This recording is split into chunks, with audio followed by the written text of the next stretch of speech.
What if Harry discovered his blood could break any curse and every dark family wanted to marry him? Hello guys, welcome to Soul Fiction. So in this video, we will see what if Harry discovered his blood could break any curse and every dark family wanted to marry him. If you enjoy these kinds of stories, don't forget to show us some love by hitting the like button and subscribing to the channel. Your support means the world to us. Now let's start the story. Chapter 1.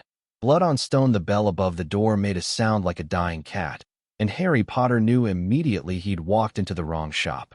He'd been following Hagrid through the twisted maze of Diagon Alley for almost an hour, overwhelmed by colors and sounds and magic bleeding out of every corner, when a surge of witches in pointed hats had separated them.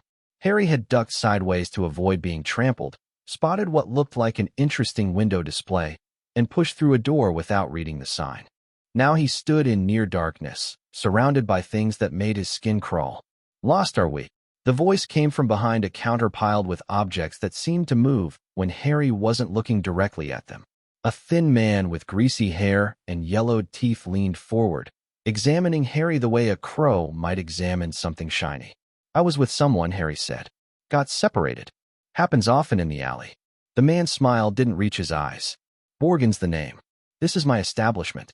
Perhaps you'd like to browse while you wait for your companion? Harry knew he should leave.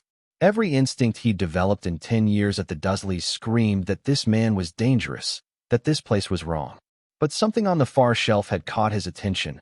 A hand, severed at the wrist, sitting on a velvet cushion. Its fingers were twitching. What is that? He asked before he could stop himself. Borgin's smile widened. Hand of Glory. Gives light only to the holder. Useful for those who work in darkness. Harry took a step back and bumped into a cabinet. Something inside rattled. He spun around and found himself face to face with a necklace displayed under glass. Thick silver chain, pendant shaped like an eye, and the whole thing radiated something that made his stomach turn. Oh. Borgin had come around the counter, moving silently. You have good instincts. That piece is quite old. Quite valuable. Carries a rather nasty curse. Touch it, and your blood turns to ash in your veins. Slowly. Why would anyone buy that? Some people have enemies they hate more than they love themselves. Borgin was too close now. What's your name, boy? Harry opened his mouth to answer, then caught himself. Something about the way Borgin was looking at him, calculating, hungry, made him think twice.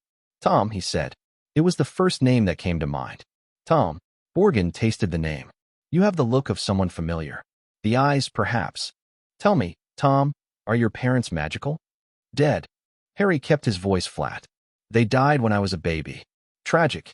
Borgin didn't sound like he thought it was tragic at all. Well, Tom, since you're here, perhaps you'd like to see something truly special. A new acquisition. I haven't even priced it yet. He crossed to a case in the corner and removed a small object wrapped in black cloth. When he set it on the counter and pulled the cloth away, Harry saw a stone about the size of his fist, rough cut and dark gray, covered in symbols that seemed to shift when he tried to focus on them. Cursing stone of Clan MacFusty, Borgin said.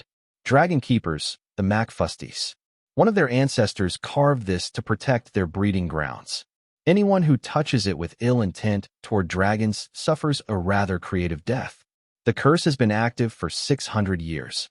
What happens if someone touches it without ill intent? Borgin paused. No one knows. Anyone who might try has been too afraid to test the theory. The curse doesn't give warnings, it simply decides. Harry should have walked away. He should have thanked the man and left and found Hagrid and never thought about this dark little shop again. Instead, he reached out and touched the stone. No. Borgin lunged forward, but he was too slow. Harry's fingers made contact with the rough surface, and the world went white. Pain. Not his own. Older, deeper, layered like sediment. He felt 6 centuries of paranoia and protective fury compressed into a single point of contact. The curse reared up like a living thing, probing his intentions, searching for the hostility it needed to activate. It found nothing. Harry had never thought about dragons one way or another. But the curse didn't retreat. It pushed deeper, confused by the lack of malice, and brushed against something in Harry's blood that responded like a predator scenting prey. The white light turned gold, then clear like water, and Harry watched, distantly aware of his body still standing in the shop, as the curse dissolved. Not broke, not transferred, dissolved.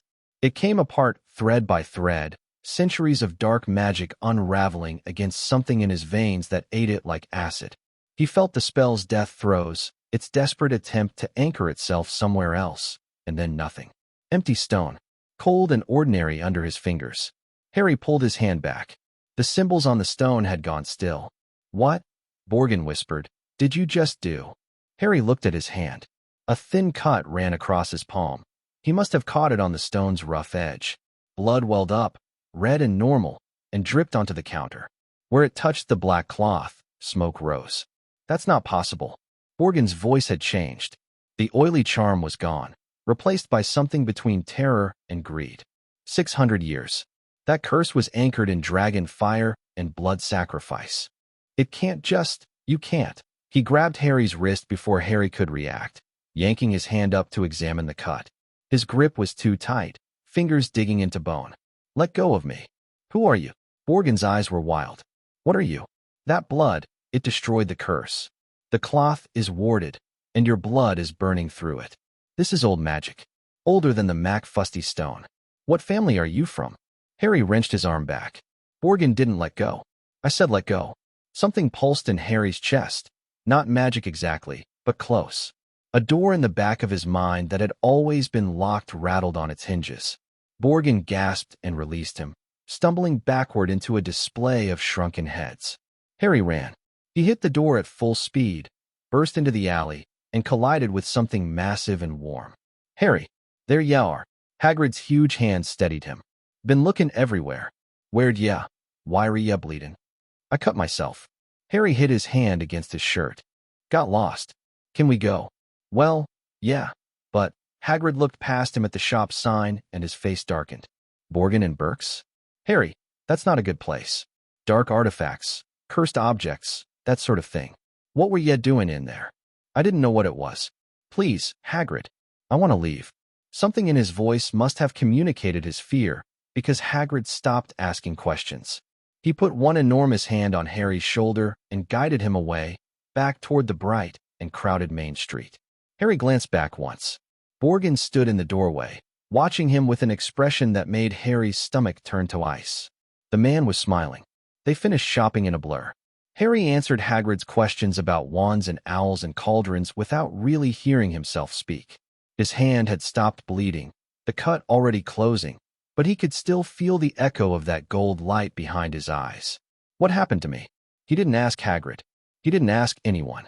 The Dursleys had spent 10 years teaching Harry that being strange meant being punished, and this was stranger than anything that had come before. His blood had destroyed a 600-year-old curse, just by touching it. That couldn't be normal, even for wizards. They took the train from London back toward Surrey, Hagrid drawing stares from every muggle in the station. Harry clutched his ticket to Hogwarts and his new wand, and tried to feel excited about the future he'd just learned existed. Instead, he felt hunted. Borgin knew his face now. Borgin had seen what his blood could do. And Borgin, Harry understood with a certainty that went beyond logic, was not the type of man who kept valuable information to himself. Hagrid, Harry said as they pulled into his station, what do you know about blood magic? Hagrid shifted uncomfortably. Dark stuff, Harry. Not something decent wizards mess with. Why do you ask? Just curious. Harry forced a smile. Read something about it in one of my textbooks. Well, don't go reading too much about it. Some things are best left alone. The train stopped. Harry gathered his things and stepped onto the platform, turning back to wave at the giant who'd changed his entire life in a single day. Thanks, Hagrid, for everything. See ya at Hogwarts, Harry. Hagrid beamed. It's gonna be great. You'll see. Harry watched him go, then began the long walk back to Privet Drive. He didn't know that behind him, in a dark shop on a twisted alley, a man was writing letters. He didn't know that those letters would reach ancient families before midnight, families with names like Malfoy and Nott and Greengrass. He didn't know that by morning, his blood would be the most valuable substance in magical Britain. He only knew that something was coming, and he had 30 days to prepare. The month at the Dursleys passed like a fever dream. Harry hid in his cupboard. They hadn't moved him to Dudley's second bedroom yet, and read his textbooks by wandlight, teaching himself spells he wasn't supposed to practice outside of school. He didn't care about the rules. Rules were for people who weren't being hunted. Because he knew he was being hunted now, he felt it like pressure behind his eyes, like the prickling sensation of being watched. Twice he saw owls circling Privet Drive that didn't belong to any neighbor. Once, he woke at midnight to find a woman standing at the end of the street, staring at his window, gone by the time he blinked. The cut on his palm healed without scarring. But sometimes, late at night, Harry swore he could see light moving under his skin. Gold, like the flash when the curse dissolved. He didn't tell the Dursleys about magic. He didn't tell them about Hogwarts. He let them believe he was being sent to some reform school for troubled youth, and they were so happy to be rid of him that they didn't ask questions. Freaks belong with freaks, Uncle Vernon said the morning of September 1st, dumping Harry at King's Cross Station without bothering to help with his trunk. Don't expect us to pick you up at Christmas. Wouldn't dream of it. Harry dragged his belongings toward the platforms, Hedwig hooting indignantly in her cage. Platform 9. Platform 10. No, platform 9 3/4. Harry stopped between them, staring at the barrier, and tried to figure out how this was supposed to work. Packed with muggles, of course, he turned. A family of redheads was pushing through the crowd, every one of them with hair like fire and freckles across their noses. The woman at the front was shepherding 4 boys and a girl, all of them with trunks and cages, and the slightly harried look of people running late. Now, what's the platform number? She asked the oldest-looking boy. 9 3/4, piped the girl, who couldn't have been older than 10. Mum, can I go? You're not old enough, Ginny. Percy, you first. The oldest boy, Percy, straightened his robes, gripped his cart, and walked straight at the barrier between platforms 9 and 10. Harry expected a crash. Instead, Percy vanished. Fred, you next. He's not Fred.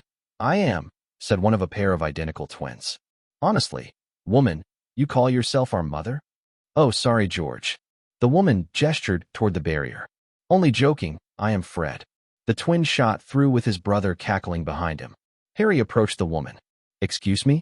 Could you tell me how to get onto the platform? She smiled warmly. Not to worry, dear. It's Ron's first time, too. All you have to do is walk straight at the barrier between platforms 9 and 10. Don't stop, and don't be scared. Best do it at a run if you're nervous. Harry nodded, took a deep breath, and ran. The barrier swallowed him. Platform 9 3/4 was chaos made beautiful. A scarlet steam engine sat waiting on the tracks, smoke billowing up to meet a ceiling enchanted to look like open sky. Hundreds of students in robes of every color swarmed the platform, hugging parents, chasing escaped pets, shouting to friends they hadn't seen all summer. Harry stood frozen, drinking it in. This is real. This is actually real. He found a compartment near the back of the train, struggled his trunk into the overhead rack, and collapsed onto the seat. Hedwig settled on the windowsill, watching the platform through keen amber eyes. Anyone sitting here? A head poked through the compartment door. The youngest red-headed boy, face smudged with soot, lugging a trunk that looked older than both of them. Everywhere else is full. Go ahead. Harry helped him wrestle the trunk inside. I'm Harry. Ron. Ron Weasley. The boy flopped onto the opposite seat. First year too. Yeah. Nervous? Terrified. Ron grinned. Same. My brothers say the sorting involves fighting a troll, but they're probably lying. They usually are. The train jerked into motion. Through the window, Harry watched the platform slide away, watched parents waving and younger siblings crying, and one red-haired girl, Ginny, running alongside the train until it outpaced her. Weasley, Harry said slowly. I think I met your family on the platform. Your mother was very helpful. That's Mum. Collects strays, she does. Always bringing home someone who needs feeding. Ron's ears went red. Not that you're a stray. I mean, it's fine. Harry actually smiled. I probably looked pretty lost. Everyone does their first time. Ron pulled a squash sandwich from his pocket and examined it sadly. Corned beef. Mum always forgets I hate corned beef. The compartment door slid open again. Anything from the trolley, dears? An elderly witch stood behind a cart loaded with more sweets than Harry had ever seen in his life. Chocolate frogs and pumpkin pasties and things he couldn't even name. Ron looked at his sandwich like it had personally betrayed him. Harry still had a pocket full of gold from Gringotts. We'll take some of everything. Ron stared at him. You don't have to. I've never had wizard candy before. Harry handed over the coins. And I hate corned beef too. They spent the next hour eating their way through the pile, Ron explaining every sweet with the enthusiasm of a born tour guide. Harry learned that chocolate frogs had cards of famous witches and wizards.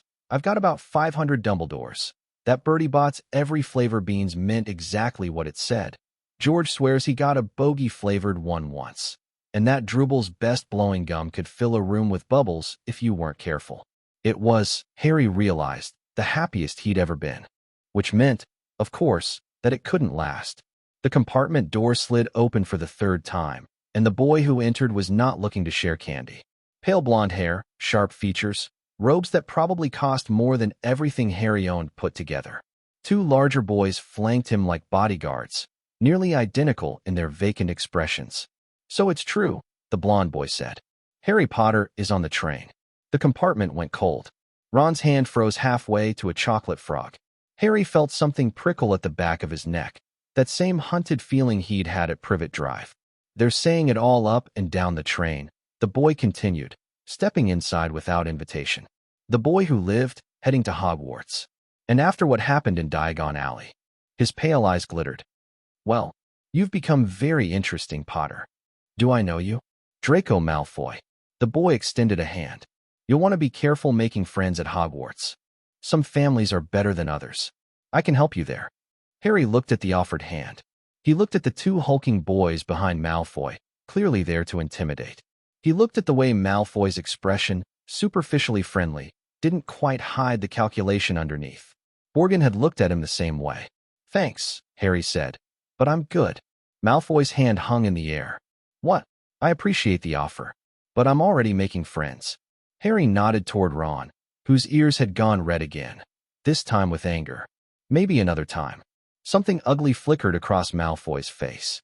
He pulled his hand back slowly, deliberately. You want to be careful, Potter. Hang around with riffraff like the Weasleys and that Hagrid oaf, and you'll end up just like them. Some families matter. Others. He looked at Ron with undisguised contempt. Don't. Ron shot to his feet. Say that again. Oh, going to fight me, Weasley? Malfoy laughed. With what? Your third-hand robes? Your mother's cooking? No. Harry's voice was very quiet. He's not going to fight you. But if you don't leave, I might. Malfoy's attention snapped back to him. For a moment, something almost like fear crossed his face. A flicker, quickly suppressed. My father told me about you, Malfoy said slowly. About what you did in Borgin's shop. He said I should try to be your friend. But he also said that if you refused, I should tell you something. I'm listening. The families know, Potter. Malfoy's smile was sharp. They all know what your blood can do. The Knots. The Greengrasses. The Parkinsons. Even families you've never heard of, they know. And they want you. One way or another, someone is going to claim you. He turned and walked out, his bodyguards following. At the door, he paused. My father wanted me to be first. But there are others who won't bother being polite about it. I'd watch my back at Hogwarts if I were you. The door slid shut. Silence filled the compartment. Harry, Ron said finally. What the bloody hell was that about? What did you do in Diagon Alley? Harry stared at the closed door. The prickling at the back of his neck had become a full-body crawl, like ants marching across his skin. I'm not sure, he said, but I think I'm about to find out. The castle rose out of the darkness like something from a dream. Harry stood in a boat crossing a black lake, surrounded by first years who gasped and pointed, and felt the weight of the building's age pressing down on him. 1,000 years. Hogwarts had stood for 1,000 years, and now he was going to walk through its doors and join whatever history it contained. He wondered how many people with hunted eyes had done the same thing. The boats docked at an underground harbor. A stern-faced witch in emerald robes met them and explained the sorting process in clipped tones. Harry barely listened. He was too busy scanning the crowd of first years, looking for threats, cataloging faces. The Malfoy boy stood near the front, flanked by his bodyguards, deliberately not looking at Harry. A girl with brown bushy hair was muttering frantically about spells she'd memorized. A round-faced boy clutched a toad like it was the only thing keeping him from fleeing. And there, watching Harry with an intensity that made his skin prickle, stood a girl with ice-blonde hair and eyes the color of a winter sky. She wasn't pretty in the conventional sense. Her features were too sharp, her expression too controlled. But something about the way she held herself, like a queen surveying her kingdom, made it impossible to look away. She caught him staring. Instead of blushing or looking away, she held his gaze for a long moment. Then she inclined her head, just slightly, like an acknowledgement. Like she'd been expecting him. First years. Follow me. The stern which led them through corridors and upstairs and past portraits that whispered as they walked. Harry fell into step beside Ron, but his attention kept drifting back to the blonde girl. Greengrass, Ron muttered, following his gaze. Daphne Greengrass. Old pureblood family, nearly as stuck-up as the Malfoys. Don't know much about them, except... Except what? Ron hesitated. There's a rumor their family is cursed. Has been for centuries. They keep it quiet, but my dad works at the ministry. He hears things. A cursed family. Watching him like she already knew what he could do. Harry felt the trap closing around him. The Great Hall was a cathedral of candlelight and impossible architecture.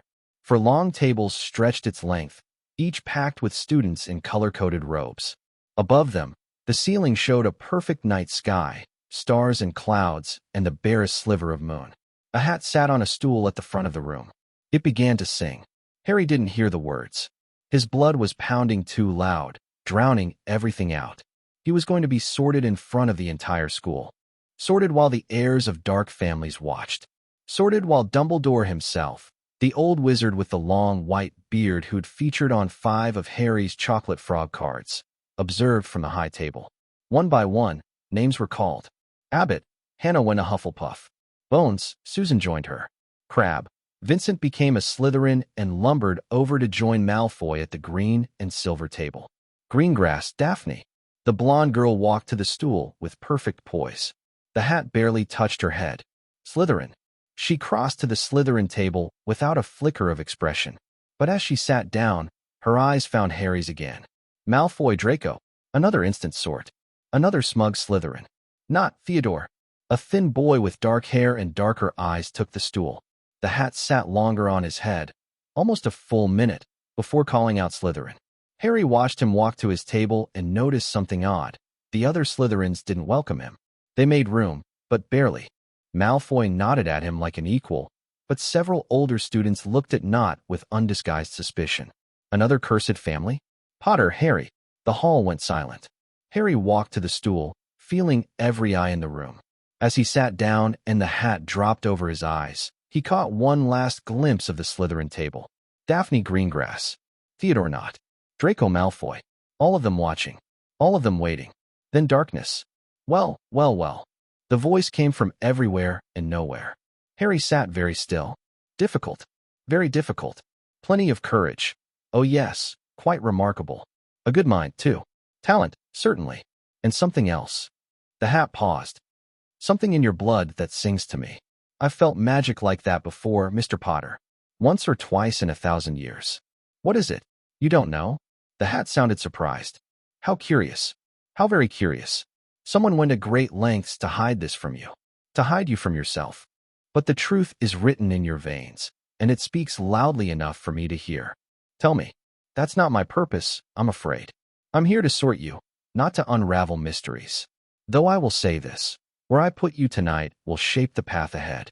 Every house has its dangers for someone like you. Like me. Someone valuable. Someone hunted. Someone whose blood could tip the balance of power in the magical world. Harry's hands clenched on the stool's edges. Slytherin would teach you to protect yourself. To use cunning and ambition as weapons. But the snakes would try to claim you, to bind you to their purposes. Ravenclaw might give you knowledge, but knowledge alone won't save you from what's coming. Hufflepuff would offer loyalty, but you need more than friends. You need power. And Gryffindor? Gryffindor. The hat's voice softened. Your parents were Gryffindors. They had courage enough to face the darkness, even knowing they would lose. You have that same courage. But courage without wisdom is just another word for recklessness. What do you think I should do? I think, the hat said slowly, that you're going to change things. Whichever house I put you in, you're going to upset every plan that's been made. The dark families want you in Slytherin where they can control you. The light wants you in Gryffindor where you'll be their symbol. But you, Harry Potter, what do you want? Harry thought about Malfoy's smug face. About Daphne Greengrass's calculating stare. About the hunted feeling that had followed him since Borgin's shop. I want to be free, he said. I want to make my own choices. I don't want to belong to anyone. The hat was quiet for a long moment. Then I'll give you what no one expects. I'll put you where you can learn to fight, but also where you can learn to think. I'll put you among the brave and the reckless, where the dark families will underestimate you. And I'll give you this warning, Harry Potter. The blood in your veins is a gift, but gifts always come with prices. Choose carefully who you help. Choose carefully who you trust. I will. Then it had better be Gryffindor. The Gryffindor table exploded with cheers. Harry pulled off the hat and walked toward the sea of red and gold, his legs unsteady, his heart pounding. Across the hall, Daphne Greengrass watched him go with an expression that might have been disappointment. Draco Malfoy's face had gone tight with anger. Theodore not just stared, his dark eyes unreadable. Harry sat down between Ron Weasley, who'd followed him to Gryffindor minutes later, and one of the Weasley twins. He accepted congratulations he barely heard, shook hands with students whose names he immediately forgot, and tried to make sense of what had just happened. The hat had known about his blood. The hat had warned him, and the hat had put him somewhere the dark families didn't want him. Potter. The voice came from across the table. A boy several years older, dark-haired and heavily built, leaned forward with a smile that didn't reach his eyes. Marcus Flint. 7th year. I just wanted to say welcome to Hogwarts. Thanks. Harry's instincts screamed danger. Do I know you? Not yet, but my family knows yours. Or rather, Flint's smile widened. We know what you're worth. He stood up and walked away, leaving Harry staring after him. That's weird, Ron said through a mouthful of chicken. Flint's a Slytherin, captain of their Quidditch team. What's he doing at our table? Delivering a message. Harry looked down at his plate. The feast had appeared while he wasn't paying attention. Every food he'd ever imagined, and several he hadn't. He wasn't hungry anymore. What kind of message? Harry thought about Borgin's smile, about Malfoy's warning, about Daphne Greengrass's eyes following him across the hall. The kind that means I won't be sleeping well tonight. The Gryffindor common room was everything Harry might have hoped for under different circumstances. Red and gold everywhere. Squashy armchairs by a roaring fire. Windows that looked out over the grounds where the Black Lake glittered under starlight. A notice board covered in announcements about club meetings and Quidditch tryouts and study groups. Normal. Warm. Safe. Harry didn't believe it for a second. He waited until the other first years had gone to bed, until the common room had emptied except for a few older students studying in corners, until the fire had burned low and the shadows had grown long. Then he slipped out the portrait hole and into the silent corridor beyond.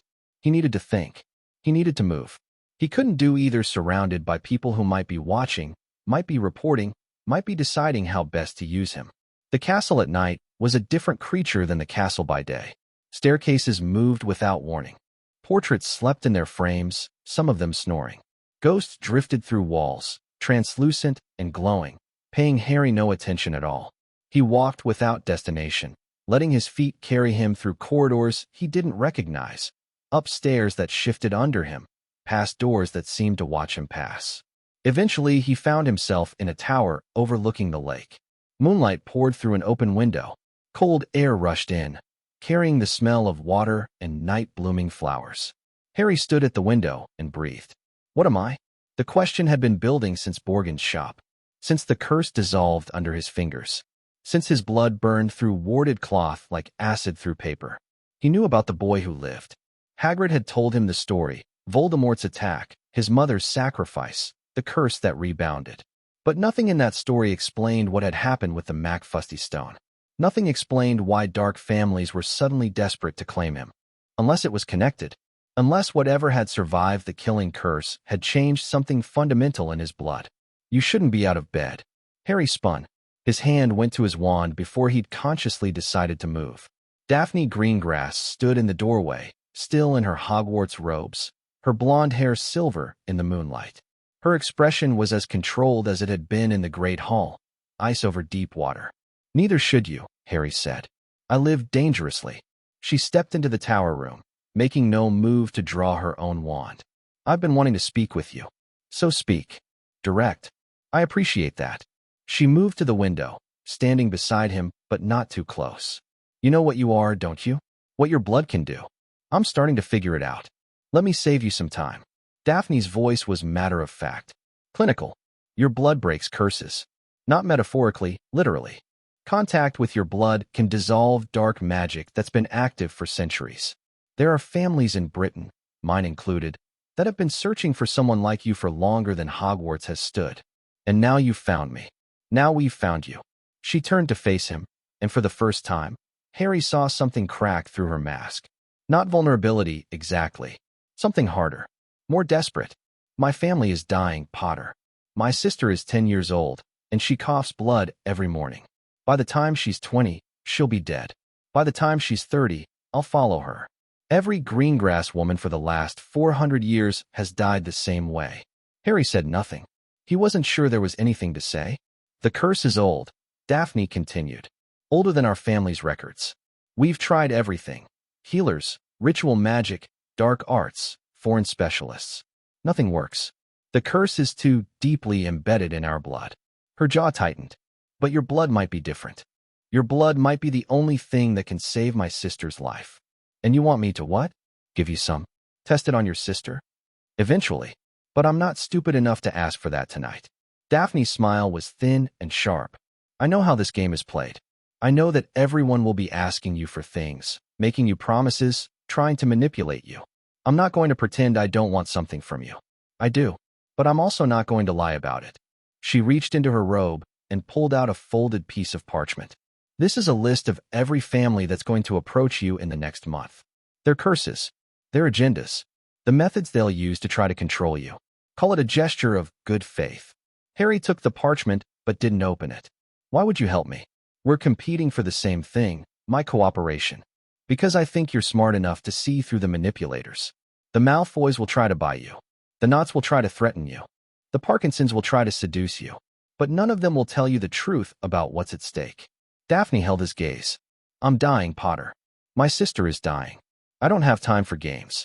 Give me honesty, and I'll give you the same. She turned to leave.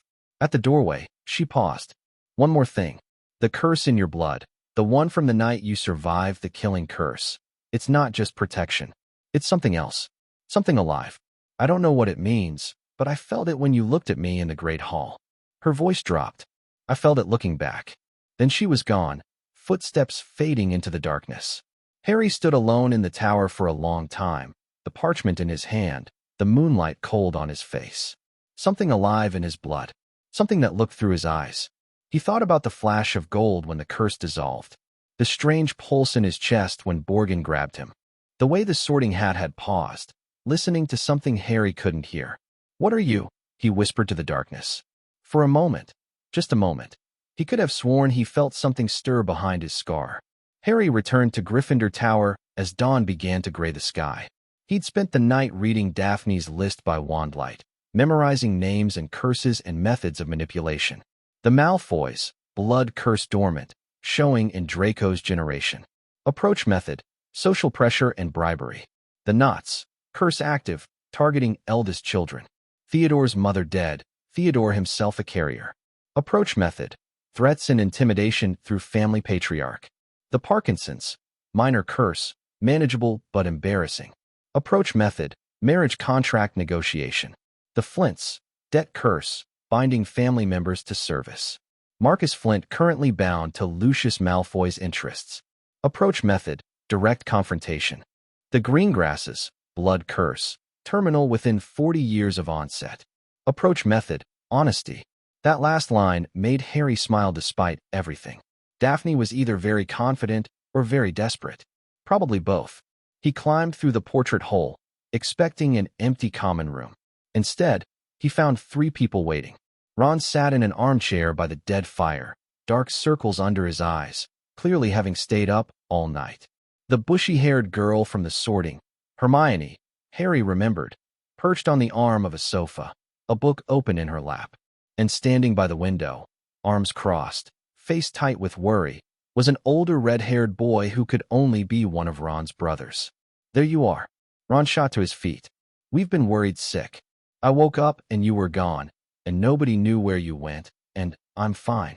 Harry held up his hands. I just needed to think. I went for a walk. A walk. The older Weasley brother moved forward. In a castle you've never been in before, in the middle of the night, with half the school's population apparently interested in getting their hands on you. That kind of walk. Percy, Leave him alone, Ron started. No, he's right. Harry met Percy's eyes. It was stupid. I won't do it again. Percy blinked, clearly not expecting agreement. Well, good. See that you don't. He retreated toward the dormitory stairs. I've got a prefect meeting in an hour. Try not to get into any more trouble before breakfast.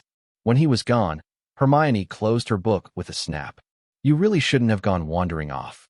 I read that the staircases move, and there are whole sections of the castle that are off limits, and, Hermione. Ron's voice was tired. Not now. She huffed, but subsided. Harry looked at both of them. Ron with his worried eyes and his loyalty already evident. Hermione with her curiosity barely contained, and made a decision. I need to tell you something, he said. Both of you. But you have to promise to keep it secret. Ron nodded immediately. Hermione hesitated, then nodded too. Harry sat down in the chair Percy had vacated and began to talk. He told them everything. The cursed stone, his blood-dissolving dark magic, Borgin's reaction, Malfoy's warning on the train, Daphne Greengrass's midnight proposition, the Sorting Hat's cryptic warnings about something alive in his veins. When he finished, Ron looked like he'd been hit with a brick. Hermione looked like Christmas had come early. This is incredible, she breathed. I've never read about anything like this in any of my books. Blood that nullifies curses. It could change everything about how dark magic is treated. We could, Hermione. Harry's voice was gentle but firm. This isn't a research project. There are people who want to own me because of this. People who might try to hurt me if I don't cooperate. She had the grace to look ashamed. I'm sorry. It's so interesting. It's dangerous, Ron said flatly. That's what it is. Mate, have you thought about going to Dumbledore? He's supposed to be the greatest wizard alive. He might be able to help. And what exactly would I tell him? Harry shook his head. I don't even understand what's happening to me. And I don't know if I can trust him. You don't trust Dumbledore? I don't trust anyone I haven't chosen to trust. Harry looked at both of them. But I'm choosing to trust you. Both of you. Does that count for something? Ron's expression softened. Of course it does. We're friends, aren't we? I barely know you. So? My mom met my dad on the train their first year, and they were married by the time they were 20. Some things you just know. Hermione rolled her eyes. That's terribly romantic and not at all relevant to the current situation. You're both mental. Harry laughed, actually laughed, for the first time since Borgin's shop. Thank you. The portrait hole swung open. Students began trickling in from the dormitories, yawning and rubbing their eyes, ready for their first day of classes. Harry watched them pass, innocent, unburdened, unaware, and felt the weight of what he carried more keenly than ever. But he also felt something new, something he hadn't expected. He felt like he might not have to carry it alone. The first week of classes passed in a blur of new information and old fears. Harry discovered that he was terrible at potions. Professor Snape seemed to hate him on sight. Decent at charms, Professor Flitwick was delighted by his wand work, and surprisingly gifted at defense against the dark arts. Professor Quirrell's stuttering lessons were useless, but the textbook was fascinating. He also discovered that Daphne Greengrass's list was perfectly accurate. On Tuesday, Pansy Parkinson cornered him after herbology with an offer to show him around the castle. Her smile was too wide and her eyes were too calculating, and Harry declined politely but firmly. On Wednesday, an older Slytherin named Adrian Pusey tried to intimidate him in a corridor, making vague threats about what happens to people who don't cooperate. Harry responded by asking, very calmly, if Pusey wanted to duel right there. Pusey backed down. On Thursday, a letter arrived at breakfast bearing the Malfoy family crest. Harry burned it without reading it. On Friday, Theodore Nott sat down across from him in the library. Harry had been studying alone. Hermione had class. Ron was at Quidditch tryouts, when the dark-haired Slytherin appeared without warning. Potter. Nott. Harry didn't reach for his wand, but his hand drifted closer to his pocket. Can I help you? My father wants me to threaten you. Nott's voice was flat, emotionless. He's written me 3 letters this week explaining exactly what to say. How to make you afraid. How to convince you that resisting the inevitable will only make things worse. And you're telling me this because? Because I'm tired. Nott leaned back in his chair. I'm tired of being my father's tool. I'm tired of watching everyone play these games like people's lives are just pieces to be moved around. His dark eyes found Harry's. My mother died from a curse meant for my father. Did you know that? She took his place at a dinner party because he was sick, and the curse couldn't tell the difference. She lasted 3 months. Harry said nothing. The curse is in me now. Nott's voice didn't waver. Dormant, but there. Everyone in my family dies young. My father's trying to find a cure before it activates in me, but he's running out of time. That's why he wants you. That's why they all want you. What do you want? Nott was quiet for a long moment. I want to not be a monster. I want to make my own choices instead of being forced into someone else's plan. He stopped, something flickering across his face. I want to live long enough to figure out who I am without a countdown clock over my head. Harry studied him. The flat voice. The dead eyes. The way his hands were shaking just slightly under the table. Greengrass told me about you, Harry said finally. She said you try to threaten me. She's usually right about these things. She also said that out of everyone on her list, you were the one most likely to break ranks. Harry pushed his textbook aside. She said that if I could get to you before your father did, you might be worth having as an ally. Nott stared at him. And you believed her? I don't know yet. Harry met his stare without flinching. But I'm willing to find out. The question is, are you? For the first time since sitting down, Theodore Nott looked uncertain. It made him seem younger. More human. I don't know how to answer that. Then don't answer yet. Harry picked up his quill and returned to his notes. Come find me when you figure it out. He felt Nott's eyes on him for a long moment. Then footsteps, retreating toward the library's exit. Harry didn't look up until they were gone. Saturday morning brought something Harry hadn't expected, a summons from the headmaster. Professor McGonagall delivered the message at breakfast, her expression giving nothing away. The headmaster would like to see you in his office after you've eaten. The password is sherbet lemon. Am I in trouble? I don't believe so. Her lips twitched. Though with you, Mr. Potter, one never quite knows. Harry found Dumbledore's office at the top of a spiral staircase guarded by a stone gargoyle. The password made the statue leap aside, and Harry climbed the stairs with his heart pounding. The office was chaos organized into beauty. Shelves of strange instruments lined the walls. A phoenix perched on a golden stand by the window, watching Harry with ancient eyes. Portraits of previous headmasters dozed in their frames, occasionally cracking an eye open to observe. And behind a massive desk cluttered with papers and peculiar objects sat Albus Dumbledore himself. He looked exactly like his chocolate frog card, long white beard, half-moon spectacles, eyes that sparkled with secrets. But in person, there was something more. A weight, a sense of power carefully contained. Harry, Dumbledore gestured to a chair. Please sit down. Lemon drop. No, thank you. Harry sat. Professor McGonagall said you wanted to see me. Indeed I did. I've been watching your first week with great interest. Dumbledore steepled his fingers. You've made quite an impression. I didn't mean to cause trouble. I'm not speaking of trouble. The old wizard's eyes crinkled. I'm speaking of how you've handled the attention you've received. Refusing Pansy Parkinson without insulting her family. Facing down Adrian Pusey without escalating to violence. Burning the Malfoy letter rather than responding and creating an obligation. Harry went still. You've been watching that closely? I make it my business to watch closely when one of my students is being hunted. Dumbledore's voice lost its twinkle. Yes, Harry. I know about your blood. I've known since before you arrived. How?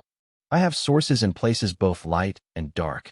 When the rumors started spreading from Borgin and Burke's, I made sure to learn everything I could. Dumbledore leaned forward. What happened in that shop was remarkable and dangerous. What am I?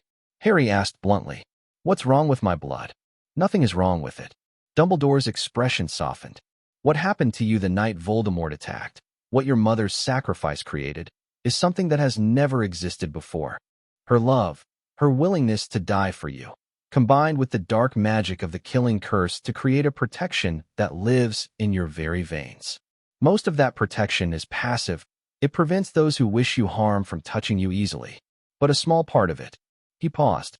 A small part of it has become active, aggressive. It seeks out dark magic and destroys it. That's what broke the curse on the stone. Yes, and word of that ability has made you the most valuable person in magical Britain, in the eyes of certain families. Harry felt something cold settle in his stomach. What do I do? Dumbledore was quiet for a long moment. When he spoke again, his voice was gentle. I cannot tell you what to do, Harry. I can offer protection within these walls. and I have already taken steps to ensure your safety at Hogwarts. But beyond that, the choices must be yours. But you have advice. I have observations. Dumbledore's eyes searched his face. You have already begun building alliances. The Weasley boy, Miss Granger, even, perhaps, Miss Greengrass and young Mr. Knott. This is wise. No one survives alone, especially not someone being hunted. You think I should help them? The cursed families. I think you should help those who deserve help. Not because they demand it, and not because they offer you something in return, but because it is right, and because you are the only one who can. Harry thought about Astoria Greengrass, a 10-year-old girl coughing blood every morning. About Theodore Knott shaking hands and dead eyes. About all the children paying for their ancestors' sins. It's not fair, he said. They didn't choose to be cursed. They didn't choose any of this. No, they didn't. Dumbledore's voice was sad. Neither did you. Harry stood up. He wasn't sure what he'd expected from this meeting. Answers, maybe, or a clear path forward. But he hadn't gotten either. Just more questions, and a sense that the road ahead was longer and darker than he'd imagined. Thank you, Professor, for telling me the truth. Harry, Dumbledore's voice stopped him at the door. One more thing. The protection in your blood, it is not unlimited. Each curse you break costs something. Each use draws on a reservoir that may not be infinite. Please be careful with what you give away. Some gifts, once spent, cannot be recovered. Harry nodded once, then descended the spiral staircase. Behind him, Dumbledore sat alone in his office, watching the door close with eyes that held 1,000 years of worry. Harry found Ron and Hermione in the common room, surrounded by textbooks they weren't reading. Both looked up when he entered, questions already forming. Well, Ron demanded. What did he want? Are you expelled? Why would he be expelled? Hermione looked horrified. He hasn't done anything wrong. I'm not expelled. Harry sat down between them. He wanted to talk about my blood. About what's happening. He knows everything. He told them about the meeting, the explanation of his mother's sacrifice, the warning about limits, the advice about allies and choices. When he finished, Hermione's eyes were bright with unshed tears. Your mother's love. That's what's protecting you. That's what's in your blood. Harry, that's beautiful. It's also dangerous. Ron looked troubled. If your blood can only do so much before it runs out, then I have to be careful who I help. Harry stared at the fire, watching the flames dance. I have to choose. And whatever I choose, people are going to be angry. People are going to suffer. You can't save everyone, Ron said quietly. My dad says that all the time about his work at the Ministry. You can't save everyone, but you can save someone. Who, though? Harry's voice cracked. How do I decide who's cursed to break and who's to leave? How do I tell a dying girl that her sister got lucky, but she didn't? Neither of them had an answer. The fire popped. Someone laughed in a distant dormitory. Outside the window, the sky began to lighten toward evening. You don't have to decide tonight, Hermione said finally. You don't have to decide tomorrow or next week. You're 11 years old, Harry. No one should be asking you to make these choices. But they are asking. They're demanding. Then let them demand. Ron's jaw set with sudden determination. Let them send their letters and their threats and their manipulations. And when you're ready, when you've figured out what you want, then you tell them your terms. Not the other way around. Harry looked at his friends, his first real friends, people who'd chosen him and been chosen in return. You're both going to get caught up in this, he said. If you stay close to me, the families will target you too. You might get hurt. Probably, Ron agreed. Almost certainly, Hermione added. Then why? Because you need us. Ron shrugged like it was obvious. And because it's the right thing to do. Gryffindors, remember? Brave and stupid. I thought the motto was brave and noble. That's what they put in the books. The real motto involves more explosions and bad decisions. Harry laughed. It was a small laugh, barely more than a breath, but it was real. Okay, he said. Okay, I don't know what I'm doing. I don't know how any of this is going to work out. But I know I'm not going to let them turn me into something I'm not. And I know. He looked at both of them. I know I'm not doing this alone. The fire burned. The night deepened. And somewhere in the castle, dark families schemed and plotted and dreamed of claiming the boy whose blood could save them. They didn't know yet that the boy had stopped running. They didn't know that he was starting to fight back. Chapter 2. The weight of want Draco Malfoy cornered Harry outside the Transfiguration classroom on Monday morning, and for once, he came alone. Potter. Draco's voice was stripped of its usual sneer. We need to talk. Harry kept walking. No, we don't. My father sent you to recruit me. I know. Greengrass gave me the playbook. Harry didn't slow down. You're supposed to offer friendship first, then social connections, then money. When those fail, you move to threats. Am I missing anything? Draco grabbed his arm. Harry stopped, looked at the hand on his sleeve, then looked at Draco's face. Let go. Just listen to me. Something desperate flickered in Draco's eyes. You don't understand what you're dealing with. My father isn't someone you refuse. The families he represents, they've been planning for someone like you for generations. They're not going to stop just because you burn their letters. Then they're going to be disappointed for generations more. Harry pulled his arm free. I'm not interested in being anyone's solution, Malfoy. Find another miracle. He walked away. Behind him, Draco's voice rose with an edge of panic. It's not just about politics, Potter. He stopped. Started again, quieter. The curse is showing in me. The healers found it last summer. I've got maybe 20 years before it activates fully. Harry paused. My father thinks if he can secure your blood now, he can cure me before it gets worse. That's why he's pushing so hard. That's why he won't stop. Draco's composure cracked. I didn't ask for this. I didn't ask to be leverage in his schemes. But I also don't want to die at 40 because you decided to be stubborn. Harry turned around. Draco stood in the empty corridor, pale and rigid, looking nothing like the arrogant boy from the train. 20 years, Harry repeated. Give or take. Draco's jaw tightened. The Malfoy curse is slow. It gives you time to have children, to pass on the bloodline. Then it kills you. My grandfather died at 43. My great-grandfather at 39. Every male Malfoy for the last 300 years. And your father? 47. He's already past the average. The healers don't know why he's lasted this long. Draco's voice was bitter. Probably too mean to die. Harry studied him for a long moment. The mask had slipped enough to show the fear underneath. Real fear, the kind that kept you awake at night. It didn't make Draco likable. It didn't erase his sneering or his insults or his transparent attempts at manipulation. But it made him human. I'm not going to make any deals with your father, Harry said finally. Whatever he's planning, whatever he thinks he can offer or threaten, it won't work. I've already decided that. Draco's expression shuddered. Then we're done here. We're not done. Harry took a step closer. I said I won't deal with your father. I didn't say anything about you. Draco blinked. What? You want my help? Earn it. Not through your family's money or connections or threats. Through being someone worth helping. Harry held his gaze. Stop being your father's messenger. Stop treating everyone who isn't pure blood like dirt. Actually be a person instead of a Malfoy heir for 5 minutes. Do that, and maybe we can talk. You're insane.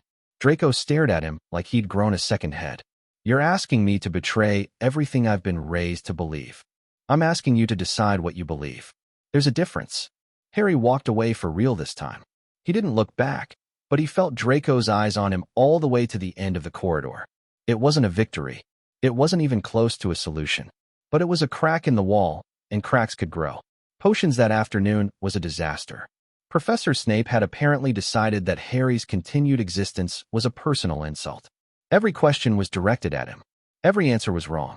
Every potion he tried to brew ended up somehow worse than before, even when he followed the instructions exactly. Pathetic, Snape said, vanishing Harry's third failed attempt at a cure for boils. Your arrogance is matched only by your incompetence, Potter. Perhaps fame has convinced you that rules don't apply to you. I followed the instructions exactly, sir. Don't talk back to me. Snape's black eyes glittered with malice. 5 points from Gryffindor for your cheek. And detention tonight, cleaning cauldrons without magic. Ron made a noise of outrage. Hermione grabbed his arm before he could say something that would earn them matching detentions. Harry just nodded. Yes, sir. The rest of the class passed in hostile silence. When the bell finally rang, Harry gathered his things and headed for the door, only to find Snape blocking his path. A word, Potter. The other students filed out, shooting Harry sympathetic looks. Ron lingered until Snape's glare drove him away. When they were alone, Snape's expression didn't soften. If anything, it grew colder. I know what you are, he said quietly. I know what your blood can do. And I know that half the families in Slytherin House are plotting ways to get their hands on you. Harry said nothing. You think yourself special. Snape's lip curled. The boy who lived, now with an added talent that makes everyone want a piece of him. How tragic. How dramatic. I didn't ask for any of this. No one ever does. That doesn't change the reality. Snape leaned closer. You are in danger, Potter. More danger than your arrogant little mind can comprehend. The Dark Lord may be gone, but his followers are not. And many of them would kill you in an instant if they thought your blood could serve their purposes. Is that a warning or a threat? Snape's eyes flashed. It is a fact. One I suggest you take seriously. He stepped aside, clearing the path to the door. Your detention begins at 8. Don't be late. Harry left without another word. His hands were shaking, and he wasn't entirely sure if it was from anger or fear. The common room that evening was unusually quiet. Most of the Gryffindors had retreated to their dormitories early, leaving Harry alone with Ron and Hermione by the fire. Snape's got it in for you, Ron said for the 5th time. It's not fair. You didn't do anything wrong. I exist. Harry stared at the flames.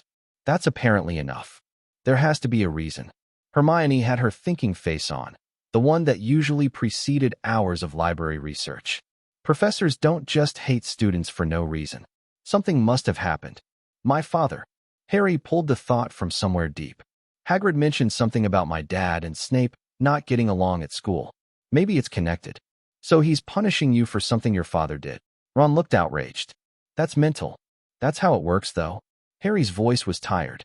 That's how all of this works. The curses, the blood feuds, the family politics. Everyone pays for what their ancestors did.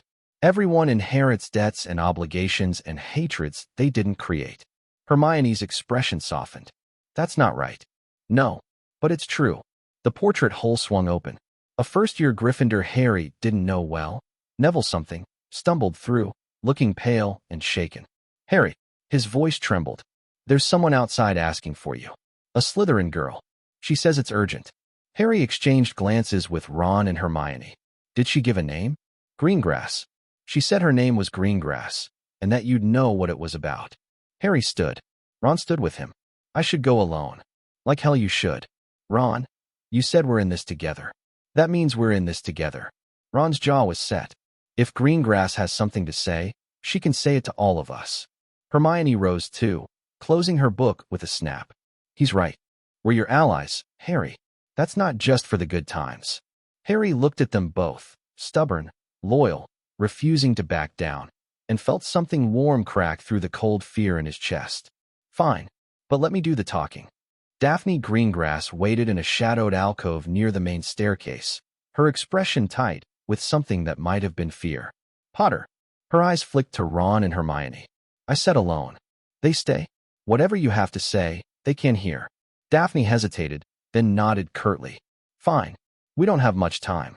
My sister collapsed after dinner. The healers are with her now, but they're saying, her voice cracked. She caught herself, rebuilt the mask. They're saying she might not make it through the night. Harry's stomach dropped. What happened? The curse. It's accelerating. We don't know why. It's never moved this fast before. Daphne's hands were shaking. The healers have tried everything they know. Potions, spells, ritual magic. Nothing's working. She's 10 years old, Potter. She's 10 years old, and she's dying in the hospital wing right now. What do you want me to do? You know what I want. Daphne's eyes were bright with unshed tears. I want you to try. I know it might not work. I know there are no guarantees. But you're the only chance she has left. Ron stepped forward. Harry, you can't just. Dumbledore said your blood has limits. If you use it now, I know what Dumbledore said. Then you know this could be a trap. The Greengrasses aren't exactly known for their honesty. I'm not lying. Daphne's voice was raw. I'm not manipulating. My sister is dying. If you don't believe me, come see for yourself. Bring your friends. Bring Dumbledore. Bring whoever you want. Just please. Her voice broke completely. Please help her. Harry looked at the girl in front of him. The Ice Queen of Slytherin. The one who'd approached him with calculated propositions and political intelligence. All that control was gone now, stripped away by terror and desperation. He thought about what Dumbledore had said. Choices. Limits. Being careful about what he gave away. He thought about a 10-year-old girl he'd never met, coughing blood in a hospital bed. Take me to her. The hospital wing was quiet and dim, lit only by candles that cast dancing shadows on the walls. Madame Pomfrey looked up when they entered, her expression shifting from irritation to surprise to something complicated when she saw Harry. "Mr. Potter. I wasn't expecting, he's with me." Daphne pushed past her. "Where is she?" "The private room." "But Miss Greengrass, I must insist." Daphne was already gone, moving toward a door at the far end of the wing. Harry followed, Ron and Hermione close behind. The private room was smaller than Harry expected. A single bed, a chair, a window showing nothing but darkness. And in the bed, barely visible under layers of blankets, lay a girl so small and pale she looked like a ghost already. Astoria Greengrass couldn't have weighed more than 70 pounds. Her hair, the same ice blonde as her sister's, spread across the pillow like a halo. Her breathing was shallow and labored, each exhale accompanied by a wet, terrible sound. Daphne knelt beside the bed, taking her sister's hand. "Tori? Tori, I brought someone. Someone who might be able to help." Astoria's eyes fluttered open. They were the same winter sky blue as Daphne's, but clouded with pain and fever. "Daph." Her voice was barely a whisper. "Who?" "Harry Potter." Daphne looked at Harry, and for once there was no calculation in her gaze. Just desperate, naked hope. "He has the blood. The one we've been looking for." Astoria's eyes found Harry. Something flickered in them. Curiosity, maybe, or the echo of hope her sister carried. "Are you scared?" she asked him. "Yes." Harry didn't see the point in lying. "Are you?" "Not anymore." A ghost of a smile crossed her face. "I'm tired. I've been scared for so long, and now I'm just tired." Harry moved to the other side of the bed. Up close, he could see the signs of the curse. Dark veins visible under her paper-thin skin, patches of discoloration on her neck and arms, the slight grayish tint to her lips. "I don't know if this will work," he said quietly. "I've only done it once, and that was by accident. I might not be able to help." "I know." Astoria's eyes held his. "But you're going to try anyway, aren't you?" "Yes." "Why?" Harry thought about the question. He thought about politics and alliances and the careful calculations he'd been learning. He thought about Dumbledore's warnings and Ron's concerns and the very real possibility that this was some kind of trap. Then he looked at the 10-year-old girl dying in front of him, and none of that seemed to matter. "Because you deserve better than this," he said. "Because no one should die from something they didn't choose. And because," he paused, "because I can. And if I can, I should." Astoria smiled. A real smile this time, small but genuine. "Daph said you were different. She said you might actually be a good person. I'm trying to be. That's more than most people can say." Harry looked at Daphne. "What do I need to do?" "I don't know." Daphne's voice was barely steady. "The legends just say blood contact. Willful intent to heal. That's all the old texts mention. That's not much to go on." "I know, but it's all we have." Harry pulled back his sleeve. He remembered the cut on his palm from Borgin's shop, the way his blood had burned through warded cloth. He didn't have a knife, but he had his wand. A cutting charm. Hermione's voice came from behind him. Defendo, but very controlled. "I can do it if you want." Harry nodded. "Just a small one. On my palm." Hermione stepped forward, her face pale but determined. She drew her wand, aimed it at Harry's outstretched hand, and spoke a single word. The cut opened cleanly, a thin line across the base of his palm, just deep enough to bleed freely. Red welled up immediately, darker than Harry expected. "Now what?" Ron asked. "Now we find out."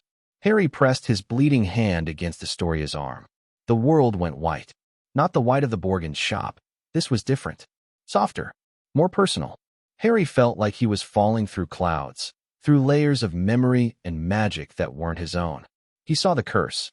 It was ancient and ugly and deeply entrenched, woven through Astoria's blood like poison through water. It had been building for generations, each iteration adding to its strength, each Greengrass life it claimed making it harder to break. But there was something else too. Something in Harry's blood that rose up to meet it, gold and warm and fierce, like fire made liquid. His mother's love, transformed into something active and aggressive. The two forces collided. Harry felt the impact like a physical blow. He gasped, his connection to his body wavering, and forced himself to stay present. The curse was fighting back, not just resisting, but actively attacking, trying to consume the golden light before it could do any damage. And for a terrible moment, Harry thought it might succeed. The curse was old, centuries old. It had roots that went deeper than he could see, anchors in dark magic he didn't understand. His blood was powerful, but it was also finite, a reservoir that could be depleted. He pushed anyway. He thought about Astoria's smile, about her tired acceptance, about the way Daphne had broken down begging for help. He thought about every person who'd ever been cursed through no fault of their own, every child who'd inherited darkness they didn't deserve. The golden light flared brighter. Harry felt it burning through the curse, unraveling threads that had been woven for 400 years. He felt the dark magic scream, actually scream, a sound that existed only in his mind, but was somehow louder than anything he'd ever heard. And then, piece by piece, the curse began to dissolve. Not completely, not cleanly. There were parts of it too deep to reach, roots that went down into generations Harry couldn't touch. But the active parts, the parts that were killing Astoria right now, those crumbled like ash. Harry pulled back. The hospital wing slammed back into focus. Harry was on his knees, his hand still pressed to Astoria's arm, his vision swimming with spots. Harry, Ron's voice, panicked. Harry, are you okay? You were glowing. Actually glowing. And then you just collapsed. I'm fine. Harry's voice came out as a croak. I'm fine. Is she? Astoria's eyes were open. Her breathing had steadied, and the dark veins visible under her skin were fading, retreating, disappearing like shadows in sunlight. I feel. She sat up slowly, wonder spreading across her face. I feel different. The weight, it's less. Like I've been carrying something heavy for so long I forgot what it felt like to be light. Daphne made a sound that might have been a sob. She grabbed her sister, pulling her into a fierce hug, and for a long moment neither of them spoke. Madame Pomfrey pushed forward, waving her wand over Astoria with frantic efficiency. This is impossible. The curse markers, they're still present, but the active degradation has stopped completely. It's as if, she stared at Harry. What did you do? I'm not entirely sure. Harry tried to stand, and almost fell. Ron caught him. How is she? Really? She's stable. More than stable. Pomfrey's voice was hushed. The curse is still there, but it's dormant. Inactive. At this rate, she might live to see 60 instead of 20. Daphne pulled back from her sister, her face wet with tears. You did it. You actually did it. Not completely. Harry's head was pounding. The curse is still there. Deep down. I couldn't reach all of it. But she'll live. She'll live. Daphne's voice cracked. That's more than we ever dared hope for. She stood and crossed to Harry, her eyes searching his face. For a long moment, she just looked at him. Really looked, like she was seeing him for the first time. Then she did something Harry never expected. She knelt. Daphne, Astoria's voice was shocked. I, Daphne Greengrass, heir to the ancient and noble house of Greengrass, do hereby pledge my service and loyalty to Harry Potter. Her voice was formal, ritualistic, but underneath it Harry could hear something raw and real. For the gift of my sister's life, I offer my own. Whatever you need, whatever you ask, until the debt is paid or my life ends. Get up. Harry's voice was hoarse. I didn't do this for a pledge. I didn't do this for service. Get up. You don't understand. Daphne looked up at him. This is how it works. Life debts, they're binding magic. The moment you saved Astoria, the debt was created. All I'm doing is acknowledging it. Then I release you from it. You can't. That's not how. Then I don't accept it. Harry reached down and grabbed her arm, pulling her to her feet. I don't want your service, Greengrass. I don't want your pledge. I want. He stopped, trying to find the right words. I want allies. Friends. People who choose to stand with me because they want to, not because magic is forcing them. Daphne stared at him. You're serious. Completely. That's... She shook her head. That's insane. No one refuses a life debt. The power you could have. I have enough people trying to claim power over me. I don't need to start doing it to others. Harry let go of her arm. If you want to help me because you choose to. Because you think it's right. That's the only kind of alliance I'm interested in. The silence stretched. Daphne's expression shifted through confusion, disbelief, and something that might have been the beginning of respect. You're not like anyone I've ever met, she said finally. I'll take that as a compliment. It is one. She stepped back, composing herself. Very well, Potter. No pledge. No debt. Just alliance. Partnership. Built on choice instead of obligation. That's all I ask. Daphne's lips curved into something that wasn't quite a smile. You have no idea what you've just done. Refusing a life debt.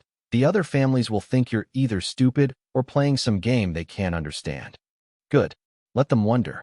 And when they come asking why I'm not bound to you, when they try to use that against you, then we tell them the truth. Harry met her eyes. That I'm not interested in owning people. That I want partners, not servants. And that anyone who doesn't understand that can go straight to hell. Daphne laughed, a real laugh, surprised and genuine. You're going to be trouble, Potter. Probably. Harry swayed, and Ron's grip on his arm tightened. Right now I'm going to be unconscious. I need to sit down. You need the hospital wing. Madame Pomfrey had finally recovered from her shock. Both of you. That kind of magical exertion. Mr. Potter, you should be in bed for the rest of the week. I have detention with Snape in an hour. Not anymore, you don't. Pomfrey's voice brooked no argument. I'll speak with Professor Snape myself. You're staying here until I say otherwise. Harry didn't have the energy to argue. He let Ron guide him to a bed, let Hermione fuss over him with blankets and worried questions, and let his eyes drift closed. The last thing he saw before sleep claimed him was Daphne Greengrass sitting beside her sister's bed, holding Astoria's hand, crying silently. He'd done that. He'd given them that. And despite the exhaustion and the fear and the knowledge that everything was about to get much more complicated, Harry couldn't bring himself to regret it. He woke to darkness and whispered voices. Completely unprecedented. I've sent word to Lord Greengrass, but until he arrives, the boy needs rest. Whatever questions you have can wait. With respect, Headmaster, this cannot wait. What Mr. Potter did tonight, if word gets out, word will get out regardless. That is the nature of secrets at Hogwarts. Harry opened his eyes. The hospital wing was darker now, lit only by a single candle on the bedside table. Dumbledore stood near the door, speaking quietly with someone Harry couldn't see. Oh, the headmaster's eyes found him. You're awake. How do you feel? Like I was hit by a truck. Harry pushed himself upright. How long was I out? Several hours. It's past midnight. Dumbledore moved to his bedside, his expression unreadable. You did something remarkable tonight, Harry, and something very dangerous. I helped a dying girl. You partially broke a 400-year-old blood curse. Dumbledore's voice was gentle but serious. That is not a trivial act. The magical energy required, the cost to your own reserves, it could have killed you. But it didn't. No, it didn't. This time, Dumbledore sat down in the chair beside the bed. Harry, I warned you about the limits of your gift. Tonight you pushed against those limits. You succeeded, but success is not guaranteed. So what should I have done? Let her die? I'm not saying that. Dumbledore sighed. I'm saying that this power of yours, it will demand choices. Hard choices. You cannot save everyone, Harry. If you try, you will destroy yourself in the process. Harry looked away. I know. Do you? Truly. Dumbledore's voice softened. You are 11 years old. You have the biggest heart of anyone I've ever met. But the world is not kind to those with big hearts. The world will see your generosity and try to exploit it. Then I'll have to be smart about it. Harry met his eyes again. I'll be careful. I'll choose wisely. But I won't stop helping people just because it's hard or dangerous. That's not who I want to be. Dumbledore studied him for a long moment. Something shifted in his expression, something that might have been pride, or sorrow, or both. Your mother would have said the same thing. His voice was barely above a whisper. In almost exactly the same words. Harry felt something tighten in his chest. You knew her? I did. She was a remarkable woman. Fierce in her convictions. Utterly unwilling to let evil go unchallenged. Dumbledore's eyes grew distant. She was much like you, Harry. More than you know. Before Harry could respond, the door to the hospital wing opened. Professor Snape swept in, robes billowing, expression murderous. Where is he? Where is? His eyes found Harry, and something dark flickered across his face. Potter. Severus. Dumbledore's voice carried a warning. I told you the boy was not to be disturbed. And I told you this cannot wait. Snape stalked forward. Do you have any idea what you've done, Potter? Any concept at all of the forces you've set in motion? I saved a girl's life. You broke a curse that half the dark families in Britain have been trying to break for centuries. Snape's voice rose. You announced to the entire magical world that your blood can do what no wizard, no healer, no dark ritual has ever accomplished. Every family with a curse, and that is most of them, will be coming for you now. Not in months. In days. In hours. Let them come. Snape's eyes widened. Let them, you arrogant little fool. This isn't a game. These are people who will kill to get what they want, who will torture, who will destroy everything and everyone you care about. Severus. Dumbledore's voice was sharper now. That is enough. It is not nearly enough. Snape turned on the headmaster. You promised me he would be safe here. You promised me. He stopped, catching himself. Harry watched the exchange with growing confusion. You promised him? What does that mean? Why does Snape care if I'm safe? Neither of them answered. The silence stretched, heavy with secrets Harry couldn't decode. I think, Dumbledore said finally, that we have all had enough for one evening. Harry needs rest. Severus, we will discuss this later.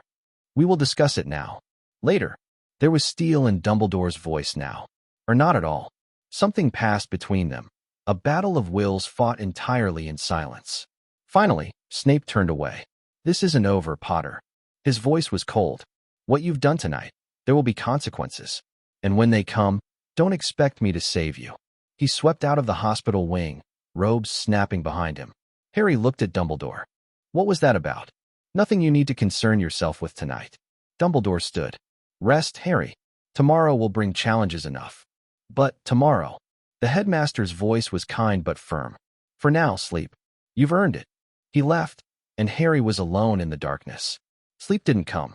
He lay awake, staring at the ceiling, thinking about curses and choices and the look on Snape's face when he'd said you promised me. What had Dumbledore promised?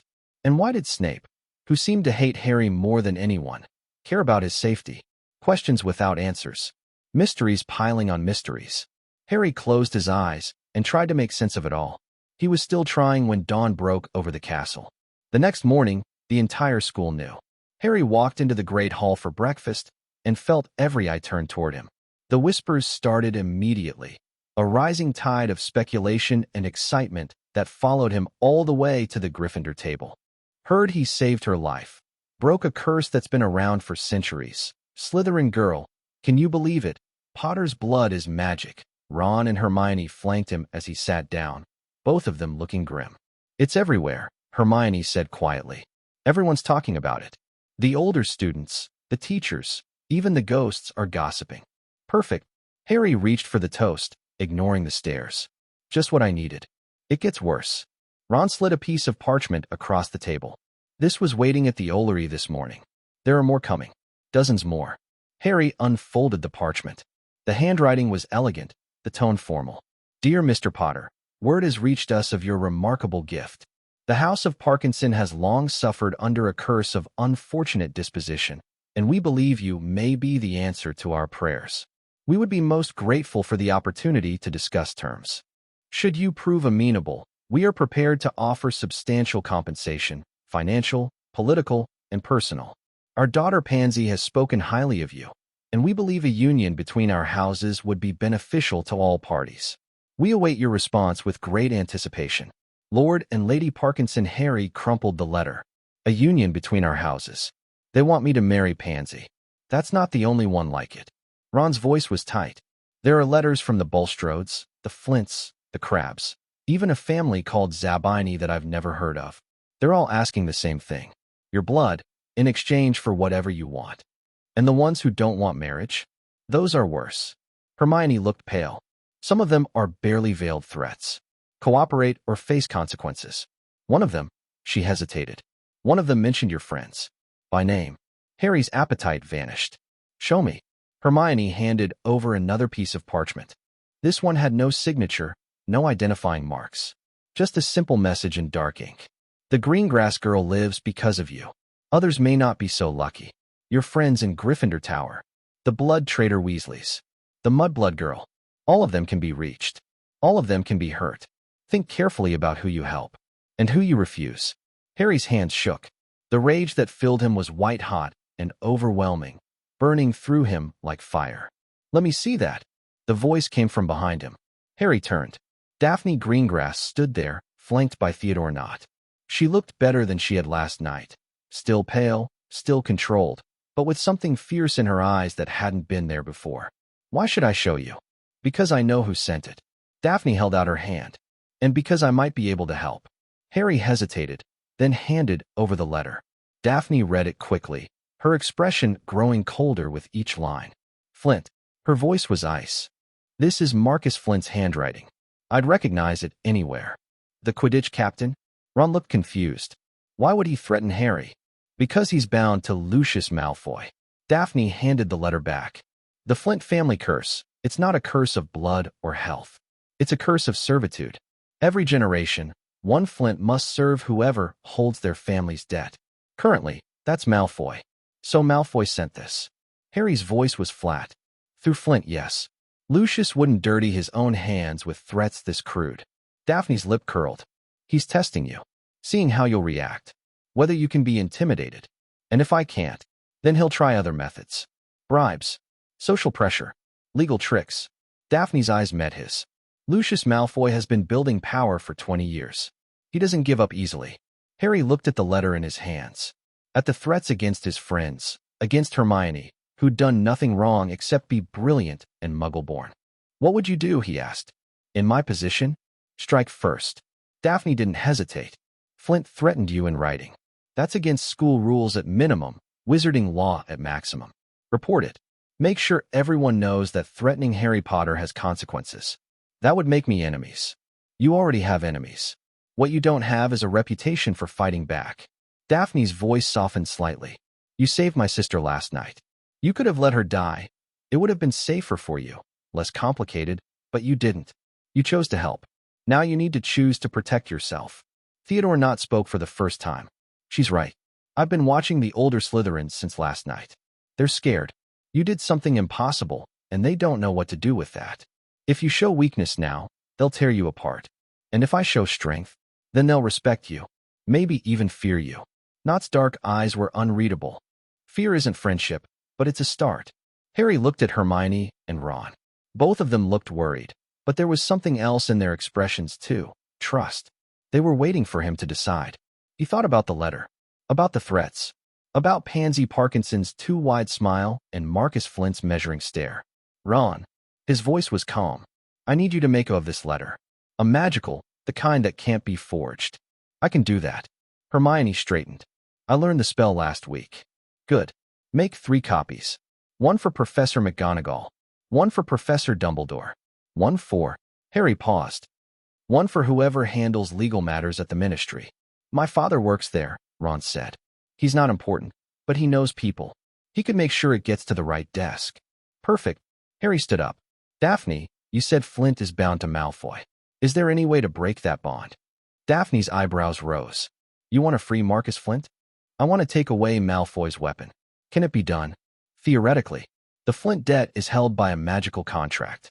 If someone pays off the debt, the contract transfers to them." Daphne's voice grew thoughtful. "But the amount is enormous. Generations of accumulated obligation." "How much?" "More than the Greengrass fortune. More than most families could afford."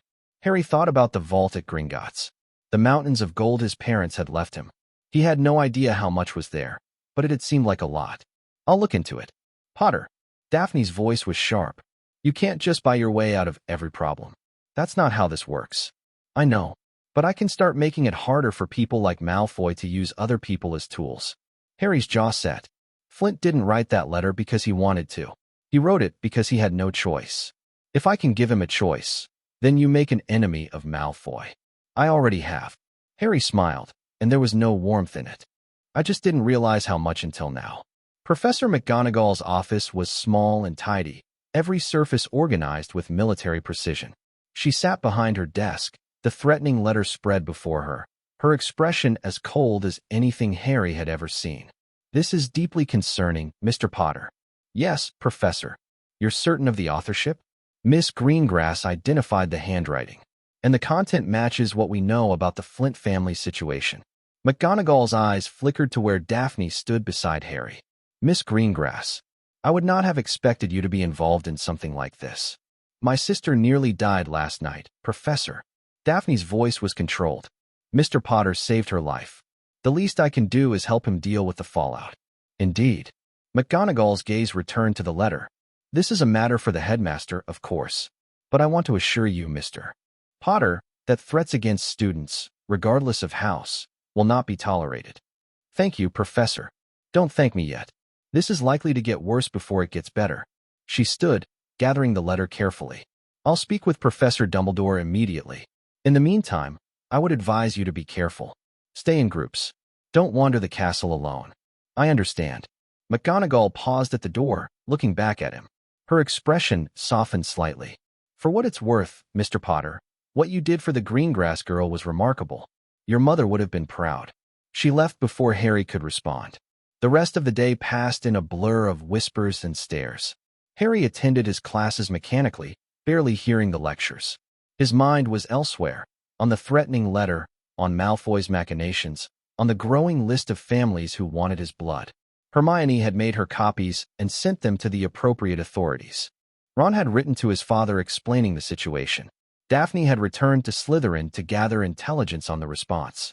Everything was in motion. All Harry could do was wait. He was leaving Charms when Theodore Nott fell into step beside him. You're making waves, Potter. That was the idea. Lucius Malfoy is furious. Word came down through the Slytherin network. He's been fooling people all day, trying to get ahead of this. Nott's voice was low. You've embarrassed him. That's not something he'll forget. Good. Maybe he'll think twice before threatening my friends again.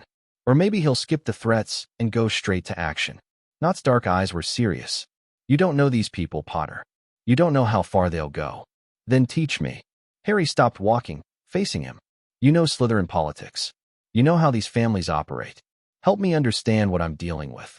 Nott studied him. Why would I do that? Because your father is one of them, and you hate it. Because you told me you wanted to make your own choices. Because, Harry paused. Because I think you're tired of being afraid. Something flickered across Nott's face. Something raw and quickly hidden. You're taking a risk, trusting me. I could be playing you. This whole thing could be a trap. Could be. Harry shrugged. But I don't think it is. And even if it was, I'd rather take the chance than spend my whole life suspicious of everyone. Nott was quiet for a long moment. When he spoke again, his voice was different. Softer. There's a room. 7th floor, left corridor. Walk past the wall 3 times thinking about what you need, and a door appears. He glanced around to make sure they weren't overheard. Meet me there tonight. After curfew. I'll tell you what I know. That's a lot of trust for someone who might be playing me. Maybe I'm tired of being afraid too. Nott's lips curved slightly. Maybe you're not the only one who wants to make different choices. He walked away, disappearing into the crowd of students. Harry watched him go, wondering if he'd just made a breakthrough or a terrible mistake. Only one way to find out. The 7th floor corridor was dark and empty when Harry arrived that night. He'd told Ron and Hermione about the meeting, no more keeping secrets, and both had insisted on coming as backup. They waited now in an alcove around the corner, ready to intervene if things went wrong. Harry walked past the stretch of wall Nott had described, thinking I need a place to meet Theodore Nott. Nothing happened. He tried again, more specific. I need a place where we can talk without being overheard. On the 3rd pass, a door appeared. It was large and ornate, carved with symbols Harry didn't recognize. He pushed it open and stepped inside. The room beyond was comfortable, armchairs arranged around a fire, bookshelves lining the walls, soft lighting that came from nowhere in particular. Theodore Nott sat in one of the chairs, a glass of water in his hand. The room of requirement. Nott gestured at the space. It becomes whatever you need it to be. Right now, we need it somewhere private. How did you know about it? Family secret. The Knotts have been at Hogwarts for centuries. Nott set down his glass. Sit. We have a lot to discuss. Harry sat. The chair was remarkably comfortable. You wanted to know about the dark families. Nott leaned forward. Here's the first thing you need to understand. It's not about dark magic. Not really. It's about power. Old power. Passed down through blood and tradition and obligation. Obligation. Debts. Contracts. Vows made by ancestors that bind their descendants. Nott's voice was bitter. My family owes allegiance to the Dark Lord. Not Voldemort specifically, but whoever holds that title. When he fell, we were freed temporarily. But the obligation didn't disappear. It's waiting for the next Dark Lord to rise. That's barbaric. That's pure blood society. Nott shrugged. The Malfoys owe debts to 6 different families. The Greengrasses owe 3. The Parkinsons are so tangled in obligations they can barely breathe without consulting someone else first. And me? You're a wild card. Your family, The Potters were never part of these systems. They stayed neutral, independent. That's why you're so dangerous to people like Malfoy. Not's eyes held his. You don't owe anyone anything. You can't be controlled through traditional means. So they have to find other leverage. Like threatening my friends. Like that, yes. Or offering you things you can't refuse. Or trapping you in situations where you're forced to accept help. Harry thought about all the letters he'd received. The offers of marriage, of alliance, of payment. Every one of them was designed to create an obligation he'd have to repay. How do I fight it? You do what you're already doing. Nott's voice carried a note of grudging respect. You refuse the debts. You build your own network. People who follow you because they choose to, not because they're bound. And you prove that the old rules don't apply to you. Is that possible? I don't know. No one's ever tried. Nott paused. But if anyone could do it, it might be you. Harry studied him. The thin face, the dark eyes, the guarded posture. This was a boy who'd grown up surrounded by obligation and fear, who'd never been allowed to make his own choices. Until now. Tell me about your curse, Harry said quietly. The one that killed your mother. Nott flinched. Why? Because I want to help you. And I can't do that without understanding what I'm dealing with. For a long moment, Nott didn't speak. When he did, his voice was rough. It's called the Reaper's Mark. Old curse, cast by a wizard my family betrayed about 200 years ago. Every generation, one member of the family dies young. It chooses the strongest, the most promising, the one most likely to continue the bloodline. It chose your mother? She wasn't a Nott by blood. She married into the family. But the curse didn't care. She was the most powerful, the most capable. So it took her. And now, Nott's hand unconsciously went to his chest. Now I'm the strongest of my generation. The curse is dormant in me, but it's there, waiting. One day, probably before I'm 30, it'll activate. And that'll be the end. Harry leaned forward. What if I could stop it? You can't. Nott's voice was flat. The Reaper's Mark isn't like the Greengrass curse. It's not just woven through blood. It's anchored to something external. A focus. An object. Even if you could purify my blood, the curse would just reassert itself. What kind of object? I don't know.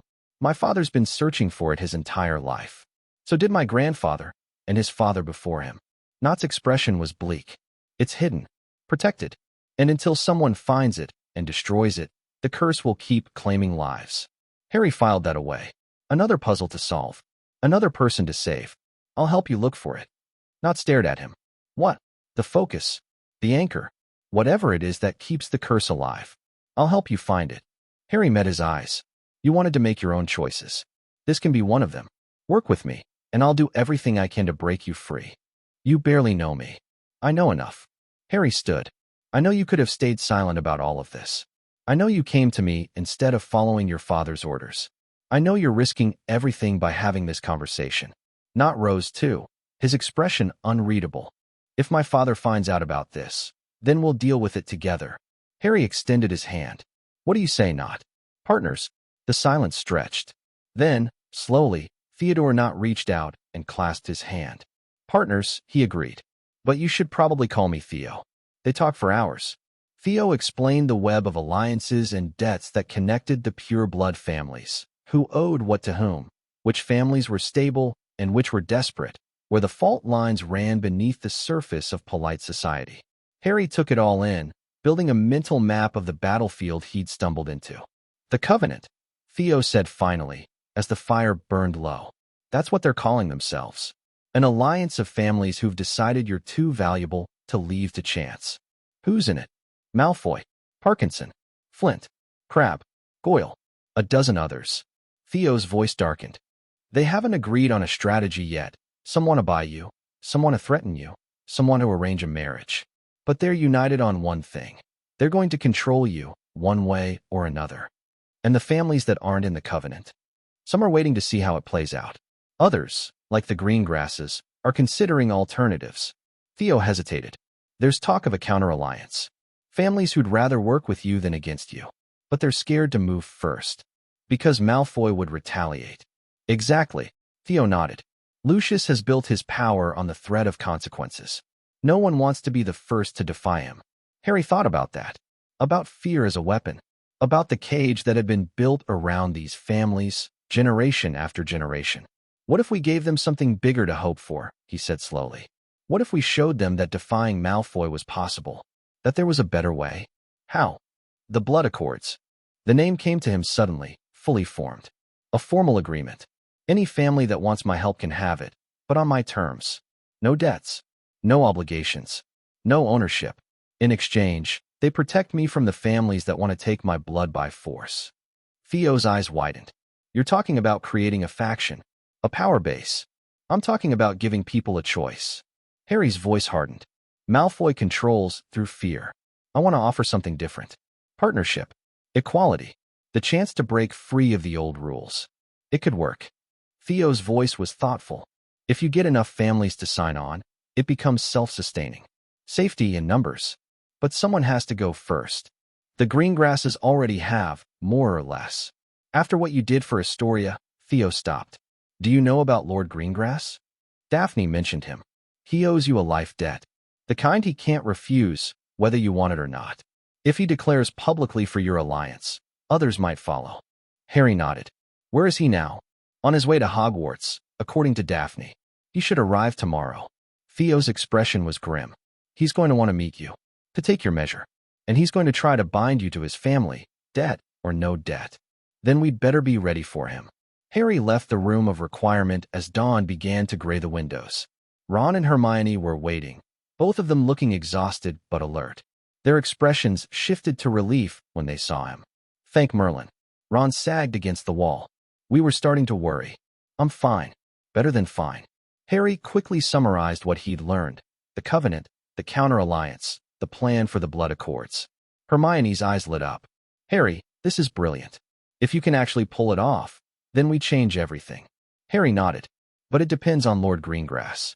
If he supports us publicly, it could start a cascade. If he doesn't, then we're back to square one. Ron's voice was determined. Okay, what do you need us to do? Right now? Sleep. We've all been up all night. Harry managed a tired smile. Tomorrow, we prepare. Lord Greengrass arrives in the evening. We need to be ready. They made their way back to Gryffindor Tower, slipping through empty corridors as the castle began to wake around them. Harry's mind was racing, planning and plotting, but his body was screaming for rest. As he collapsed into bed, one thought echoed through his mind. Everything changes tomorrow. Either the Blood Accords would launch a new era of magical politics, or they'd crash and burn before they started. Either way, there was no going back. Lord Cyrus Greengrass arrived at Hogwarts in a storm of green robes and barely contained fury. Harry watched from a window in the Gryffindor common room as the man strode across the grounds, his wife hurrying to keep pace beside him. Even from a distance, Harry could see the resemblance to Daphne, the same sharp features, the same controlled intensity. He looks angry, Hermione observed. He is angry. Daphne had appeared beside them, her expression carefully neutral. His youngest daughter nearly died. His eldest has been conspiring with Gryffindors, and the entire pureblood world is questioning his family's position. He has a lot to be angry about. Is that going to be a problem? Possibly. Daphne turned from the window. My father is traditional.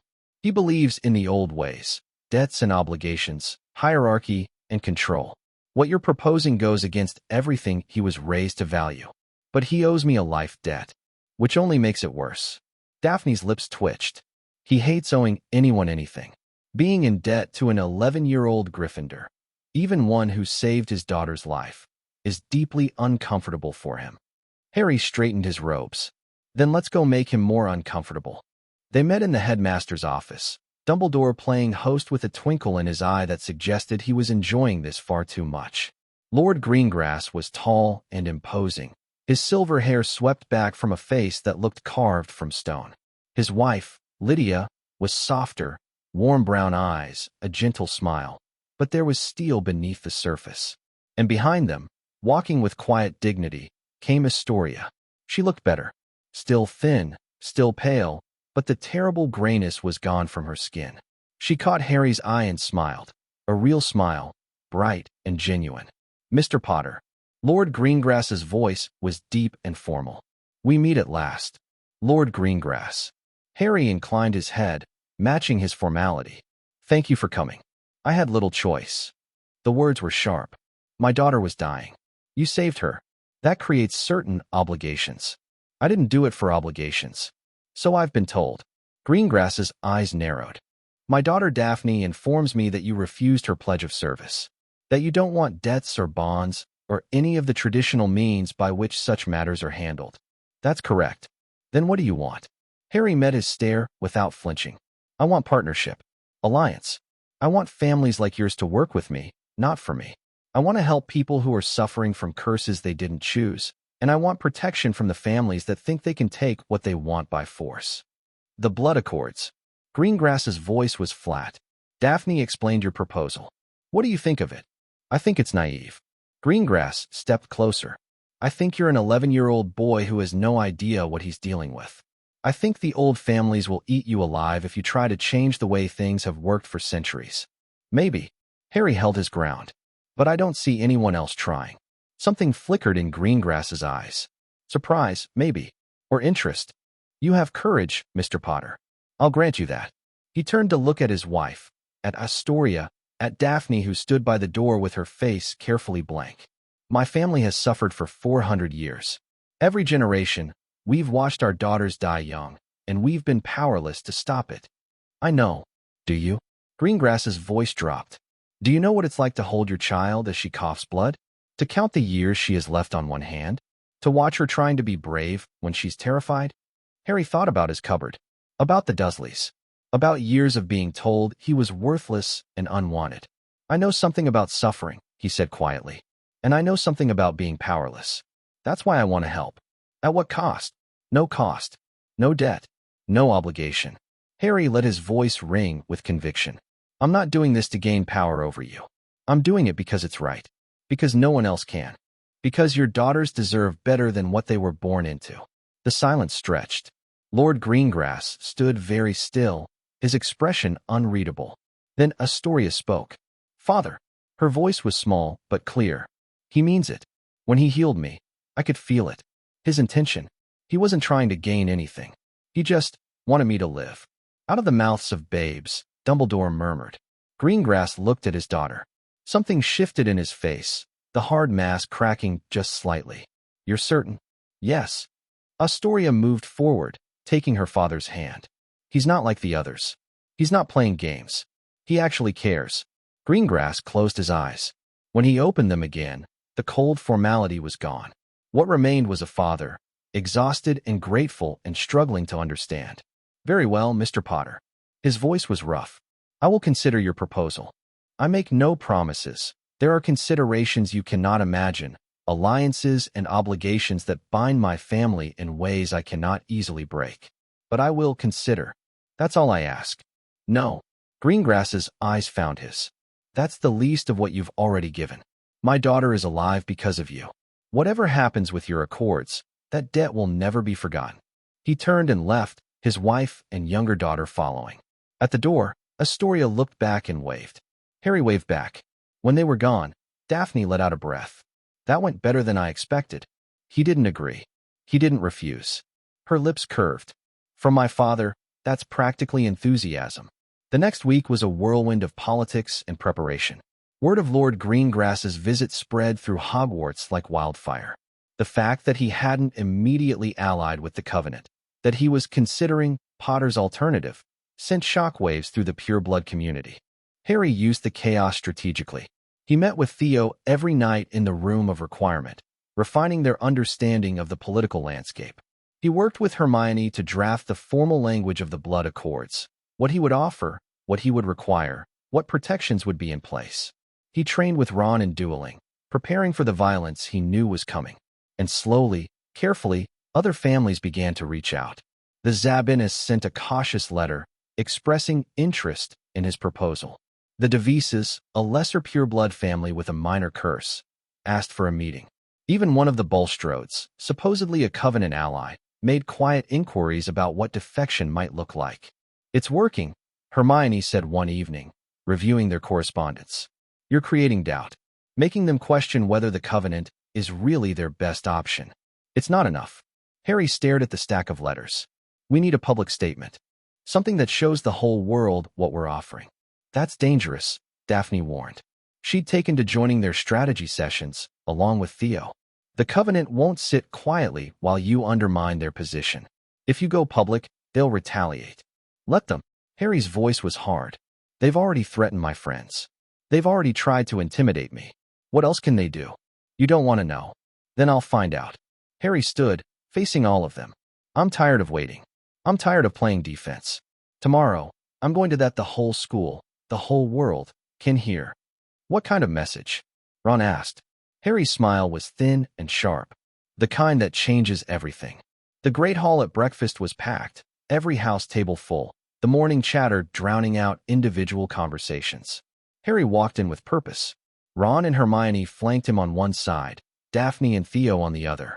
The sight of a Gryffindor and two Slytherins walking together drew immediate attention. He stopped in the center of the hall, between the house tables. Conversations died. Heads turned. Good morning. Harry's voice carried clearly in the sudden silence. I have an announcement. At the head table, Dumbledore's eyes twinkled.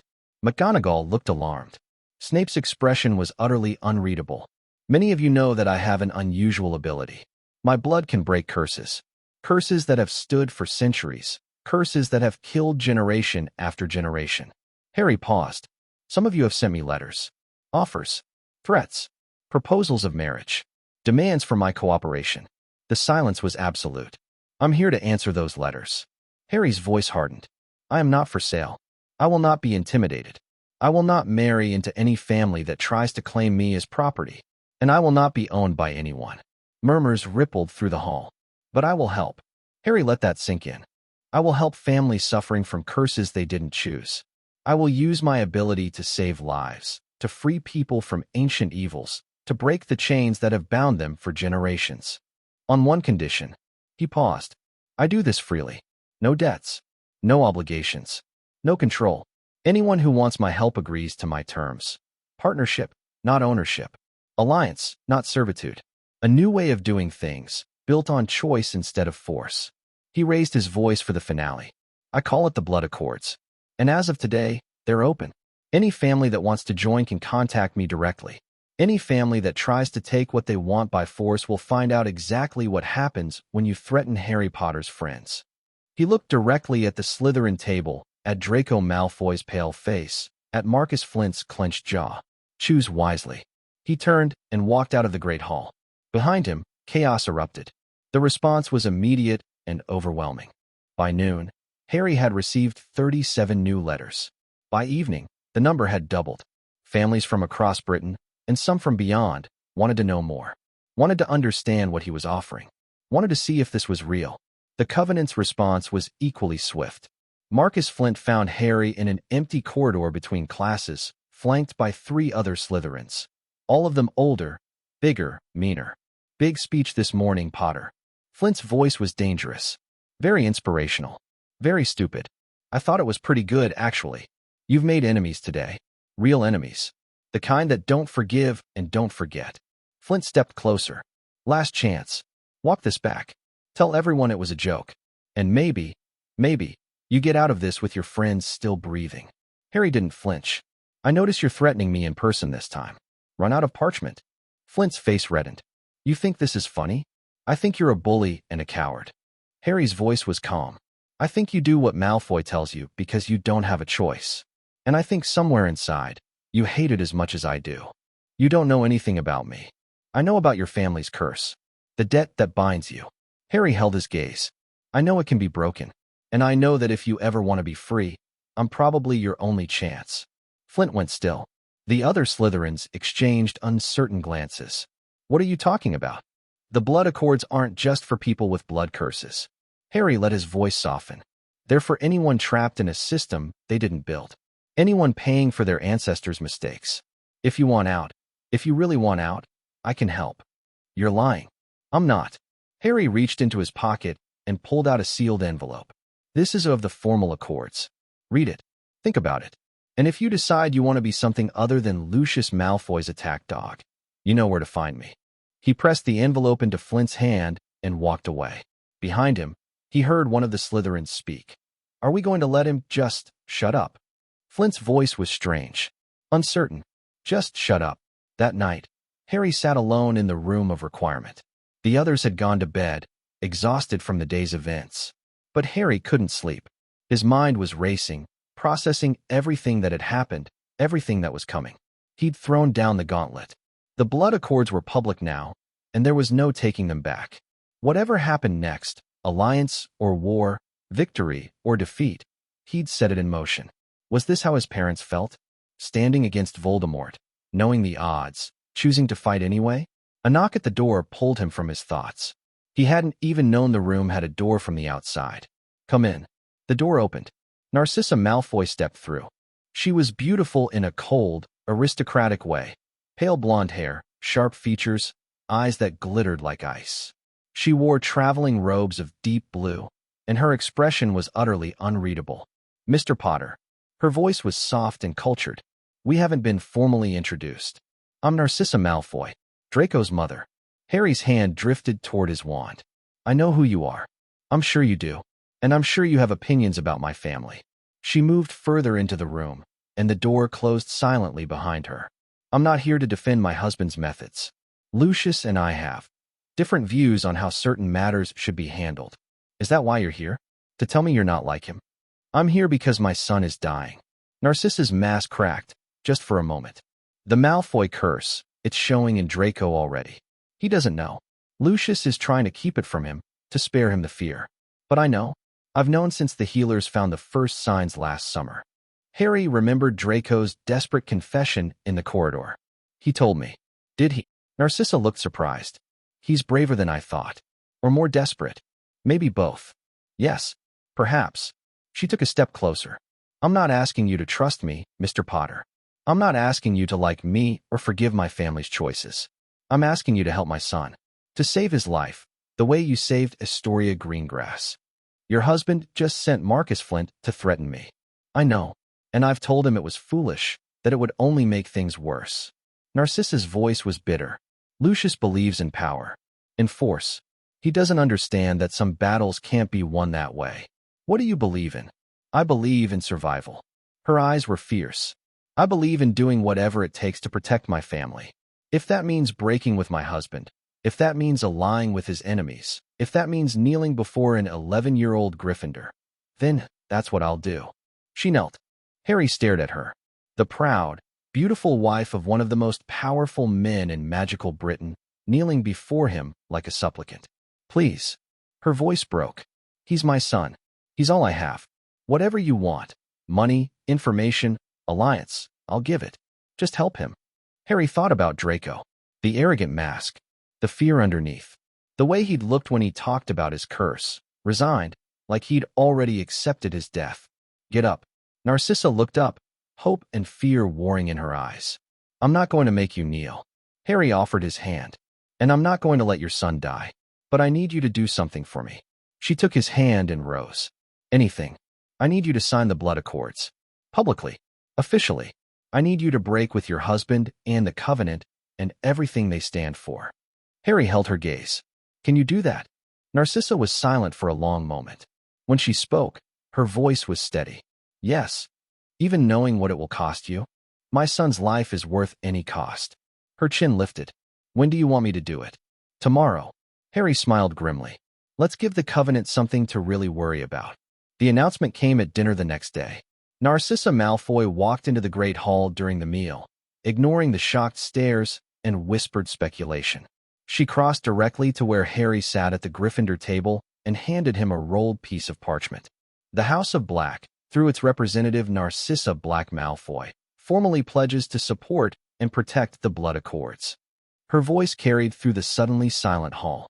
"We break all ties with the covenant and its methods. We stand with Harry Potter." She turned and walked out without another word. The hall exploded. At the Slytherin table, Draco had gone white as chalk. At the head table, Snape looked like he'd been struck by lightning. And everywhere, students were shouting, arguing, trying to make sense of what they'd just witnessed. Harry sat very still, watching the chaos unfold. One Malfoy had just declared war on another. Everything was about to change. And somewhere in the distance, like thunder on the horizon, Harry could feel the storm gathering. It was only beginning. Chapter 3. The Greengrass Gambit. The Howler arrived at breakfast 3 days after Narcissa's declaration, and Lucius Malfoy's voice shook the rafters of the Great Hall. "You treacherous witch! You dare betray your own family? Your own husband? I will see you stripped of everything. The Black Fortune, the manor, your very name. And as for that Potter brat." Dumbledore flicked his wand, and the howler burst into flames mid-sentence. The silence that followed was absolute. "My apologies for the disturbance," the headmaster said mildly. "I believe we can all agree that breakfast should be a peaceful affair." Harry looked across the hall to where Draco sat alone at the end of the Slytherin table. The other students had pulled away from him like he carried a disease. His face was bloodless, his hands trembling around a cup of tea he hadn't touched. Their eyes met. Draco looked away first. "That was brutal," Ron muttered. "Even for Malfoy. His father just publicly disowned his mother." Hermione's voice was soft. "Whatever we think of the Malfoys, that has to be devastating." Harry pushed back from the table. "I need to talk to him." "Harry, wait." But Harry was already moving, crossing the Great Hall with every eye tracking his progress. He stopped in front of Draco, who looked up with an expression caught between hostility and desperation. "Potter, come to gloat. Come to check on you." Harry sat down across from him, ignoring the scandalized whispers. "That howler was aimed at your mother, but you're the one who has to live with the fallout. I don't need your pity." "Good, because I'm not offering any." Harry kept his voice low. "I'm offering information. Your mother signed the accords to save your life. She broke with your father, gave up her position, risked everything for you. Whatever else is happening, you should know that." Draco's jaw tightened. "She didn't ask me. Would you have let her if she had?" The silence stretched. Draco's hands curled into fists on the table. "My father is going to destroy her," he said finally.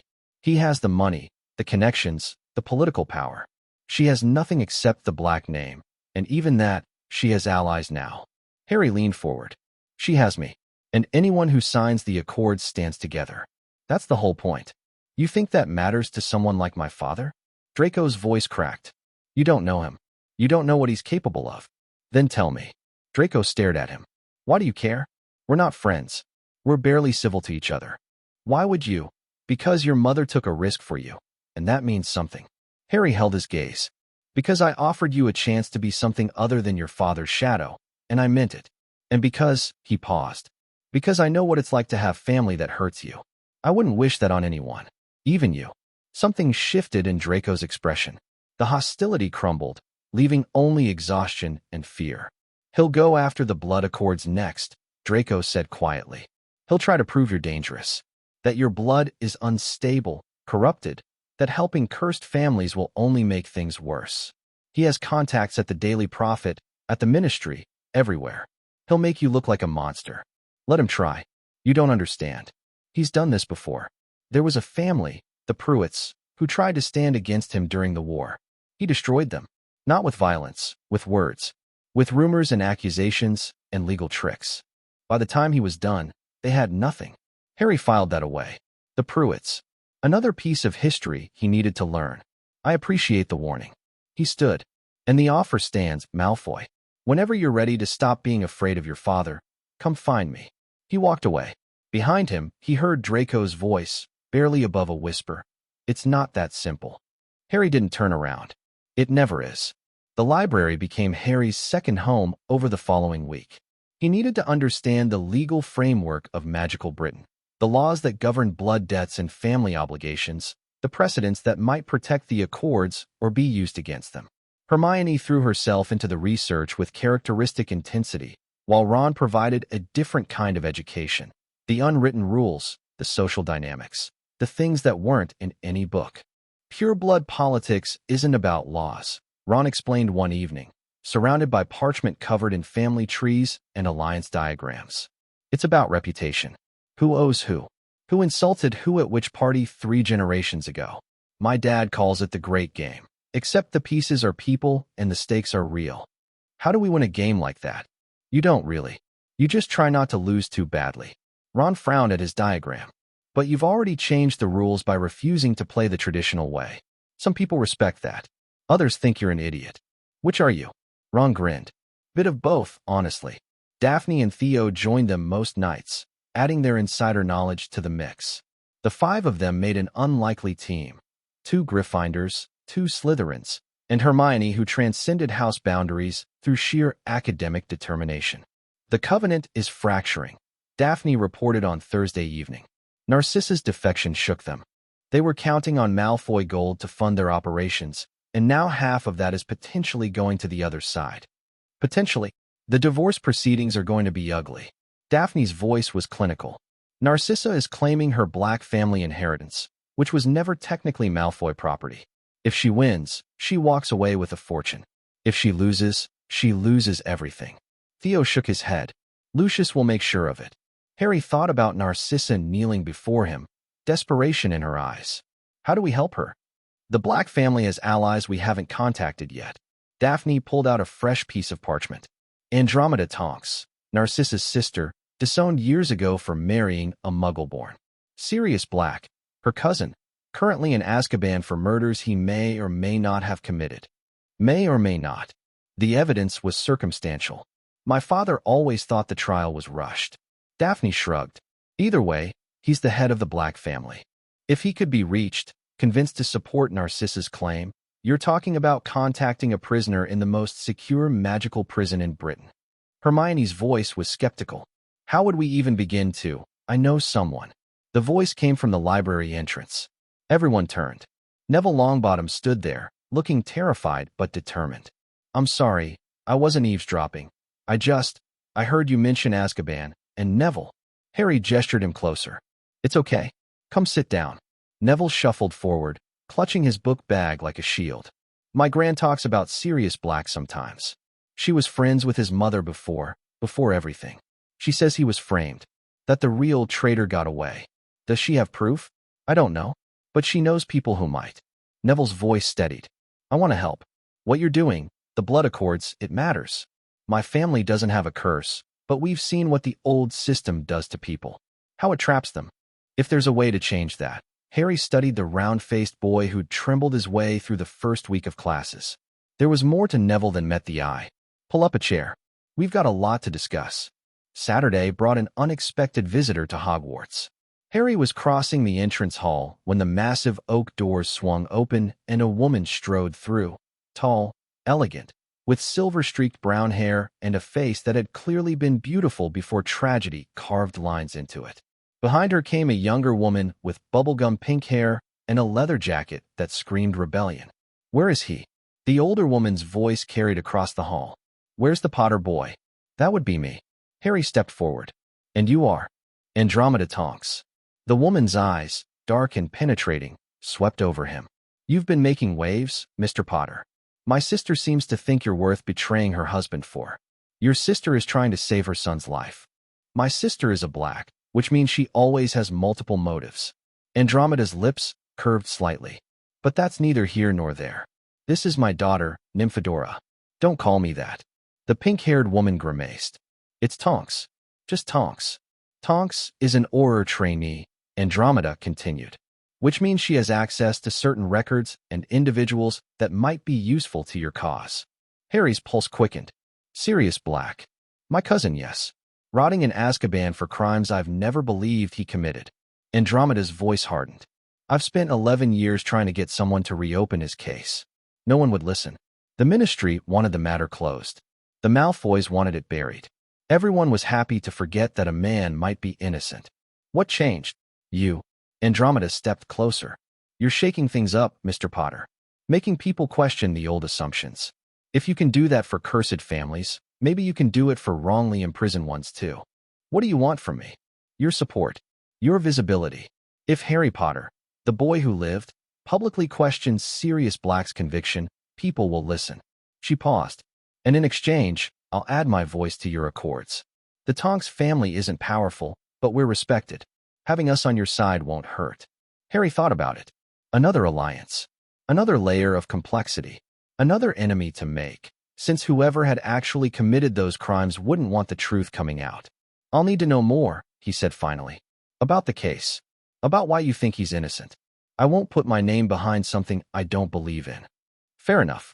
Andromeda nodded. Come to my home tomorrow. I'll show you everything I have. Then you can decide. I'll be there. Good. She turned to leave, then paused. One more thing. My sister, Narcissa, she's not an easy woman to love. But she loves her son more than anything in this world. Whatever else happens, remember that. She swept out, Tonks trailing behind with a cheerful wave. Harry watched them go, his mind racing. Sirius Black. A prisoner who might be innocent. A mystery that connected to his own past in ways he didn't yet understand. Another thread to pull. Another risk to take. He was starting to lose count. That night, Harry dreamed of darkness. He stood in a corridor that seemed to go on forever, doors lining both sides, each one locked and silent. At the far end, something moved, a shadow that wasn't quite a shadow, a presence that watched him with hungry eyes. "You're killing me." The voice came from everywhere and nowhere. Harry spun, but there was nothing to see. "Your blood, your light. Every day, you burn away a little more of me. Do you even know what I am? Show yourself. You already see me. Every time you look in the mirror, every time you feel that other presence behind your thoughts." The voice was cold and amused. "We're connected, Harry Potter. Have been since the night your parents died. What are you? A fragment. A piece of something greater. Something that refuses to die." The darkness pulsed. "Your mother's protection should have destroyed me. Instead, it trapped me. And now your blood, that impossible blood, is slowly finishing the job." Harry felt cold. "The Horcrux. You're the Horcrux in my scar. Clever boy. Dumbledore's told you some things, then." The voice grew sharper. "But has he told you what happens when I'm gone? Has he told you about the others?" "Others? I'm not the only piece. Not even close." The Dark Lord tore his soul into fragments, scattered them across the world. Anchors. Insurance against death. A laugh, harsh and echoing. "Kill the man, and he just comes back. Again and again. Unless someone finds them all." Harry's blood ran cold. "How many? More than you can imagine. Hidden in places you'll never find. Protected by magic you can't break." The darkness surged closer. "But I could tell you. I could show you where they are. What they are. How to destroy them." "Why would you do that?" "Because I want to survive." The voice dropped to a whisper. "Your blood is killing me. Slowly. Yes, you have years yet before I'm truly gone. But I can feel it. Every time you use your power, you burn away another piece of me." "Good. Is it?" The darkness seemed to smile. "I'm the one thing keeping the Dark Lord from returning to full power. I'm the anchor he needs to complete his resurrection. Without me, he'll have to find another way, and he will find one. Are you prepared for that?" Harry said nothing. "I can help you." The voice turned coaxing. "I know his secrets, his weaknesses, his plans. I know things Dumbledore has never dreamed of. Let me live, and I'll give you everything you need to defeat him. And what do you want in return? Just time. Just a little more time. Stop using your blood so recklessly. Stop burning through me to save people who don't deserve it." The darkness pulsed. "Is that really so much to ask?" Harry thought about Astoria's smile. About the weight of responsibility he'd chosen to carry. About all the people still suffering from curses they couldn't escape. "Yes," he said. "It is." The darkness screamed. Harry woke up. He lay in bed for a long time, staring at the canopy above him, processing what had just happened. The Horcrux was real. It was aware. And it was dying. Part of him felt triumphant. His blood was destroying something evil, something that should never have existed. But another part felt the weight of what he'd learned. Other Horcruxes. Multiple pieces of Voldemort's soul, scattered across the world. Even if Harry destroyed the fragment in his scar, the Dark Lord would survive. He needed to tell Dumbledore. He needed to tell someone. But who could he trust with something this big? Harry slipped out of bed, pulled on clothes, and made his way to the Ollery. The castle was quiet at this hour, only the torches providing company as he climbed the stairs. He found Hedwig on her usual perch, her amber eyes gleaming in the darkness. "I need to," he told her softly. "To the headmaster." "Can you find him?" Hedwig hooted and extended her leg. Harry pulled out parchment and quill, thinking carefully about what to write. He couldn't put everything in a letter, too risky, but he could request a meeting. "Professor Dumbledore, I've learned something important. Something about the night my parents died and what it left behind. I need to speak with you privately, as soon as possible." Harry Potter, he tied the letter to Hedwig's leg and watched her fly into the darkness. Then he sat down on the cold stone floor and waited for dawn. Dumbledore's response came with breakfast. "Mr. Potter." Professor McGonagall appeared at his shoulder, her expression carefully neutral. "The headmaster will see you after your morning classes. Report to his office at noon." "Thank you, Professor." "Harry." Her voice dropped. Whatever this is about, be careful. There are forces moving in the castle that even I don't fully understand. She walked away before he could respond. The morning passed in a blur. Harry sat through Transfiguration and History of Magic without absorbing a single word. His mind kept returning to the dream, to the Horcrux's voice, to the terrible truth it had revealed. At noon exactly, he stood before the gargoyle guarding Dumbledore's office. Sherbet Lemon. The statue leapt aside. The headmaster was waiting, seated behind his desk, his expression grave. Harry, please sit down. He gestured to a chair. Your letter suggested urgency. It's about the thing in my scar. Harry sat, his hands clenched in his lap. I had a dream last night. Or maybe it was more than a dream. Something talked to me. Dumbledore went very still. Tell me everything. Harry did. The corridor of doors. The voice from the darkness. The Horcrux's offer and its revelations about other soul fragments. When he finished, Dumbledore looked older than Harry had ever seen him. I feared this day would come. His voice was barely above a whisper. I had hoped, but hope is sometimes a poor substitute for preparation. You knew? About the Horcruxes? I suspected. Dumbledore rose and moved to the window, his back to Harry. Tom Riddle, Voldemort, was always obsessed with immortality. The signs were there, if one knew where to look. But I could never confirm how far he had gone. The thing in my scar said there are multiple pieces, hidden all over the world. Yes, that would match what I know of Tom's psychology. Dumbledore turned back, his eyes troubled. He would want redundancy, security, multiple anchors to this world, in case one was destroyed. Can they be found? Destroyed? In theory. But Tom would have protected them with the most powerful magic at his disposal. And he chose his hiding places carefully. Dumbledore paused.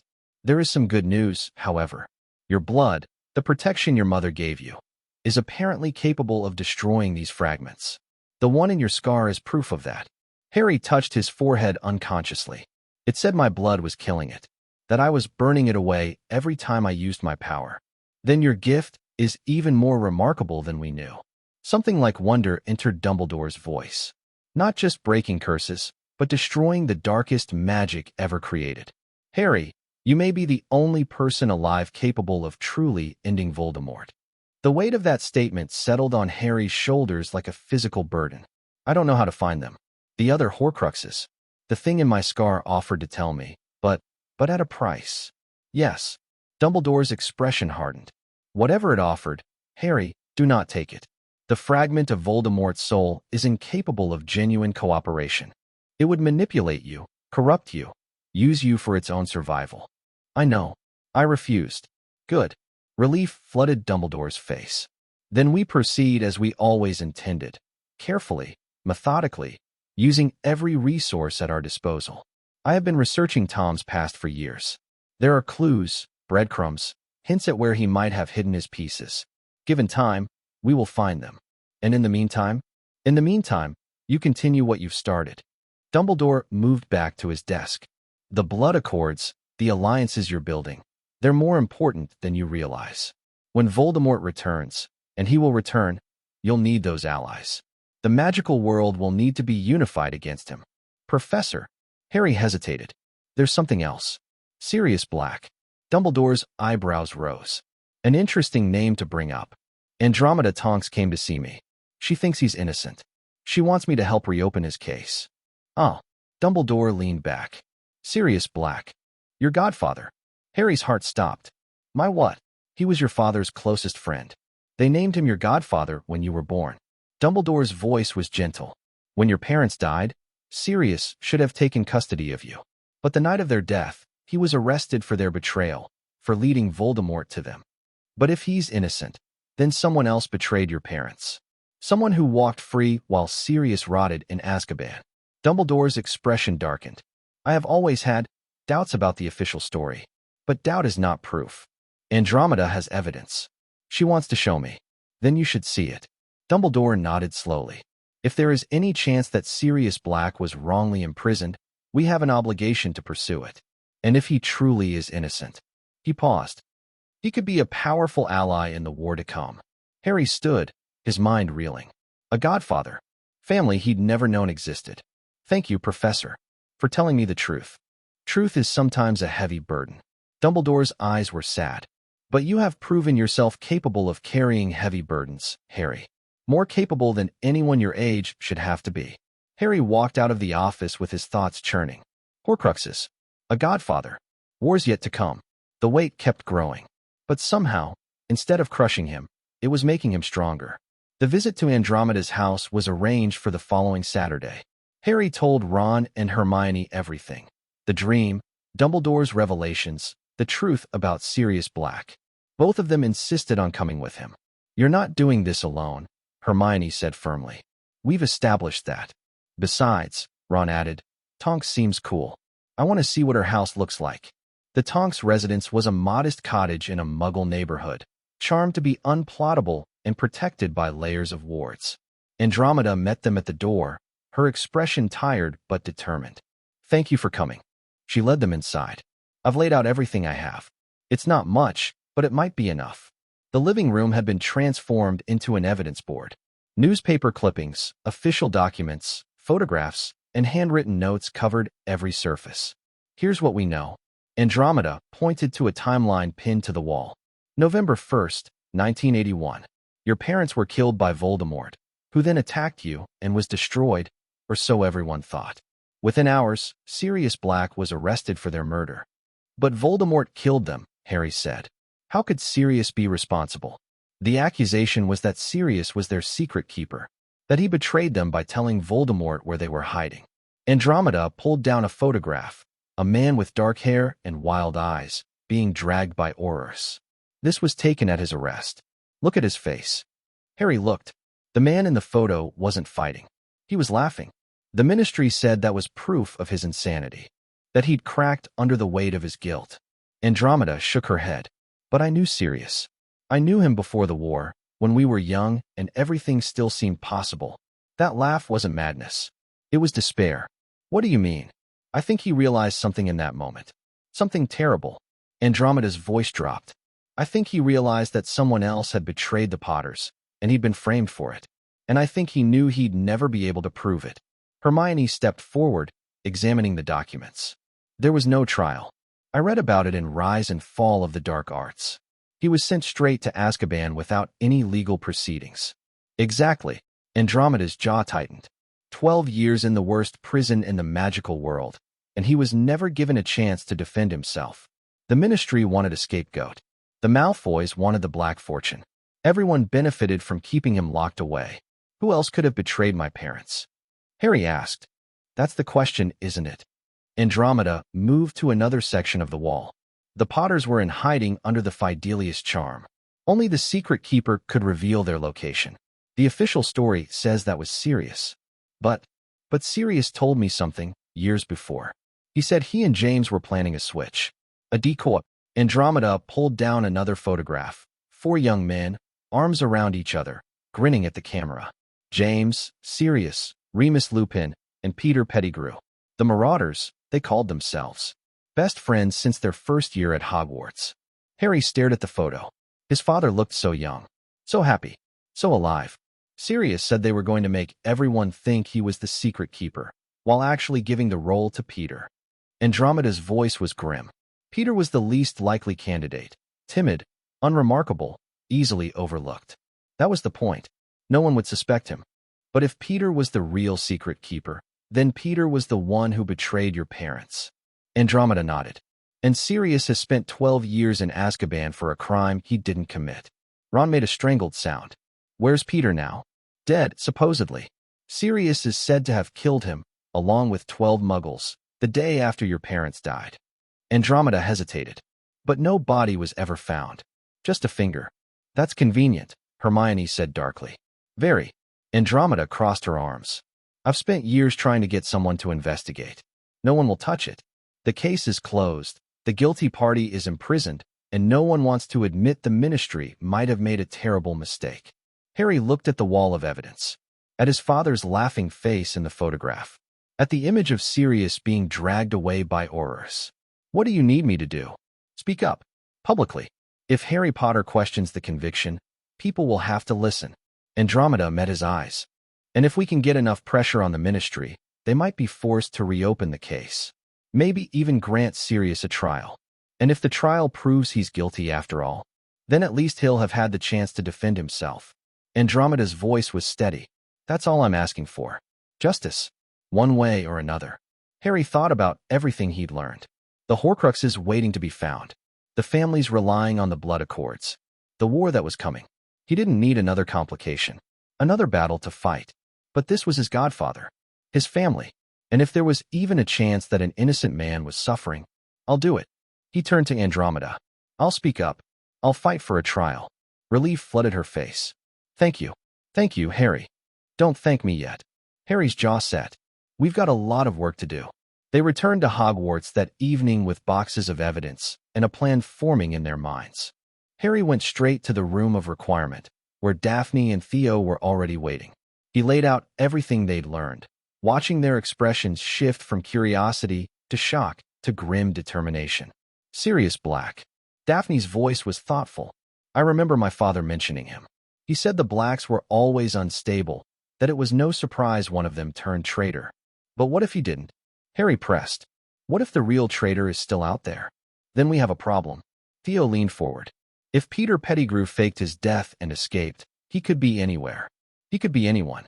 And he'd have every reason to make sure Sirius never gets a trial. We need to find him. Harry started pacing. If we can prove he's alive, that's proof that the original story was wrong. That's assuming he is alive. Hermione frowned. 12 years is a long time. He could be genuinely dead by now. Or he could be hiding in plain sight. Ron's voice was strange. Harry turned to look at him. What? It's probably nothing. Ron was pale. It's just, Peter Pettigrew was supposed to be an animagus. Unregistered. He could turn into a rat. So, Ron swallowed. Scabbers. My pet rat. He's been in the family for 12 years. Which is way longer than rats are supposed to live. And he's missing a toe. The room went silent. Peter Pettigrew's only remains were a finger, Hermione whispered. Just a finger. Harry felt cold. Ron, where's Scabbers now? In the dormitory. Why? Ron's eyes widened. You don't think? I think we need to check. Harry was already moving toward the door. Right now. They raced through the castle, ignoring the curious looks from other students. The Gryffindor common room was mostly empty, and they took the stairs to the boys' dormitory 3 at a time. Ron's bed was in the corner.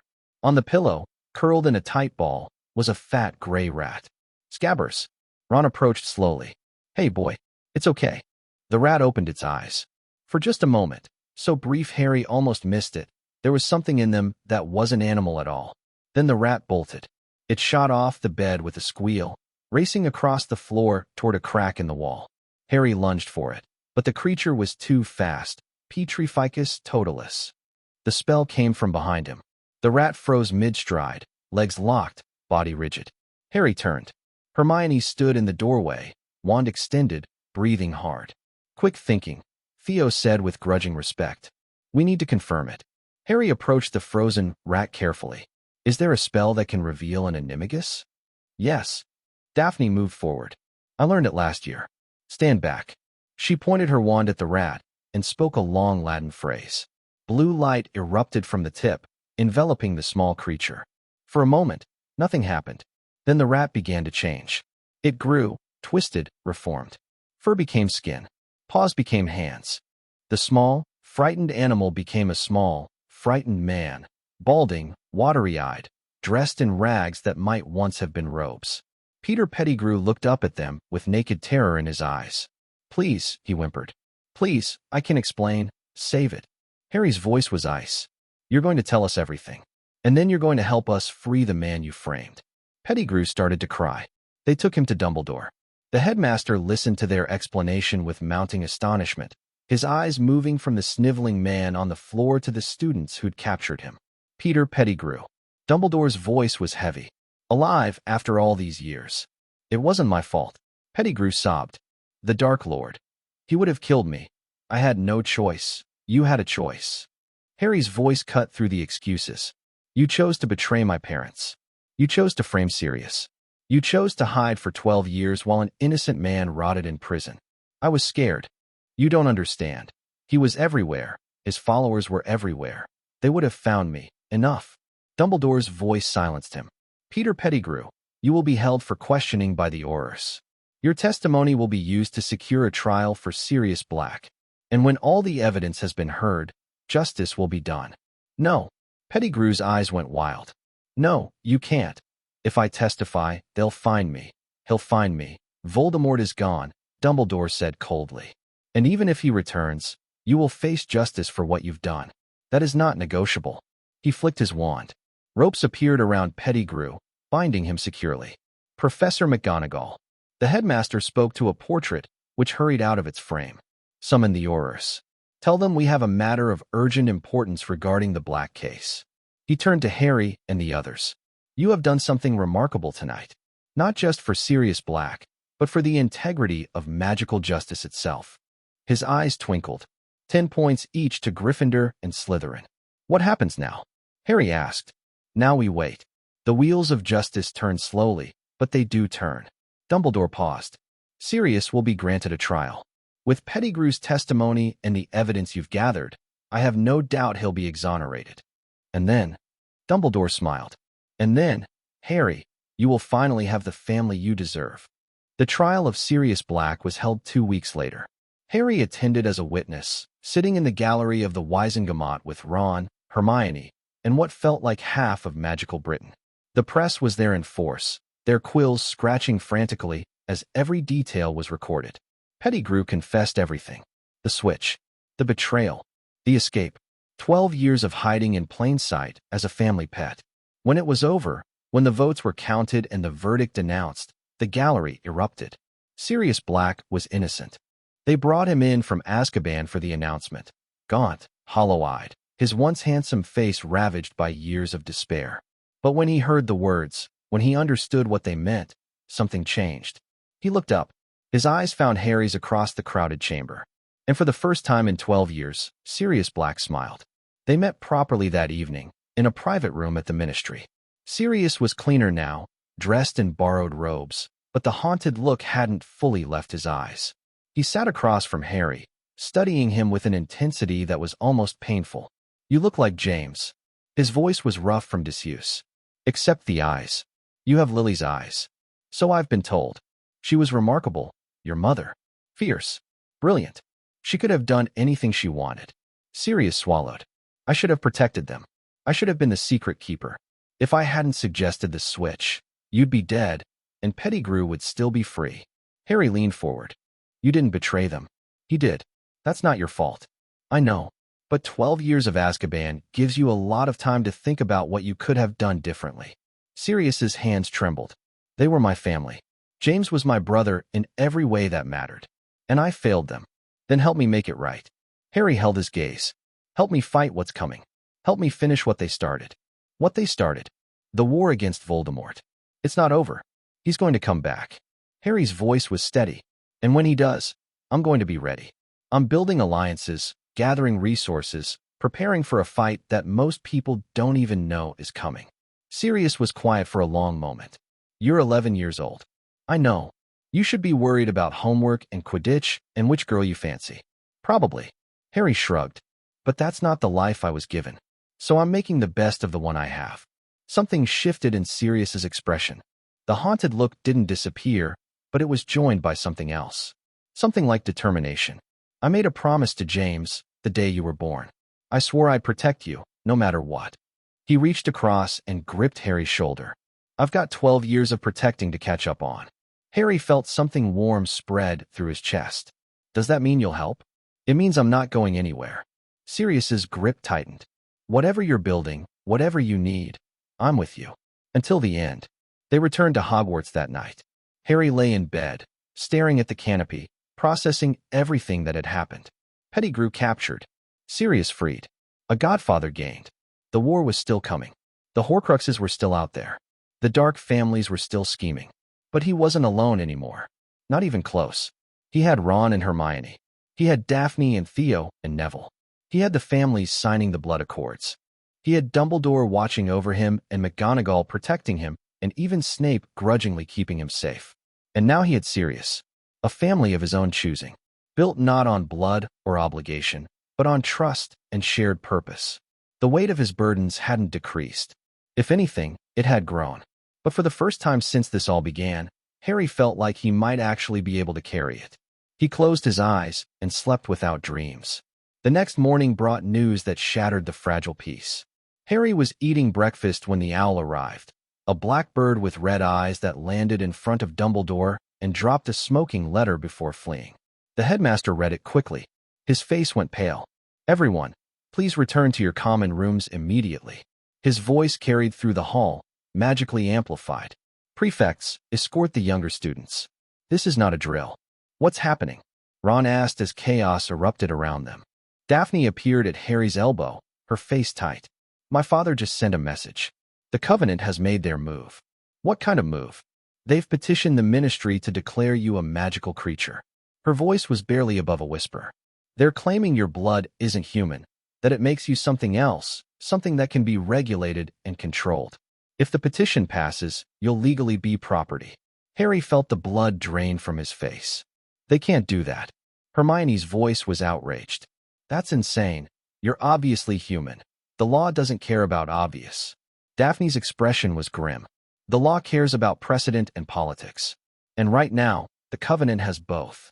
Harry looked around the Great Hall, at the students hurrying toward the exits, at the teachers conferring in urgent whispers, at Dumbledore, whose ancient face held an expression Harry had never seen before. "Fear.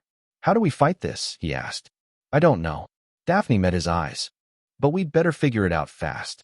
The hearing is scheduled for next week." The war had arrived early, and Harry was right in the center of it. Chapter 5. Debts and demands. The marriage contracts started arriving 3 days after Harry's victory at the Wizengamot. "This one's from the Zabinis."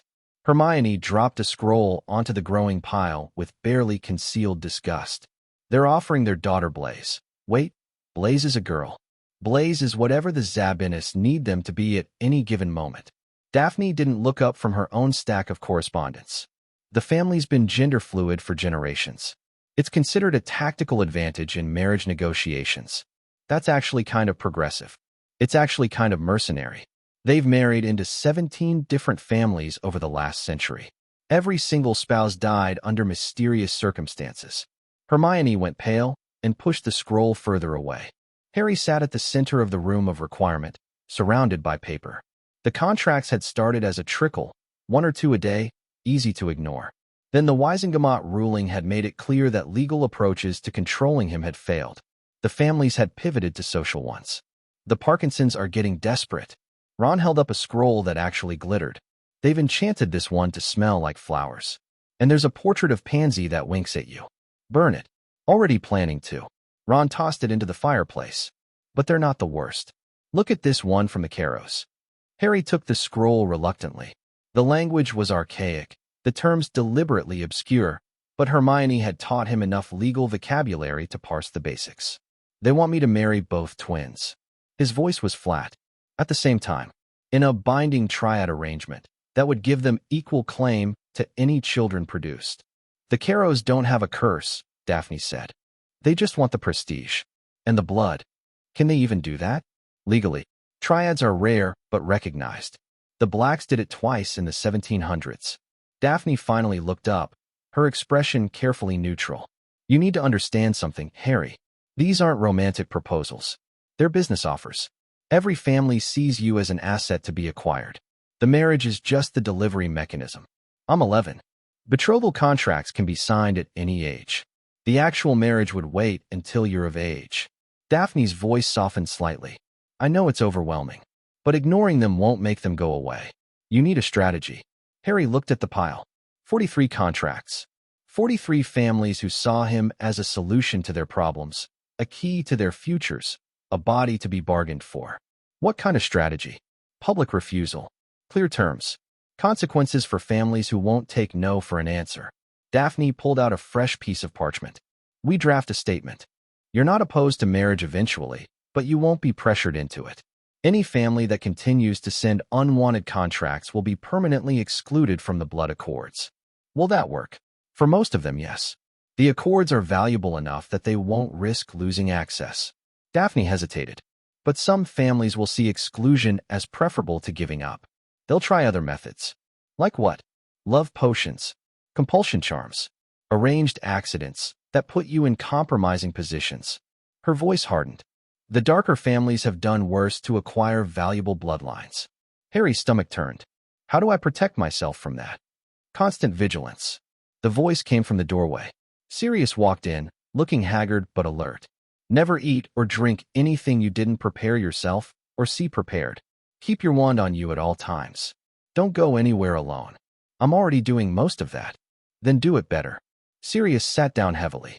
I've been talking to some old contacts. People who survived the First War by being paranoid.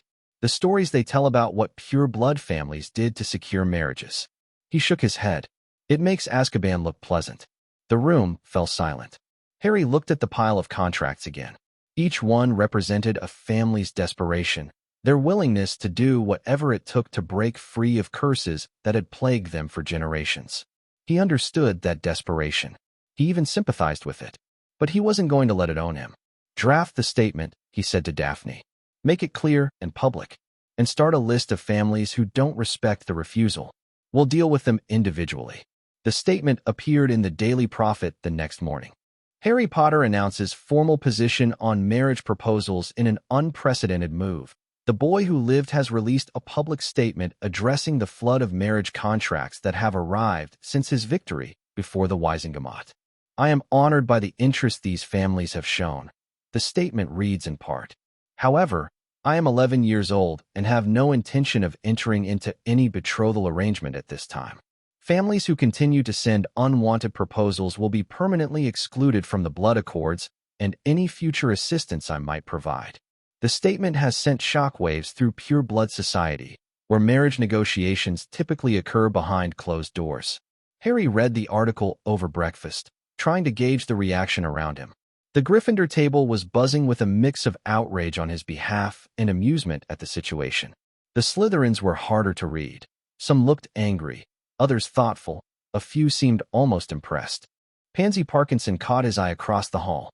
Her expression was murderous. I think you've made an enemy, Ron observed through a mouthful of eggs. One more won't make much difference. That's a terrible attitude to have. It's a realistic one. Harry pushed his breakfast around his plate. He wasn't hungry. How many enemies did I have before all this started? Just Voldemort and his followers. Now I've got half the pure-blood families in Britain plotting against me. You've also got the other half supporting you. Hermione's voice was gentle. That's more than most people can say. Is it enough? Before anyone could answer, the morning post arrived. A blood-red envelope landed in front of Harry, smoking ominously. Howler, Ron said, paling. From the look of it, a bad one. Harry didn't hesitate. He grabbed the envelope and sprinted for the doors, making it outside just as it burst open. How dare you? The voice was female, shrill, vibrating with fury. The Parkinson family has served the magical world for 17 generations. Our daughter is a prize beyond your worthless mudblood loving. Harry pointed his wand at the Howler and said, very clearly, Incendio. It burned to ash mid-sentence. He stood in the entrance hall, breathing hard, surrounded by students who'd followed to witness the spectacle. The silence was deafening. Well, Daphne emerged from the crowd, her expression unreadable. I'd say you've made your position clear. They called me mudblood loving like it was an insult. To them, it is. Daphne moved closer, lowering her voice. Are you okay? I'm fine. Harry wasn't fine. His hands were shaking, his heart was racing, and he wanted to find Lady Parkinson and explain exactly what he thought of her worldview. I'm fine. You're not, but I appreciate the attempt. Daphne glanced at the watching students. Come on, we should talk privately. She led him through the castle to an unused classroom, casting privacy charms with practiced efficiency. The Parkinsons are going to be a problem, she said without preamble. Lady Parkinson isn't the type to accept rejection gracefully. She'll try something. Like what? Hard to say. The most common approach would be a love potion, keyed to Pansy, probably slipped into your food or drink. If you suddenly developed feelings for her, it would look like a natural change of heart. Sirius already warned me about that. Good. But there are other options. Daphne's voice dropped. Memory charms. Staged compromising situations. Bribing your friends to betray you. My friends wouldn't, I know. Daphne held up a hand. I'm not saying they would. I'm saying the Parkinsons might try. They might approach Ron or Hermione with offers. Try to create wedges in your alliance. Then we need to warn them. We need to do more than warn them. Daphne's expression was serious. We need to make the cost of moving against you so high that no one dares try. How? By showing what happens to those who do. Daphne paused. There's a tradition in pure blood society. When a family acts in bad faith, breaks a contract, betrays an alliance, acts against their stated word, the injured party can demand a formal accounting. A public trial, essentially, where the offending family must justify their actions or face social consequences. Social consequences? Exclusion from events, closed doors at businesses, broken engagements, lost contracts, canceled partnerships. Daphne's voice was cold. In extreme cases, it can destroy a family's standing for generations. Harry thought about it. You want me to threaten the Parkinsons with a formal accounting? I want you to make an example of them. If they try something, and they will, we invoke the tradition. We drag their actions into the light and let society judge them. That seems harsh. It is harsh. It's meant to be. Daphne met his eyes. I know you want to be fair. To give people chances, to believe in redemption. Those are admirable qualities. But some people won't respond to kindness. Some people only understand consequences. Harry was quiet for a long moment. Okay, he said finally. But we wait until they actually do something. I'm not going to threaten anyone based on what they might do. Fair enough. Daphne nodded. Just be ready when they move. They moved 3 days later. Harry was walking to potions when Pansy Parkinson stepped into his path, flanked by Millicent Bulstrode and another Slytherin girl he didn't recognize. Potter. Pansy's voice was sweet, her smile sharp. A word. I don't think we have anything to discuss. Oh, I think we do. She stepped closer. My mother was humiliated by your little statement. The howler she sent. You burned it in front of the whole school. Made her look foolish. She made herself look foolish. Pansy's smile didn't waver. My mother doesn't take humiliation well. She's been planning, considering options. Is this a threat? It's information. Pansy tilted her head. You think you're so clever, Potter. Building your alliances, making your speeches, acting like you're above the game everyone else has to play. But you're not above it. You're in it, whether you like it or not. I know exactly what game I'm playing. Do you? Pansy's eyes glittered. Then you know that some games have consequences beyond what you can control. People get hurt. People who think they're protected. People who trust the wrong allies. Harry felt cold. Stay away from my friends, Parkinson. Your friends are fine. For now. She stepped back, still smiling. But you might want to check on your other allies. The ones who think they're safe because they signed your little accords. She walked away, her followers trailing behind. Harry stood frozen for a moment, his mind racing. Then he pulled out the charmed mirror Sirius had given him. Sirius. Emergency. His godfather's face appeared almost instantly. Harry? What's wrong? The Parkinsons are planning something. Not against me directly, against someone in the Alliance. I need to know who's most vulnerable. Where are you? Outside the potions classroom. Get to the room of requirement. I'll contact the others. We'll figure out who's at risk. Harry ran. The answer came within the hour. Astoria. Daphne's face was white. They're going to target Astoria. How do you know? I just got a message from my father. Someone's been asking questions about her condition. How much of the curse I broke, whether she's fully cured, what would happen if she were exposed to dark magic again? Why would they? Harry stopped as the implications hit him. They're going to try to undo what I did. Not undo. Complicate. Daphne's voice was shaking with rage. If Astoria relapses, if the curse reasserts itself, I'd be desperate. Desperate enough to pressure you into whatever they wanted. A marriage contract, a formal alliance, anything to save my sister again. Where is she now? Hogwarts. The hospital wing. Madame Pomfrey's been monitoring her condition weekly. Daphne was already moving toward the door. We need to get to her. They found Astoria in her hospital bed, looking confused but unharmed. Daph? What's going on? Nothing. Just checking on you. Daphne's voice was strained. Have you eaten or drunk anything unusual today? Talked to anyone you don't normally talk to? No. Astoria's eyes widened. Am I in danger? Not anymore. Harry stepped forward. We're going to make sure of that. Madame Pomfrey emerged from her office, looking alarmed. What's all this commotion? Someone may try to attack this patient. Daphne's voice was sharp. I need you to increase security. No visitors without my approval. No food or drink that doesn't come directly from the kitchens. No potions without triple verification. That's quite extreme. My sister nearly died once. I'm not taking chances. Pomfrey looked between them, reading the fear in their faces. Very well. I'll implement additional protections immediately, but I'll need to inform the headmaster. Please do. Harry moved to Astoria's bedside. I'm going to add some protection of my own, if that's okay with you. What kind of protection? Harry pulled out a small vial. His blood, collected that morning for exactly this kind of emergency. A few drops, mixed into a ward. If anyone tries to use dark magic on you, it'll alert me immediately and start purifying the curse before it can take hold. Astoria looked at the vial, then at Harry. Her expression was solemn. You're using yourself up, she said quietly. Every time you give your blood, you're using up something that can't be replaced. You're worth it. How do you know? You barely know me. I know enough. Harry met her eyes. I know you didn't choose to be cursed. I know you've spent your whole life fighting something you didn't deserve. And I know that people like the Parkinsons think they can use you as a pawn in their games. That's not going to happen while I'm around. Astoria was quiet for a moment. Then she held out her arm. Do it. Harry let 3 drops of his blood fall onto a piece of parchment, spoke the protective words Sirius had taught him, and watched the ward settle over Astoria like a golden blanket. There. You're protected. Thank you. Astoria's voice was small. Harry? Why are people like this? The Parkinsons, the families who want to hurt us. Why can't they just leave us alone?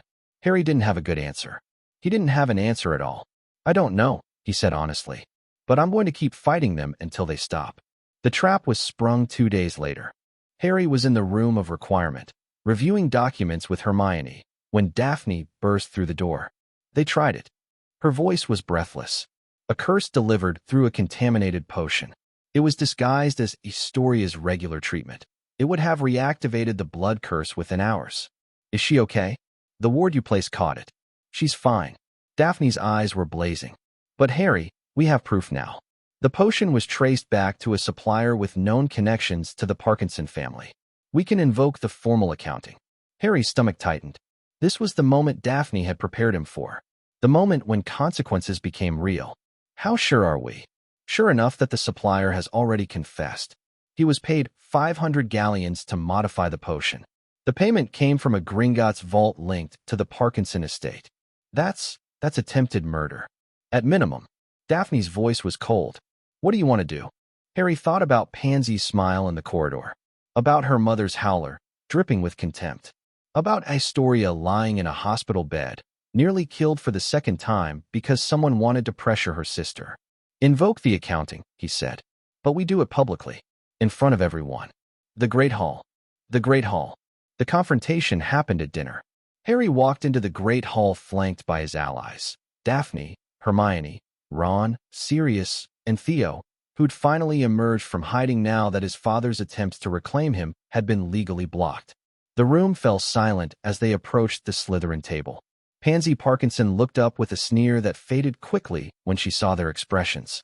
Potter, come to, Pansy Parkinson. Harry's voice carried through the hall, magically amplified. I invoke the right of formal accounting against your family for the attempted murder of Astoria Greengrass through curse reactivation, for conspiracy against an allied family, for violation of the principles of honorable conduct that Pure Blood Society claims to uphold. The Great Hall exploded into whispers. Pansy went pale. You can't. I didn't. The evidence has already been delivered to the Wisengamot. The supplier who prepared the cursed potion has testified. The payment records have been verified. Harry's voice was relentless. Your family has one chance to respond. Admit the crime, pay restitution, and submit to whatever penalties the allied families deem appropriate. Or face full social exclusion. This is insane. Pansy stood, her voice shrill. My mother would never. This is obviously a frame. Then she can defend herself at the accounting. Daphne stepped forward. Tomorrow, here, in front of witnesses, she can present her evidence, explain her innocence, and accept the judgment of her peers. She won't come. Then she admits guilt by default. Daphne's smile was sharp.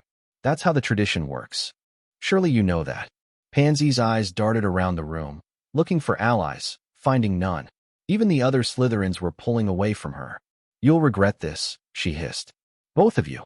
My family has connections you can't imagine. Your family is finished. Harry's voice was quiet but firm. You had a choice. You could have accepted rejection gracefully, maintained your dignity, waited for a better opportunity. Instead, you tried to kill a 10-year-old girl to use her sister as leverage. There's no coming back from that. He turned and walked away. Behind him, Pansy Parkinson burst into tears. Lady Parkinson didn't appear at the accounting. Her absence was noted, documented, and publicized. Within a week, the social consequences Daphne had predicted began to manifest. Invitations were withdrawn. Business partners sent apologetic letters. Even families who'd supported the covenant distanced themselves from the Parkinsons. It's brutal, Ron observed, watching of the prophet that detailed the family's collapse. I almost feel bad for them. They tried to kill Astoria. Daphne's voice was flat. They don't deserve sympathy. I'm not saying they do. I'm just saying. Ron trailed off. It's a lot of power, isn't it? The ability to destroy a family like that. Yes. Harry didn't look up from his own correspondence. It is. Does it bother you? Every day. Harry finally met Ron's eyes. But what was the alternative? Let them get away with it? Let other families think they could do the same thing without consequences? No. No, I know. Ron ran a hand through his hair. I just keep thinking about how easy it would be to abuse. The formal accounting, the social pressure, all of it. In the wrong hands. That's why it has to stay in the right hands. Hermione looked up from her notes. That's why Harry can't ever use this power for personal gain, or revenge, or anything except genuine protection. The moment he does, I become exactly what I'm fighting against. Harry nodded. I know. Do you? Hermione's voice was gentle. Because it's easy to say now, when the targets are obvious villains. But what about when it's more complicated? When someone you care about wants you to use this power for something questionable? Harry thought about it.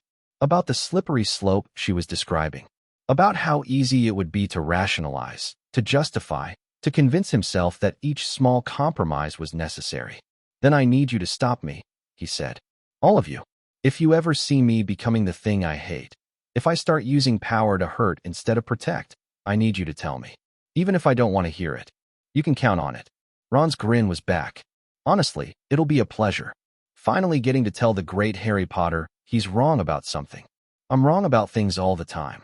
Yeah, but usually you figure it out before I can yell at you. Very frustrating. Despite everything, Harry laughed. The next few weeks settled into something like a routine. Harry attended classes, maintained his alliances, continued helping families break their curses. The stream of marriage proposals slowed after the Parkinson scandal. Families were more cautious now, more willing to respect his stated boundaries. But not all of them. The Flints have sent another offer. Daphne handed him the scroll with a grimace. Marcus delivered it personally. He looked unhappy. Harry unrolled the parchment. The language was different from previous proposals, less aggressive, more pleading. They're desperate. Harry read through the terms. They're offering to release Marcus from his service debt to the Malfoys. To give me full control of the Flint family's cursed situation. In exchange, a marriage contract. Open terms. I can name the conditions. Harry looked up. They're offering me everything, Daphne. The family's complete submission. Just to save Marcus from the service curse. The service curse is brutal. Daphne's voice was quiet. It strips away free will. Marcus has spent his entire life doing what others told him. First his father, then Lucius Malfoy. He's never had a real choice about anything. Could I break it? The curse. I don't know. It's different from the blood curses you've dealt with before. More complicated. Daphne hesitated. You'd have to examine Marcus directly. See what you're dealing with. Then let's do that. They met Marcus Flint in an empty classroom that evening. He was massive, tall, and broad, with a face that looked like it had been in too many fights. But up close, Harry could see the exhaustion behind his aggressive exterior. The way his eyes never quite focused, always waiting for someone to give him an order. Potter. Marcus's voice was flat. Greengrass. Flint. Harry kept his distance, studying the older boy. I got your family's proposal. And I want to understand the curse first. Before I agree to anything. Something flickered in Marcus's expression. Hope. Maybe. Or the memory of hope. What do you want to know? How does it work? The service curse. Marcus was quiet for a moment. When he spoke, his voice was rough. I don't have choices. Not real ones. Every Flint is bound to serve whoever holds our family's debt. When my father held it, I served him.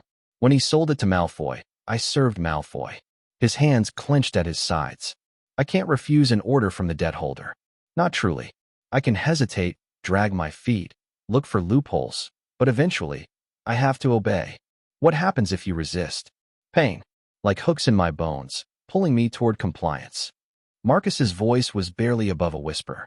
The longer I resist, the worse it gets. After a few hours, I can't think. After a day, I can't move. The curse takes control of my body and makes me obey anyway. Harry felt sick. How long has this been going on? 400 years. The Flints angered a wizard named Aurelius Blackwood. He cursed our family to servitude, then sold the debt to the highest bidder. Marcus's laugh was bitter. We've been slaves ever since, passed from owner to owner, generation after generation. And the curse is transferred through blood?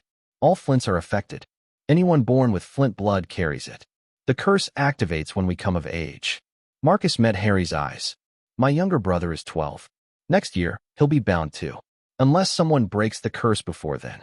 Harry stepped closer, examining Marcus with the same intuition he'd used on Astoria's curse. He reached out, not touching, just sensing.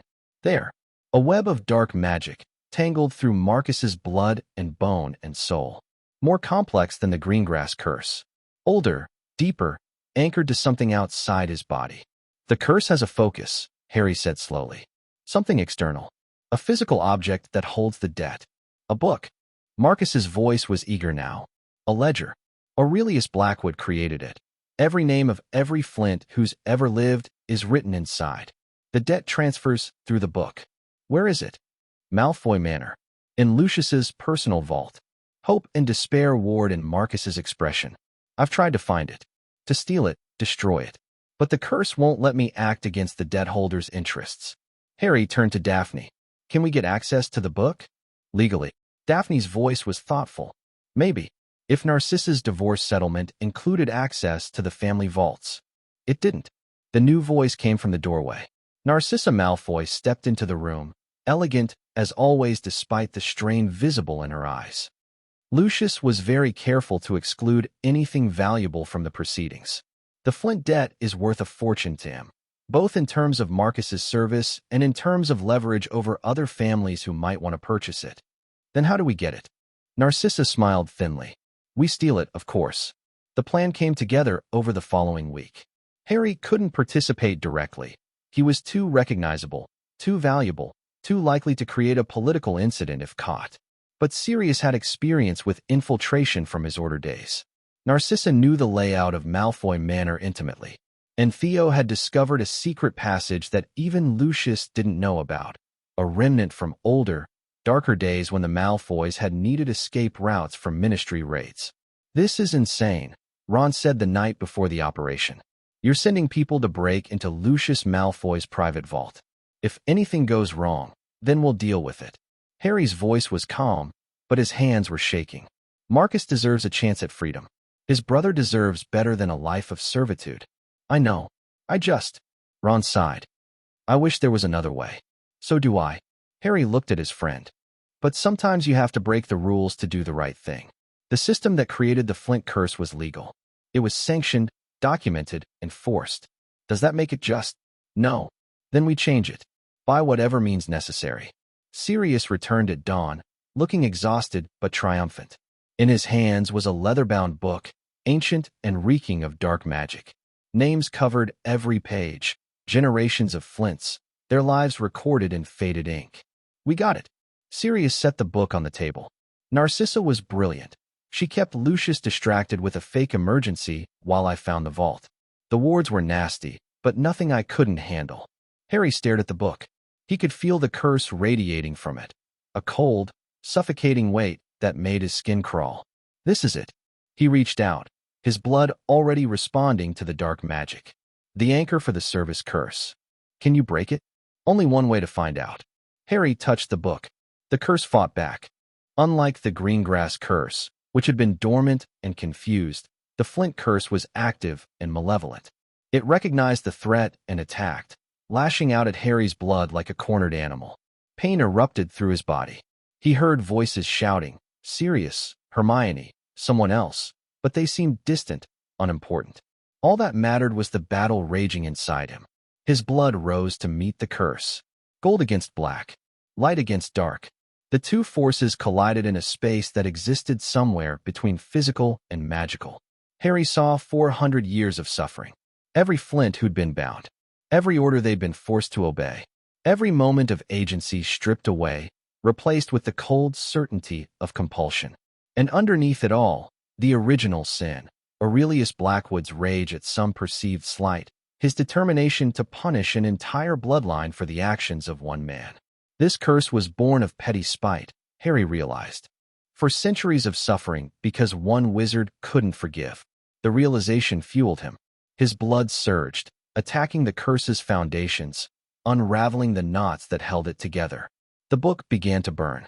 Not physical fire, magical fire, gold and white, consuming the pages from the inside out. Names vanished as the flames reached them, freeing spirits that had been bound for generations. The curse screamed. Harry screamed too, his voice lost in the magical conflagration.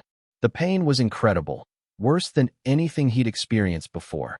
He felt his reserves depleting, his strength failing, his consciousness starting to slip away. Just a little more. Just a little. The book crumbled to ash. Harry collapsed. He woke 3 days later in the hospital wing, surrounded by worried faces. "You're an idiot." Daphne's voice was rough with relief. A complete, utter, self-destructive idiot. Did it work? Yes. Marcus Flint appeared at the edge of Harry's vision. His face was transformed, the exhaustion gone, the hopelessness replaced by something bright and fierce. "I can feel it. The compulsion, the constant weight, it's gone. I can choose. For the first time in my life, I can actually choose." "Good." Harry tried to sit up and immediately regretted it. "That's good." "Good? You nearly killed yourself." Hermione's eyes were red. "Madame Pomfrey says you depleted almost all of your magical reserves. You've been unconscious for 3 days. If you'd pushed any harder, I know." Harry let himself fall back. "But it was worth it. You can't keep doing this." Sirius's voice was quiet. "I know you want to help everyone. I know you hate seeing people suffer. But you're not infinite, Harry. You have limits." "I know." "Do you?" "Because from where I'm standing, it looks like you're trying to burn yourself out before you turn 12. Harry was quiet for a long moment. "The Horcrux is almost gone," he said finally. "I can barely feel it anymore. My blood has been destroying it piece by piece, and now," he touched his scar, "it's nearly dead. A few more weeks, maybe less." "That's good news." "Is it?" Harry looked at his godfather. "Dumbledore said there are other Horcruxes, other pieces of Voldemort's soul, hidden around the world. If my blood can destroy them too, then it's even more important that you don't exhaust yourself now." Sirius sat on the edge of the bed. "Harry, the war against Voldemort isn't going to be won in a day, or a week, or even a year. It's going to be a long fight, and we need you alive and strong for all of it." "I understand. Do you promise?" Sirius's eyes were intense. "Promise me you'll stop pushing so hard. That you'll ask for help instead of trying to do everything yourself. That you'll let the rest of us carry some of the burden." Harry thought about it. About the allies he'd gathered. The friends who'd proven themselves time and again. The network of support he'd built over months of effort. "I promise," he said. "No more solo heroics. We do this together." "Together." Sirius smiled. "Now get some rest. You've earned it." Recovery took another week. Harry spent the time catching up on schoolwork, meeting with allies, and planning for the future. The Flint curse's destruction had sent ripples through pure blood society, proof that even the most ancient and terrible bonds could be broken. New families reached out to join the Blood Accords. Former Covenant members began quietly defecting. Even some neutral families, previously unwilling to take sides, started expressing interest in alliance. "We're reaching critical mass," Daphne reported at their strategy meeting. "If we can maintain momentum through the end of the school year, we'll have enough support to reshape magical politics entirely." "What about the remaining opposition?" "The Covenant is fracturing. Malfoy's lost credibility after both his wife and the Flint debt slipped away from him. The Carrows are isolated. The Knots," she glanced at Theo. "Your father is still a threat, but without allies, his options are limited." "What about Voldemort?" Harry asked. "He's still out there, still planning to return. That's the bigger picture." Sirius leaned forward. "Everything we've built, the alliances, the Accords, the political coalition, it all has to serve the ultimate goal of being ready when Voldemort makes his move. When do we think that'll be? Unknown. But Quirrell's been getting more unstable. Whatever Voldemort's possessing him for, it's reaching some kind of climax. Harry nodded slowly. The year was winding down. Summer was coming. And with it, whatever confrontation awaited. Then we keep building. Keep preparing. Keep getting stronger. He looked around at his allies, his friends, his family. When Voldemort returns, we'll be ready. The letter from Fleur Delacour arrived on a perfectly ordinary Tuesday. Mr. Potter, word of your achievements has reached us even in France. The Delacour family has long suffered from complications arising from our Vila heritage, difficulties that your unique abilities might be able to address. I am writing on behalf of my family to request a meeting during the upcoming summer holiday. We are prepared to offer significant support in exchange for your consideration of our situation. Additionally, I confess a personal curiosity. The stories about you have been extraordinary, and I find myself wanting to determine how much is truth and how much is legend. Please respond at your earliest convenience. With respect, Fleur Delacour. Harry read the letter twice, then handed it to Daphne. Vila complications, she said thoughtfully. Interesting. The Vila allure isn't exactly a curse, but it causes significant problems. Unwanted attention, difficulty forming genuine relationships, magical instability in male children. Can I help with something like that? Honestly, I don't know. Your blood breaks curses, dark magic, harmful enchantments. Vila heritage isn't either of those things, but it's also not entirely natural. Daphne shrugged. Worth exploring, at least. What do you know about the Delacours? Old French family. Wealthy, influential, well-respected. Fleur is their eldest daughter. She's supposed to be brilliant, ambitious, and terrifyingly beautiful. Daphne's lips twitched. Also, apparently, curious about the English boy who's been disrupting pure-blood society. Harry looked at the letter again. A new ally, potentially. A new complication, certainly. Another step into the complicated world of international magical politics. Tell her I'll meet her, he said finally. But on my terms. In a neutral location, with witnesses present. Paranoid. Experienced. Harry tucked the letter away. I've learned that much this year, at least. The year wound toward its end. Classes finished. Exams were taken and passed. Students began packing for summer, making plans, saying goodbyes. Harry stood at the window of the room of requirement, watching the sun set over the lake. Behind him, his allies gathered for what would be their last meeting of the term. It's been quite a year, Hermione said softly. When I came to Hogwarts, I thought the biggest challenge would be fitting in, making friends, learning magic. Instead, you got caught up in my mess. Harry turned to face them. I'm sorry about that. Don't be. Ron's grin was crooked. This mess is the most exciting thing that's ever happened to me. Sure, there's danger and politics and people trying to kill us, but there's also purpose. Meaning. A chance to actually change things. He's right. Theo's voice was quiet. I came to Hogwarts expecting 7 years of family obligations and social climbing. Instead, I found. He stopped, looking embarrassed. Found what? Daphne prompted. Friends. Real ones. People who care about me as a person, not as a political asset. Theo met Harry's eyes. Whatever happens next, whatever we face, I'm glad I chose this side. So am I. Daphne reached out and took Harry's hand.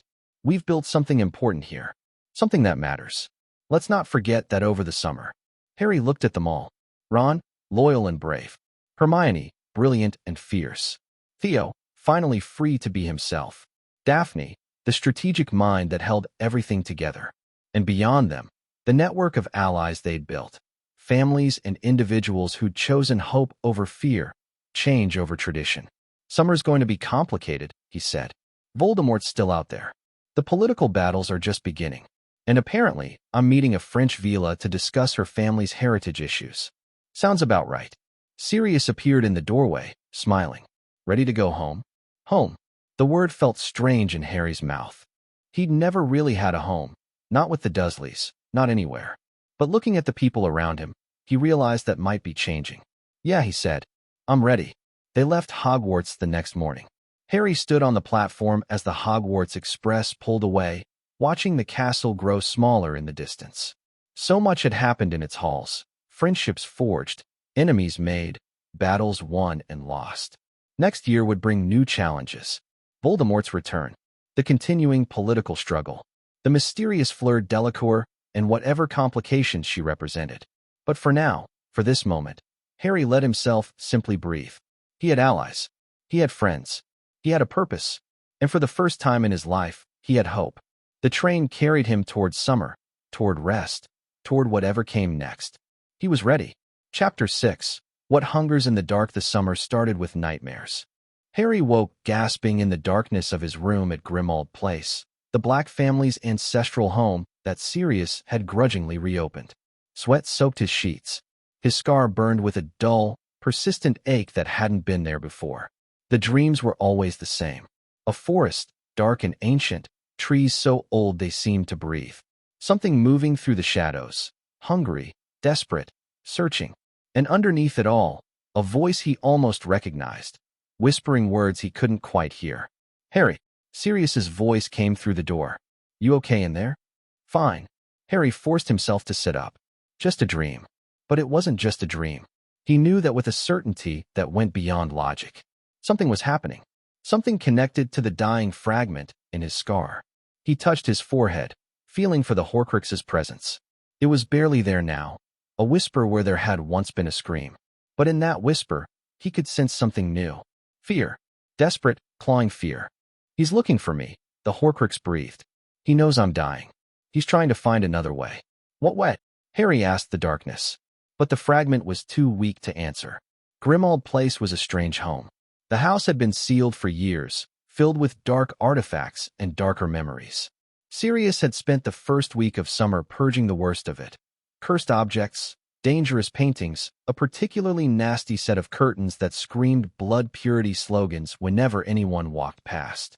The Blacks were never subtle about their beliefs, Sirius said grimly, levitating another pile of dark artifacts into a containment box. My mother would be rolling in her grave if she knew a half-blood was living in her precious house. Does that bother you? The opposite, actually. Sirius's grin was sharp. I take great pleasure in defiling her memory. Despite its history, the house had potential. The rooms were large and well-appointed.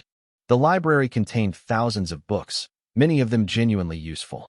And the location, hidden in the heart of Muggle London, protected by ancient wards, made it an ideal headquarters for their growing alliance. Harry had claimed a room on the third floor, filling it with books and notes and the accumulated correspondence of 6 months of political maneuvering. The walls were covered with diagrams, family trees, alliance networks, curse analyses.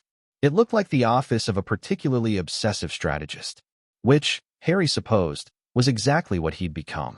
You're working too hard. Hermione appeared in the doorway, a stack of books in her arms. She'd been staying at Grimmauld Place for a week, officially to help organize the library, unofficially because her parents were traveling and she hadn't wanted to be alone. There's a lot to do. There's always a lot to do. That doesn't mean you have to do it all at once. She set the books on his desk. These are the texts on Vila Heritage you asked for. The Delacour meeting is tomorrow. You should probably rest instead of reading all night. I need to be prepared. You need to be functional. Hermione sat down across from him. Harry, when did you last sleep? Really sleep, not just collapse from exhaustion. Harry tried to remember. The nightmares made it hard to track. Every night blurred together into the same sequence of darkness and fear. I'm fine. You're not fine. You look terrible. Hermione's voice softened. Talk to me. What's going on? Harry hesitated. He hadn't told anyone about the dreams, about the Horcrux's increasing terror, about the feeling that something was building toward a climax he couldn't see. The fragment is dying, he said finally. The piece of Voldemort in my scar. It's almost gone. That's good news, isn't it? It should be. But Harry struggled to find words. It scared Hermione. Really scared. And I don't think it's scared of dying. I think it's scared of what's coming after. What do you mean? I've been having dreams. A forest, something hunting through it. And I keep hearing this voice, Voldemort's voice, I think, talking about finding another way. Harry met her eyes. I think he knows the Horcrux is dying.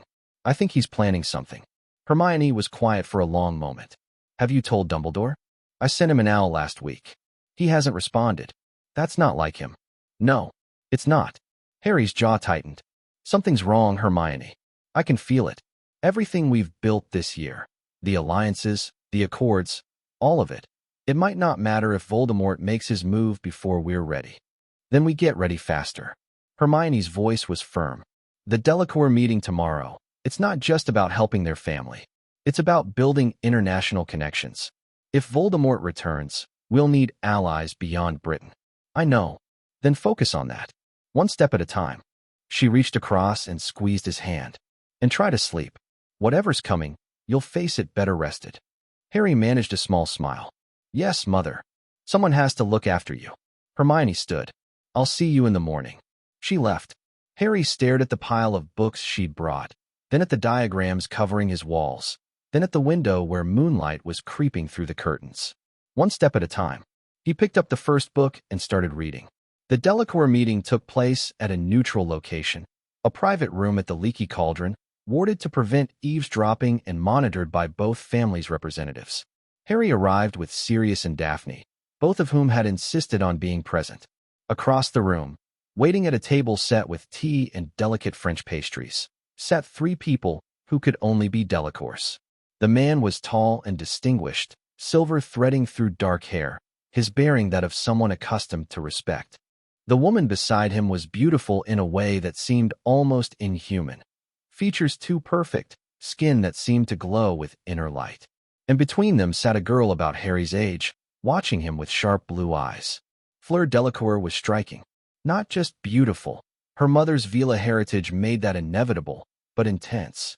She had her father's dark hair and her mother's luminous skin, and an expression that suggested she was evaluating Harry even as he evaluated her. Mr. Potter. The father rose, extending his hand.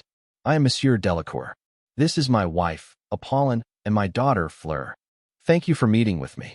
Harry shook his hand, careful to maintain eye contact despite the pull of Apollon's allure. These are my associates, Sirius Black and Daphne Greengrass. We know of you both. Monsieur Delacour gestured to seats. Please sit. We have much to discuss. They sat. Tea was poured with elegant efficiency. Pleasantries were exchanged, comments about the weather, about the challenges of international travel, about the quality of English cooking compared to French. Finally, Fleur spoke. Enough politeness. Her English was accented but precise. You know why we are here, Mr. Potter. Let us speak plainly. Fleur, her father began. No, Papa. I did not come to England to discuss the weather. Her eyes met Harry's. You break curses. That is what the stories say. Dark magic, blood maledictions, ancient bindings. Your blood dissolves them like sugar in water. Something like that. The Vila heritage is not a curse, but it causes problems that are similar. Fleur's jaw tightened. The allure. The transformation when angered. The instability in male children. My brother Guillaume died when he was 3 because his magic could not contain itself. Her mother made a soft sound of grief. I'm sorry, Harry said quietly. I didn't know. How could you? We do not advertise our tragedies. Fleur leaned forward. But I have watched my mother struggle her entire life with being seen as a creature instead of a person. I have felt the allure driving away anyone who might have genuinely cared for me. And I have sworn that if there is any way to ease this burden, for myself, for my future children, I will find it. So you came to me. I came to see if the stories were true. And if they are, Fleur's expression was fierce. Then yes, I want your help. Harry considered her words. The Vila heritage was different from anything he'd dealt with before, not a curse exactly, but a fundamental aspect of magical biology that caused real suffering. I don't know if I can help, he said honestly. My blood breaks dark magic. The Vila inheritance isn't dark, it's just different. I've never tried to affect something like that. But you might be able to. Maybe. I'd need to examine the situation more closely. Understand what's actually happening at a magical level. Harry paused. And even if I can help, there are no guarantees. My blood has limits. Costs. I've nearly killed myself more than once trying to break curses that were stronger than I expected. We would not ask you to endanger yourself unnecessarily. Monsieur Delacour spoke carefully. But if there is a chance, any chance, we must explore it. Then let me try something. Harry turned to Apollon. May I touch your hand? I want to see if my blood reacts to the Vila heritage the way it does to curses. Apollon glanced at her husband, then nodded. Harry reached across the table, and took her hand. He closed his eyes, reaching for the sense that had guided him through every curse breaking, the intuition that let him feel dark magic. At first, there was nothing. Apollin's magic was warm and bright, not twisted or corrupted like the curses he'd faced. But then, deeper down, he felt something else. Not darkness exactly, more like pressure. A magical inheritance that didn't quite fit in human parameters. Something struggling to express itself through a form that wasn't designed for it. His blood stirred. There. Harry's voice was distant. I can feel it. It's not a curse, but there's something, a tension. Like a river trying to flow through channels that are too small. Can you help? I don't know. Harry opened his eyes. I might be able to ease the pressure. Widen the channels, so to speak. Make the heritage more compatible with human magic. What would that mean practically? Less instability. Easier control over the allure. Maybe fewer complications in male children. Harry hesitated. But I've never done anything like this before. I could make things worse instead of better. Fleur spoke up. I will go first. Fleur, her mother began. If there is risk, I should take it. Not you, not Papa. Fleur's voice was steady. I chose to pursue this. I wrote the letter. I demanded we come to England. If Potter's blood can help us, or if it cannot, I want to know. On my own body. Harry studied her. The determination in her eyes. The set of her jaw. The way she held herself. Proud. Fierce. Refusing to show fear. You're sure? I have never been more sure of anything. Fleur held out her hand. Do what you can. They moved to a private room, away from prying eyes. Harry sat across from Fleur, their hands joined. Daphne stood by the door, ready to intervene if something went wrong. Sirius watched with the intensity of someone prepared to throw himself between Harry and danger. I'm going to try to let my blood sense what's happening inside you, Harry explained. It might feel strange. If it becomes painful, tell me immediately. I understand. Harry closed his eyes and reached inward. His blood responded, rising to the surface, sensitive and searching. Through their joined hands, he extended his awareness into Fleur's magic. What he found was beautiful.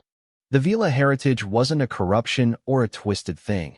It was a second nature layered over her human magic, wild and powerful and ancient. Fire and flight and fierce passion, compressed into a human form that could barely contain it. And there, at the boundaries where the two natures met, he felt the strain. Human magic and Veela magic grinding against each other, creating friction, producing the instability that caused so much suffering.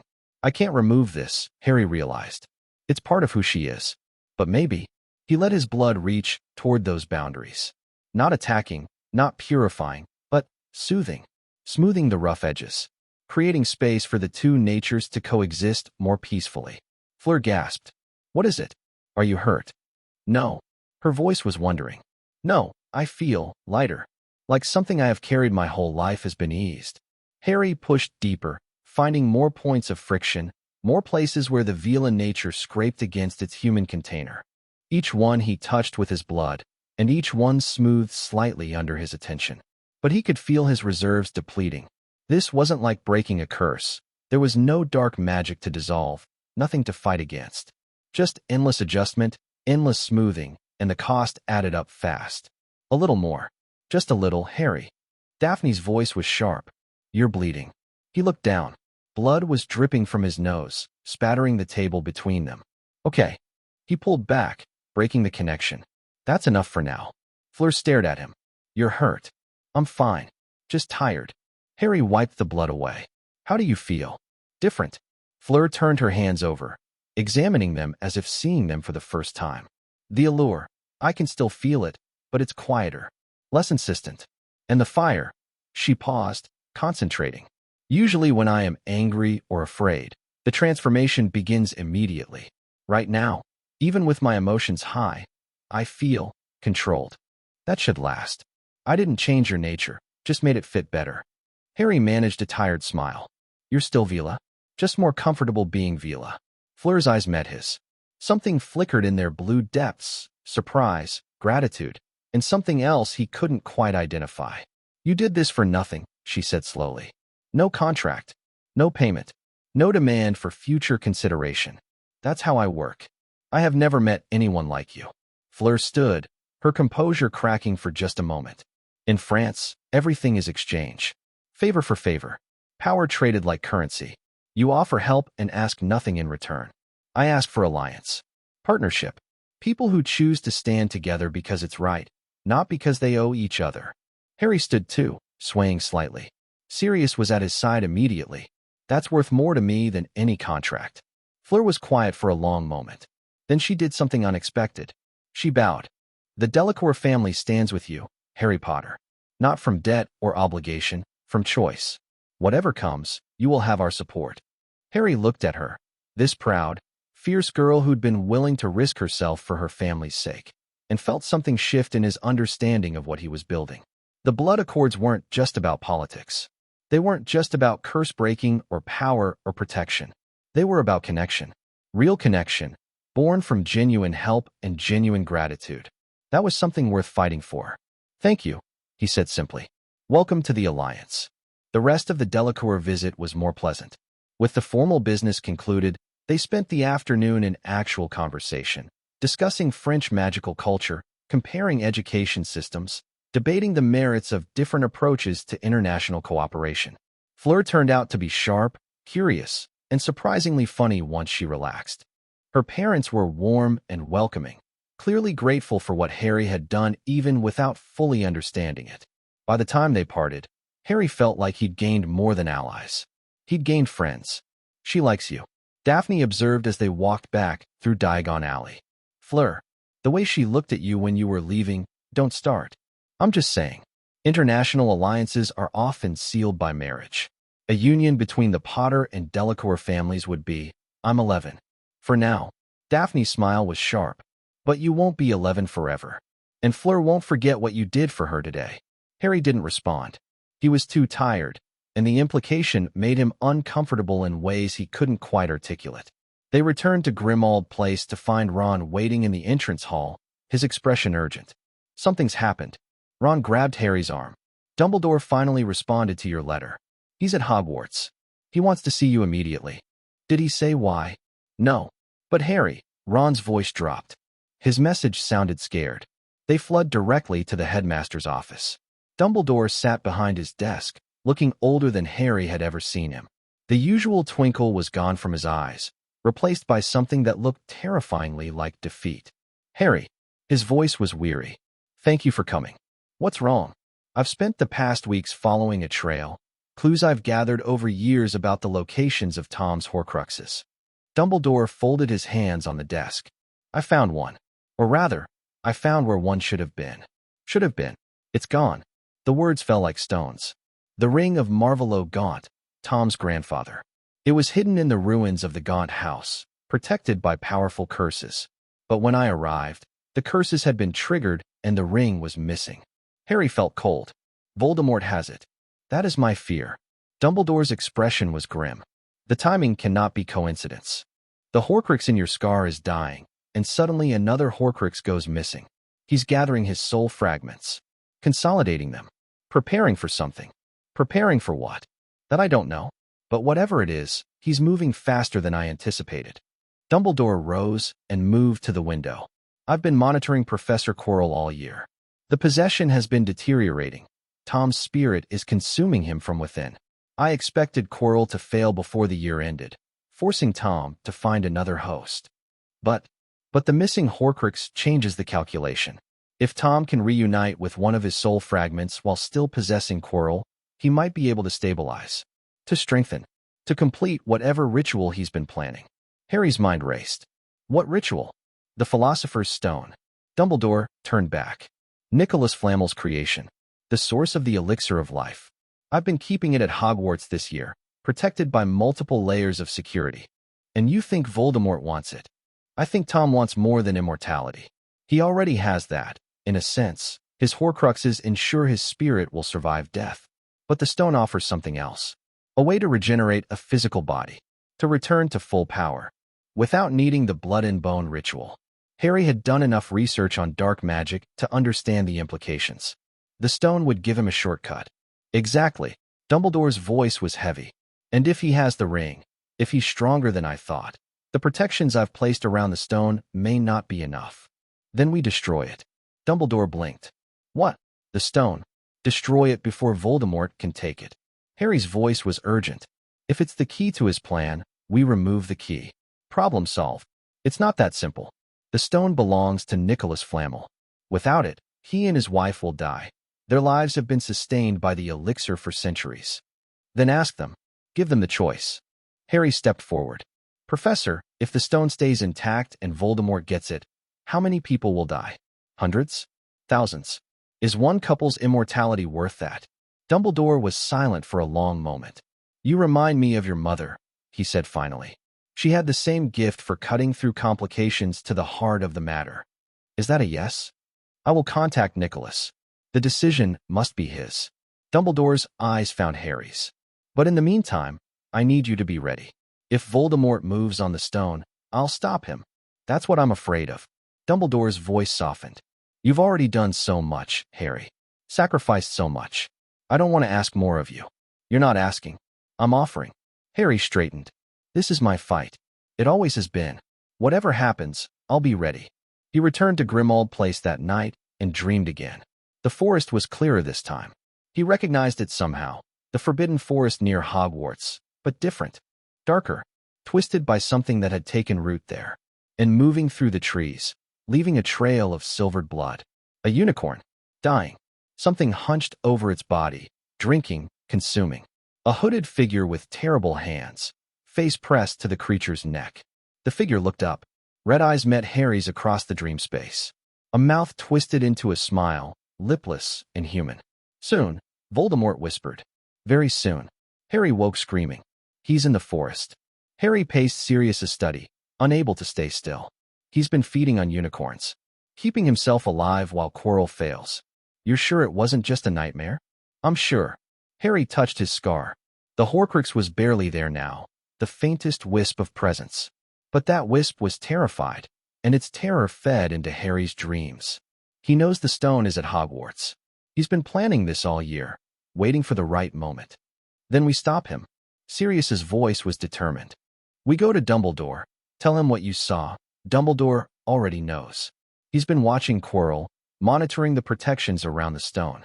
But he's spread thin, searching for other Horcruxes, managing the political situation, dealing with the Ministry. Harry shook his head. He can't be everywhere at once. What are you suggesting? I'm suggesting we prepare our own backup. Harry stopped pacing. The Blood Accords families. Our allies. If Voldemort makes his move, we need people ready to respond. They're not fighters, Harry. Politicians, yes. Strategists. But most of them have never faced dark magic in combat. Then we teach them, or we find people who can. Harry's mind raced. Marcus Flint. He was trained by Lucius Malfoy. He knows combat magic. Theo's family has old battle spells, the kind the Ministry banned after the First War. And Fleur, the Veela have their own fighting traditions. You're talking about building an army. I'm talking about being ready. Harry met his godfather's eyes. Voldemort is coming. We've known that all along. The question is whether we're prepared when he arrives. Sirius was quiet for a long moment. Your father would be proud, he said finally. And terrified, but mostly proud. Is that a yes? It's an, I'll help you however I can. Sirius stood. Start making lists. People we can trust, resources we can gather. If we're going to fight a war, we might as well do it properly. The next few weeks were a blur of preparation. Harry reached out to every ally he had, explaining the situation in terms that were urgent but not panic-inducing. The response was better than he'd hoped. Marcus Flint organized combat training sessions at the Greengrass estate, teaching willing volunteers the basics of magical dueling. Theo contributed his family's archive of battle magic, old spells, half-forgotten techniques, tactics that had been used in the First War against Voldemort. Daphne handled logistics, coordinating safe houses and communication networks, ensuring that if Voldemort struck, the Alliance could respond quickly. And Fleur returned from France with unexpected gifts. Veela wore magic, passed down through her mother's line. Fire spells of terrifying power, glamours that could confuse and disorient enemies. Traditions that predated wands themselves. The Veela were warriors once, she explained as she demonstrated a spell that sent flames dancing through the air. Before wizards imprisoned us in treaties and marriages, we fought our own battles. My grandmother remembered the old ways. She taught my mother, who taught me. Will your family fight alongside us? Some will. My father has connections in the French ministry. He's working to ensure that if war spreads, France won't stand aside. Fleur's expression was serious, but others are cautious. They remember what Voldemort did last time. They're afraid. Fear is reasonable. Fear is human. Fleur moved closer. What you're doing here, building this alliance, preparing for what's coming, it gives people hope. Hope matters more than fear in the long run. Harry looked at her. This girl who'd been a stranger a few weeks ago, now becoming something more. An ally. A friend. Maybe, eventually, something else. I hope you're right, he said. Because hope is about all we have. The attack came in August. Harry was at Grimmauld Place when the alarm ward screamed. The ones connected to Hogwarts, set up by Dumbledore to alert them if the castle's protections were breached. Someone's going for the stone. Harry was moving before he finished speaking, grabbing his wand, shouting for Sirius. We need to go? Now. They flood to Hogsmeade. Direct access to Hogwarts was blocked by the emergency wards, and ran for the castle. The night air was cold, filled with a wrongness Harry could taste on his tongue. Dark magic. Strong and getting stronger. They found Dumbledore at the castle gates, his expression grim. Quirrell has gone below, he said without preamble. He's working through the protections as we speak. I've tried to follow, but he showed them his hand. It was blackened, withered, as if burned by some terrible curse. What happened? The ring. When I found it missing, there was a trap left behind. A curse designed to kill whoever touched it. Dumbledore's voice was weary. I've slowed its progress, but my strength is diminished. I cannot face Tom like this. Then I'll go. Harry stepped forward. The stone, where is it? Through the trapdoor beneath Fluffy. Through the obstacles the teachers prepared. At the end, a mirror, the mirror of Ariste. The stone is hidden within. How do I get it out? Only someone who wants to find the stone, but not use it, can retrieve it from the mirror. Dumbledore's eyes held his. Someone like you. Harry nodded. Sirius, I'm coming with you. No. Stay here. If I fail, if Voldemort gets past me, someone needs to warn the others. Get the alliance moving. Fight back. Harry, please. Harry gripped his godfather's arm. This is what I was meant to do. What I've been preparing for. Trust me. Sirius looked at him for a long moment. Then he pulled Harry into a fierce hug. Come back alive, he said roughly. That's an order. Yes, sir. Harry turned and ran into the castle. The obstacles were challenging, but not impossible. Fluffy, the massive three-headed dog, was already asleep, enchanted music playing from somewhere nearby. Harry slipped past and dropped through the trapdoor. Devil's snare. He relaxed, let it pull him through, emerged in a chamber full of flying keys. He caught the right one, old and silver, wings slightly crumpled, and unlocked the door beyond. A chessboard. Giant pieces that moved with lethal intent. Harry didn't have time for games. Sorry about this, he said, and blasted through the door with a spell that Theo had taught him.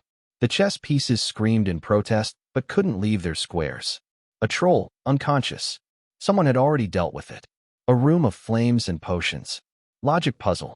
Harry solved it in seconds and swallowed the potion that would let him pass through the black fire. And then, at last, the final chamber. The mirror of Ariste stood at the center, its surface gleaming in torchlight. Before it stood Professor Quirrell, his turban unwrapped, revealing the terrible face on the back of his head. Voldemort. Harry Potter. The voice was high and cold, exactly like in Harry's dreams.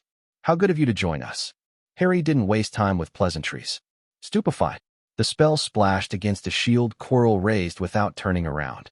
The possessed professor laughed, a wheezing, broken sound. Did you really think it would be that easy? Quirrell turned, revealing Voldemort's face more clearly. Pale, snake-like, with red eyes that burned with hunger. I've been waiting for you, Harry. Hoping you'd come. The stone's protected. You can't get it. So I've discovered.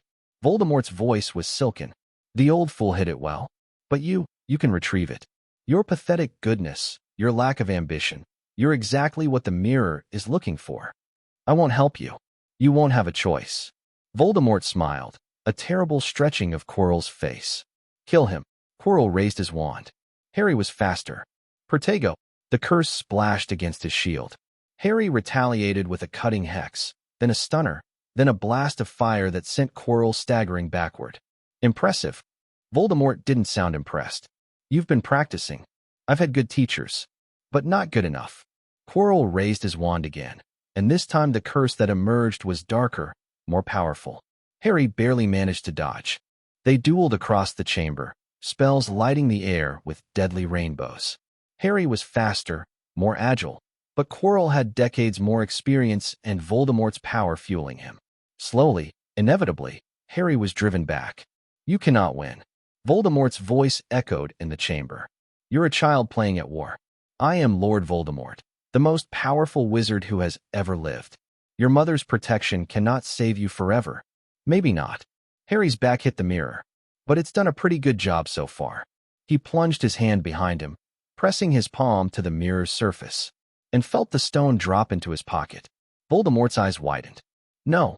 Quirrell lunged forward, grabbing Harry by the throat, and screamed. His hands were burning. Everywhere he touched Harry's skin, blisters rose and flesh blackened. The protection in Harry's blood, his mother's love, was destroying him. Master, Master, I cannot. Get the stone. Voldemort shrieked. Kill him and take it. But Quirrell was too far gone. His body was crumbling, falling apart, consumed by the magic in Harry's blood. And then Voldemort did something unexpected. He left. Harry felt it, a tearing sensation, a rush of cold, as the spirit ripped free of its host. Quirrell collapsed, dead or dying. And Voldemort's shade rose above him, formless and terrible. This isn't over. The voice came from everywhere. You have only delayed the inevitable. I will return. And when I do, the shade lunged at Harry. For one horrible moment, Harry felt Voldemort trying to possess him, cold fingers reaching for his mind, trying to take control. His blood surged in response. Gold light erupted from Harry's scar, from his hands, from every point where Voldemort's spirit made contact. The shade screamed, a sound of genuine agony, and recoiled. What is this, my mother's love? Harry's voice was barely above a whisper. And something more. My blood has been destroying the piece of you in my scar all year. Did you really think you could possess the body that's been killing you? The shade writhed, trying to hold itself together. But the light was too strong, the blood magic too powerful. Piece by piece, it began to dissolve. No. Voldemort's scream echoed through the chamber. I am Lord Voldemort. I cannot be. The shade exploded. Fragments of dark essence scattered, too weak to maintain coherence. They fled through the walls, the floor, the ceiling, seeking escape, seeking refuge. Harry collapsed. The last thing he heard before consciousness faded was the sound of running footsteps and Dumbledore's voice calling his name. He woke in the hospital wing, surrounded by familiar faces. Sirius sat beside the bed, looking like he hadn't slept in days. Ron and Hermione were there too, and Daphne, and a crowd of other allies who'd apparently refused to leave. He's awake. Hermione's voice was thick with relief. Harry, can you hear me? Yes. Harry's voice came out as a croak. What happened? You won. Sirius's grip on his hand was almost painful. You stopped him.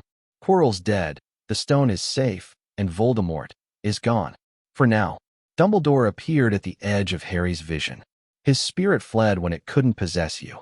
He's weaker than ever, scattered and desperate. It will be years before he can threaten anyone again. But not destroyed. No.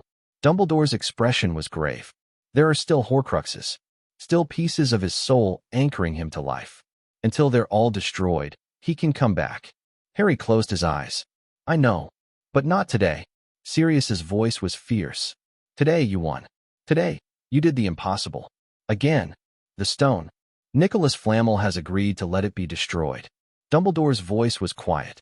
He and his wife have enough elixir to set their affairs in order. Then they will pass on, as they should have long ago. I'm sorry. Don't be. Nicholas said. Dumbledore smiled slightly. He said that after 600 years, death is not a tragedy. It's a long-awaited friend. Harry processed that. The weight of the stone in his pocket. He could still feel it, even now. Here. He reached in and pulled it out, handing it to Dumbledore. I don't want it. No. Dumbledore's eyes twinkled. I didn't think you would. That's why the mirror gave it to you. Recovery took a week. Harry spent most of it sleeping, eating, and fielding an endless stream of visitors. The alliance families sent representatives to pay respects. The Daily Prophet sent reporters who were firmly turned away. Even a few ministry officials arrived, asking awkward questions that Sirius deflected with practiced ease. And through it all, the fragment in Harry's scar grew quieter and quieter. It's almost gone. Harry touched his forehead, feeling for the presence that had been with him since infancy. A few more days, maybe. Then it'll be completely dead. How do you feel about that? Harry considered Hermione's question.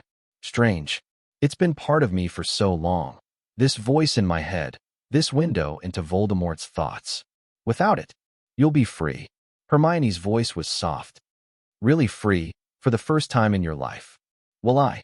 Harry looked out the window at the summer sky. There are still Horcruxes. Still a war coming. Still everything we've been building toward. But you'll face it on your own terms. Without a piece of him inside you. Hermione sat on the edge of his bed. That matters, Harry. It matters a lot. Yeah. Harry let out a breath. I suppose it does. On the last day of summer, Harry felt it happen.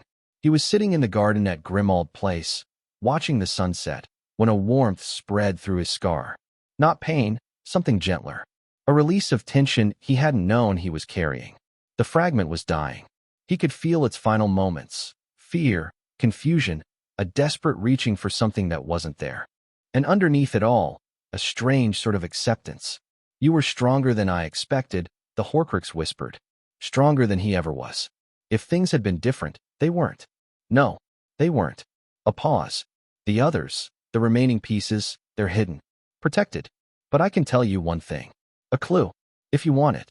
What kind of clue? Hogwarts. The room of hidden things. Look for the diadem. Why are you helping me? Because you're going to destroy him. The voice was fading fast. And part of me, the smallest part, the part that remembers being Tom Riddle instead of Lord Voldemort, wants that. Wants an end to this half-life. This hunger.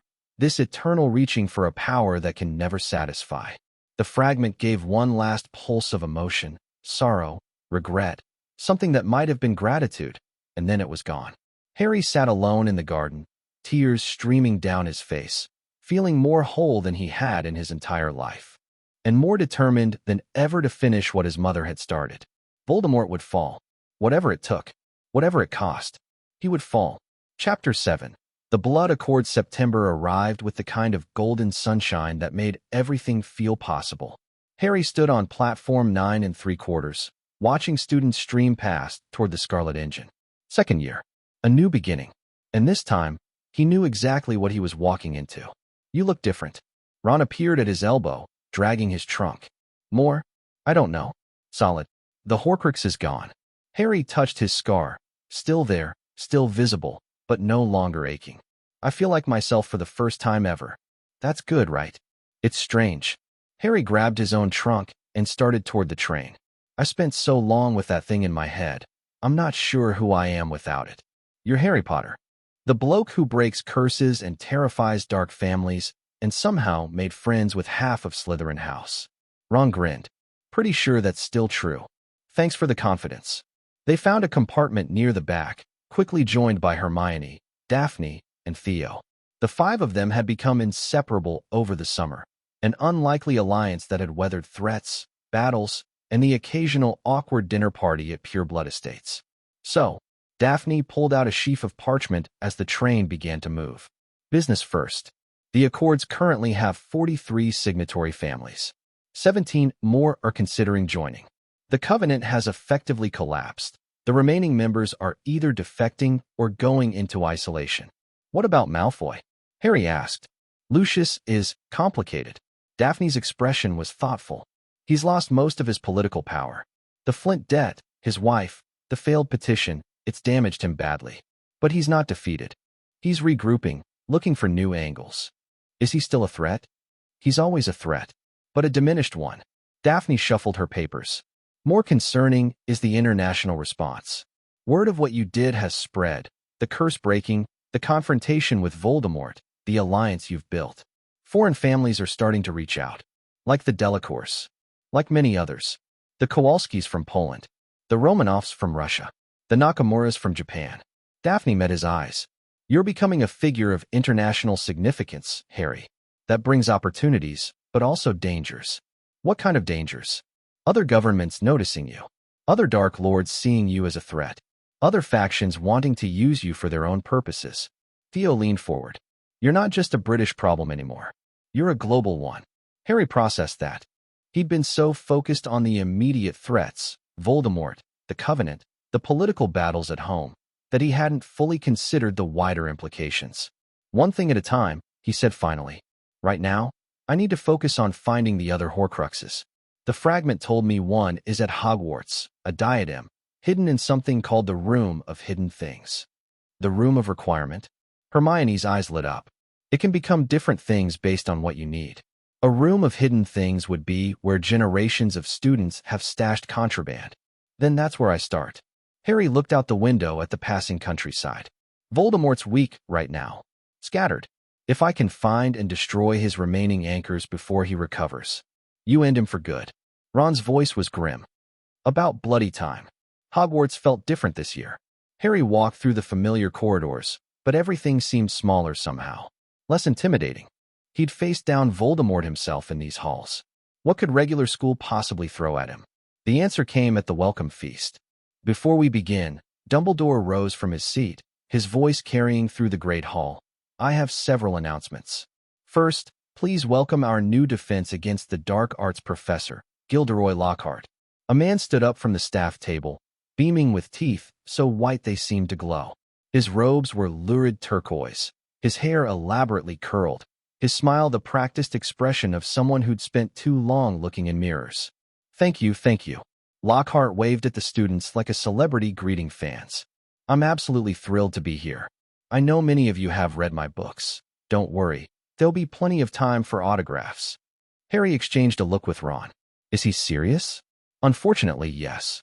Daphne's voice was dry. Gilderoy Lockhart, famous for allegedly defeating dozens of dark creatures.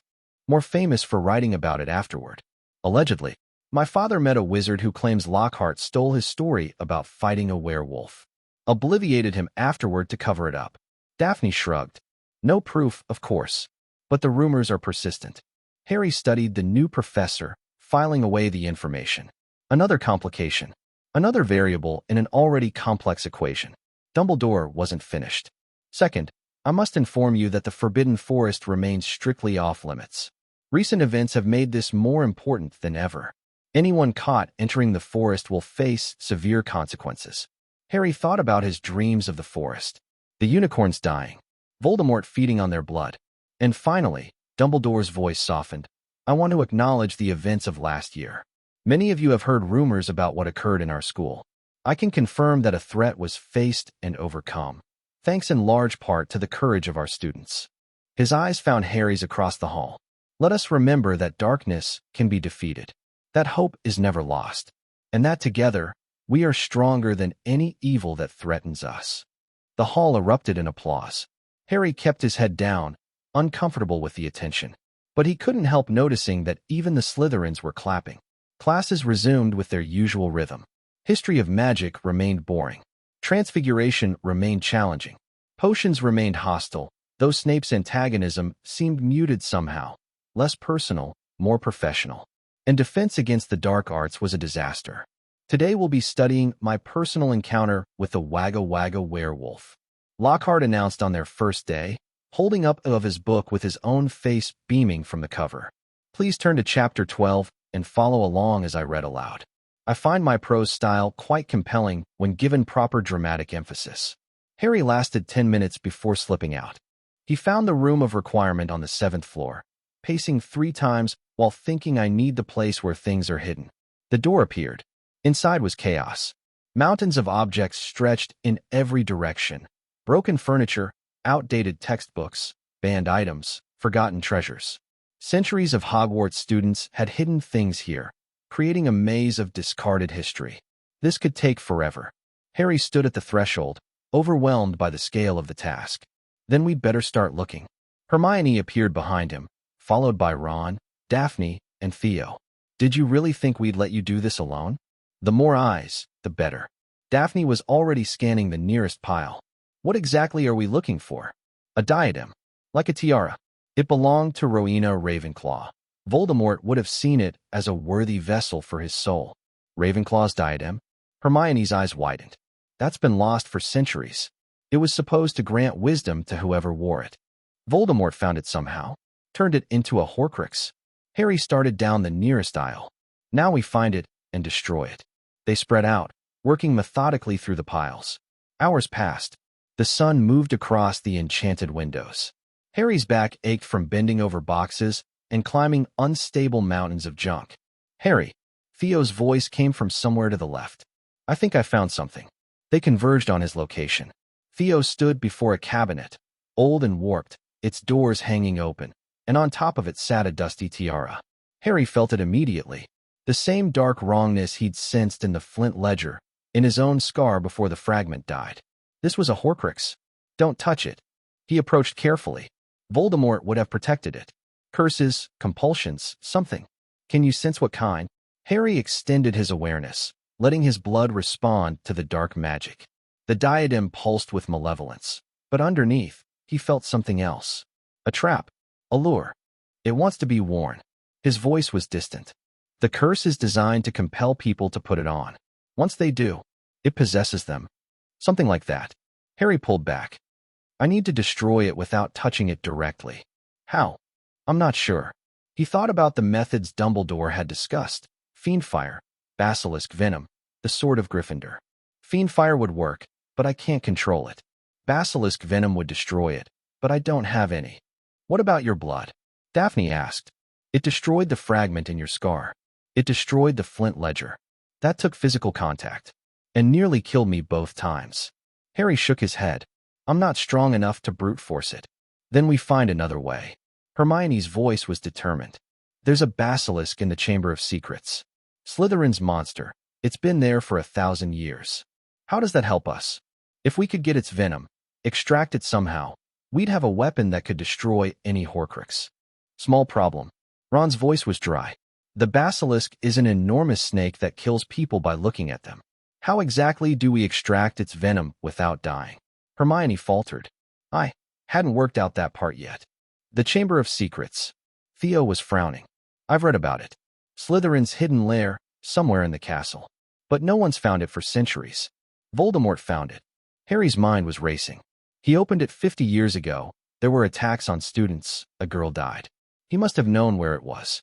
Which means there's a way in. Daphne caught his line of thought. And if Voldemort could find it, so can we. Harry looked at the diadem, sitting innocuously on top of the cabinet. We leave this for now. Mark the location, set up wards to alert us if anyone else comes near. Then we find the chamber. And the basilisk. One problem at a time. Harry turned away from the Horcrux, his mind already working on the next challenge. Let's figure out how to get in before we worry about what's inside. Research into the Chamber of Secrets consumed the next several weeks. Hermione buried herself in historical records, cross-referencing accounts of the 1943 attacks with architectural surveys of the castle. Theo used his Slytherin connections to gather rumors and legends passed down through the house. Daphne analyzed the security protocols that had been put in place after the attacks, looking for clues about where the chamber might be. And Harry had dreams. Not nightmares this time. Not visions of Voldemort in the forest. These were different. Memories, almost, of a perspective that wasn't his own. He saw corridors he'd never walked, heard voices speaking in a language that sounded like hissing, felt the satisfaction of secret knowledge, hidden power, plans coming together. Parseltongue. Dumbledore's voice was thoughtful when Harry described the dreams. The ability to speak to snakes. It's rare, associated with Slytherin's bloodline. But I'm not related to Slytherin. No, but you were connected to Voldemort for 11 years. Some of his abilities may have transferred. Dumbledore studied him. Have you tried speaking to snakes? Never had the opportunity. Perhaps you should find one. Harry found a garden snake near the lake that afternoon. When he concentrated, words he didn't understand came out of his mouth, sibilant, sliding sounds that made the snake lift its head in attention. You speak, the snake said. Or rather, Harry understood it as speech. The hissing resolved into meaning in his mind. Not many speakers left. I'm looking for a place, Harry replied. A hidden chamber. Do you know of it? The dark place. Yes. The snake's tongue flickered. In the water room. The place where humans shed their skins. The entrance speaks to speakers. Where specifically? Follow the pipes. Look for the snake that does not move. The snake slithered away, leaving Harry with more questions than answers. The water room, where humans shed their skins. That sounded like a bathroom. Harry found his friends in the library. The entrance is in a bathroom somewhere. That narrows it down considerably. Hermione was already pulling out a castle map. How many bathrooms are there in Hogwarts? Dozens, at least. Then we check them all. Look for anything snake-related. Carvings, decorations, plumbing fixtures. The snake said it would speak to speakers. Harry frowned. Maybe I need to find it and ask it to open? Worth trying. Daphne traced routes on the map. We split up. Cover more ground. If anyone finds something snake-related in a bathroom, report back immediately.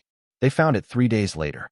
Moaning Myrtle's bathroom on the second floor had been abandoned for decades, flooded, haunted by the ghost of a girl who died there in the 1940s. Harry had walked past it dozens of times without thinking. But when he looked closely at the sinks, he saw it. A tiny snake, carved into one of the copper taps. Worn with age, easy to miss unless you were looking for it. Open, Harry said in Parseltongue. The sink began to move.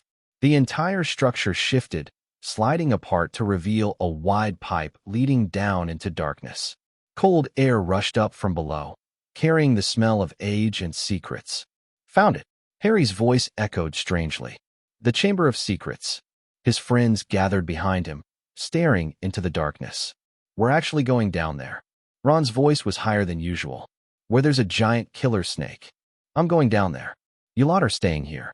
Harry started to climb into the pipe. If I'm not back in 2 hours, tell Dumbledore. Like hell we're staying. Daphne grabbed his arm. We agreed. No more solo heroics. We do this together. There's a basilisk down there. One look and you're dead. Then we don't look. Hermione pulled something from her bag. A pair of mirrors, polished to a high shine. We use these. Check around corners. Approach it indirectly. You prepared for this? I prepared for everything. Hermione's smile was shaky but determined.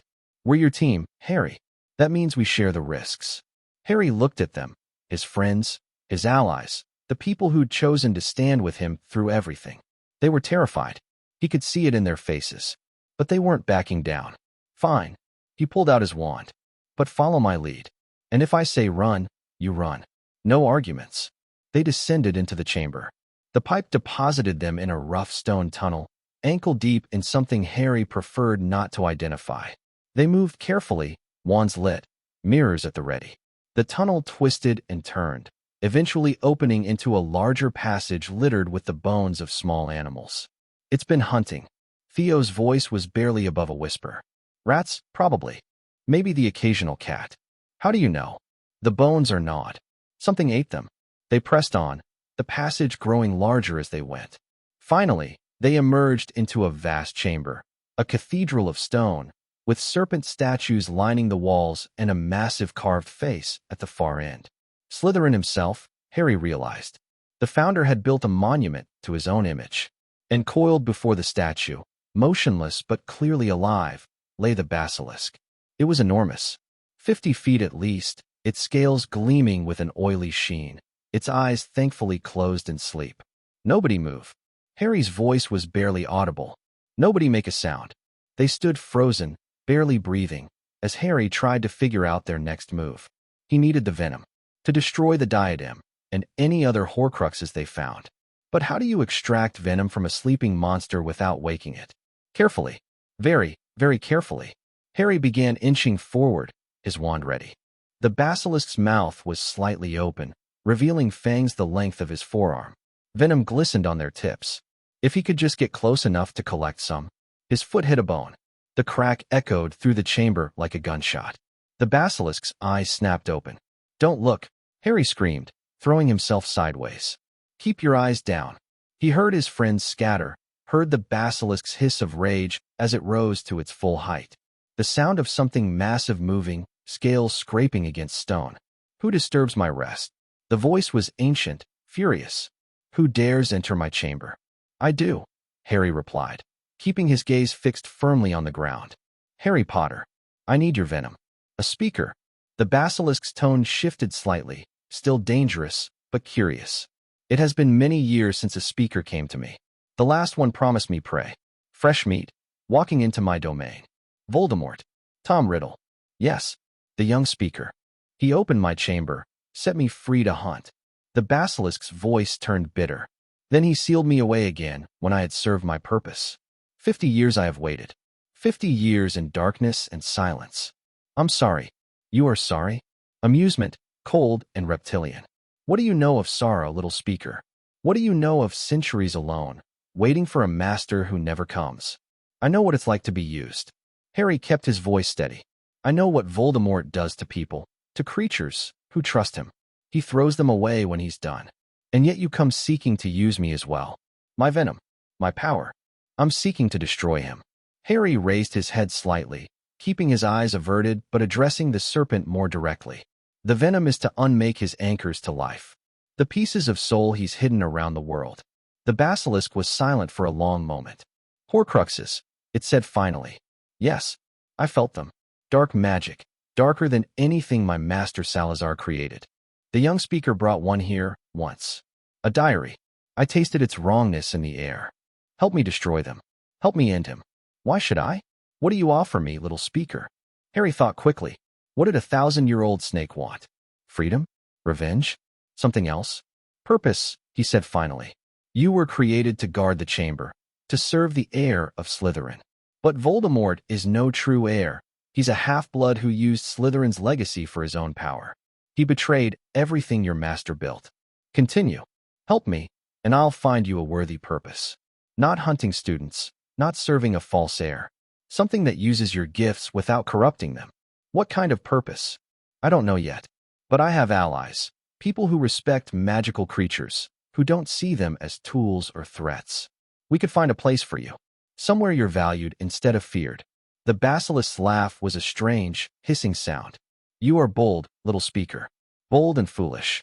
But perhaps, a pause. Perhaps I have been sleeping long enough. Harry heard movement. The great serpent uncoiling, rising higher. I will give you my venom. Not because I serve you. I serve no one but myself. But because the false speaker must pay for what he did. For using me and discarding me. For corrupting my purpose. Thank you. Do not thank me yet.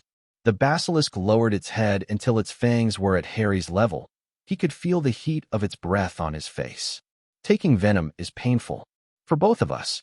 Are you prepared? Harry produced a vial he'd prepared for this moment. Enchanted glass that could contain basilisk venom without dissolving.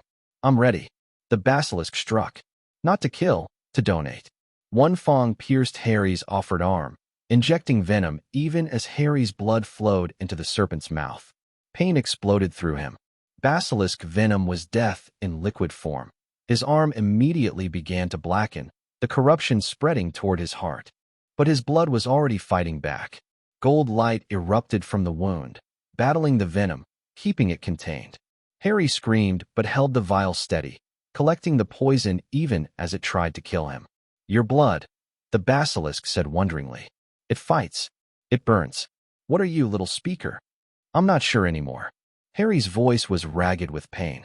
But I'm not dying today. The venom slowed, then stopped. Harry pulled back, the vial full, his arm a battlefield of black and gold. You are strong. The basilisk withdrew, something like respect in its voice. Stronger than the false speaker ever was. Perhaps you will destroy him after all. That's the plan. Then go. Take your venom. Unmake his abominations. The serpent began to coil again, settling back into sleep. And remember your promise. When this is over, find me a purpose. I am tired of waiting in the dark. Harry stumbled back toward his friends, the vial clutched in his trembling hand. His arm was healing, the golden light in his blood slowly pushing back the venom's corruption. Harry, Hermione's voice was panicked. Your arm, I'm fine. I have what we need. He held up the vial. Let's get out of here. They fled the chamber, the basilisk's hissing laughter following them into the darkness. The diadem died screaming. Harry poured a single drop of venom onto its surface and watched as the metal twisted and writhed. Black smoke erupted from the gem at its center. A face forming, Voldemort's face, howling with rage. Then it dissolved. The diadem cracked, crumbled, became nothing but ash and memory. One more Horcrux destroyed.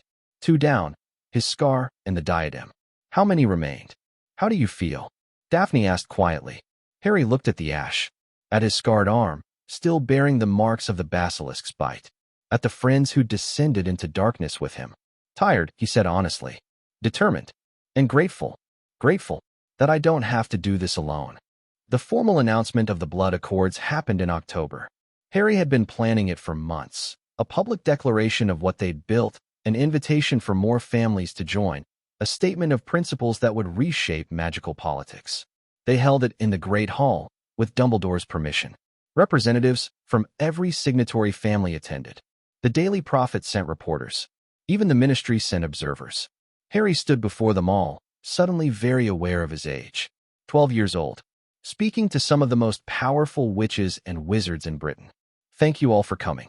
His voice was magically amplified, filling the hall. I know this is unusual. A student calling together the great families. But these are unusual times. He looked out at the crowd. Familiar faces, the Greengrasses, the Tonkses, the Delacours who'd traveled from France. And unfamiliar ones, families who'd joined after he started, people he'd never met. A year ago, I discovered I had an ability. My blood can break curses. It can undo dark magic, free people from bonds they didn't choose. It's a gift, but it's also a burden. He paused, gathering his thoughts. People tried to control me, to own me. They saw what I could do and wanted to use it for themselves. They sent threats. They filed petitions to strip away my humanity. They attacked people I cared about. Murmurs rippled through the crowd. I could have given in, could have let them win. But I believe there was a better way. A way to help people without being owned. A way to build alliances based on choice instead of obligation. Harry gestured at the gathered families. That's what the Blood Accords represent. Not a transaction. Not a debt. A partnership. Every family here chose to stand together. Not because they owe me anything, but because they believe in what we're building. He let his voice grow stronger. The old ways are dying. The system that let dark families curse each other for generations, that turned children into pawns, that valued blood purity over basic humanity, it's collapsing. And something new is rising in its place. We don't have all the answers. We're still figuring out what this alliance becomes. But I can tell you what it won't become. It won't become a tool for controlling people. It won't become a weapon for settling old scores. It won't become another version of the thing we're fighting against. Harry stepped forward, his eyes sweeping the crowd. I'm offering something simple. Help. Protection. A chance to build a better world.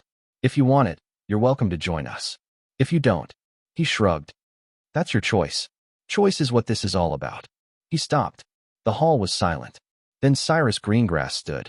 The House of Greengrass stands with Harry Potter. His voice carried through the hall. Not from debt or obligation. From choice. Andromeda Tonks rose. The House of Black, the true House of Black, stands with Harry Potter. One by one, representatives stood. The Delacours, the Longbottoms, the Weasleys, families Harry knew and families he didn't. All of them rising, all of them declaring their support. And then, from the back of the hall, an unexpected voice. The House of Malfoy stands with Harry Potter. Everyone turned. Narcissa stood tall, her expression defiant. Beside her, looking uncomfortable but determined, stood Draco. Not all of us. Narcissa continued. Lucius has made his choice. But Draco and I make ours. We choose hope over fear. Alliance over isolation. The future over the past. She met Harry's eyes across the hall. My son is alive because of you. Whatever else happens, we won't forget that. Harry nodded slowly. You're welcome. Both of you. The applause started small and grew into a roar. The Daily Prophet photographers captured the moment. Harry Potter, surrounded by his allies, surrounded by the new world he was building. It wasn't victory. Not yet. Voldemort was still out there. Horcruxes remained hidden. Battles were coming that would test everything they'd built. But it was a start. And sometimes, that was enough. After the ceremony, Harry found a quiet corner to collect himself. The scale of what he'd done was starting to hit him. An alliance spanning Britain and beyond. Families that had been enemies for generations now standing together. A political coalition that could reshape magical society. He was 12 years old. You looked terrified. Daphne appeared beside him, 2 glasses of something fizzy in her hands. Here, you need this. What is it? Butterbeer. Smuggled from the kitchens. She handed him a glass. You did well, Harry. Better than well. People believe in you. That's what terrifies me. It should. Daphne leaned against the wall beside him. Power is terrifying. Responsibility is terrifying. But you're not carrying it alone. That's the point of what we built. I know. It's just. Harry struggled for words. Sometimes I feel like I'm playing a game I don't understand. Moving pieces around a board when I don't even know the rules. Everyone feels that way. Daphne's voice was soft. My father has been playing pure blood politics for 30 years. He still says he's making it up as he goes. That's not reassuring. It's not meant to be.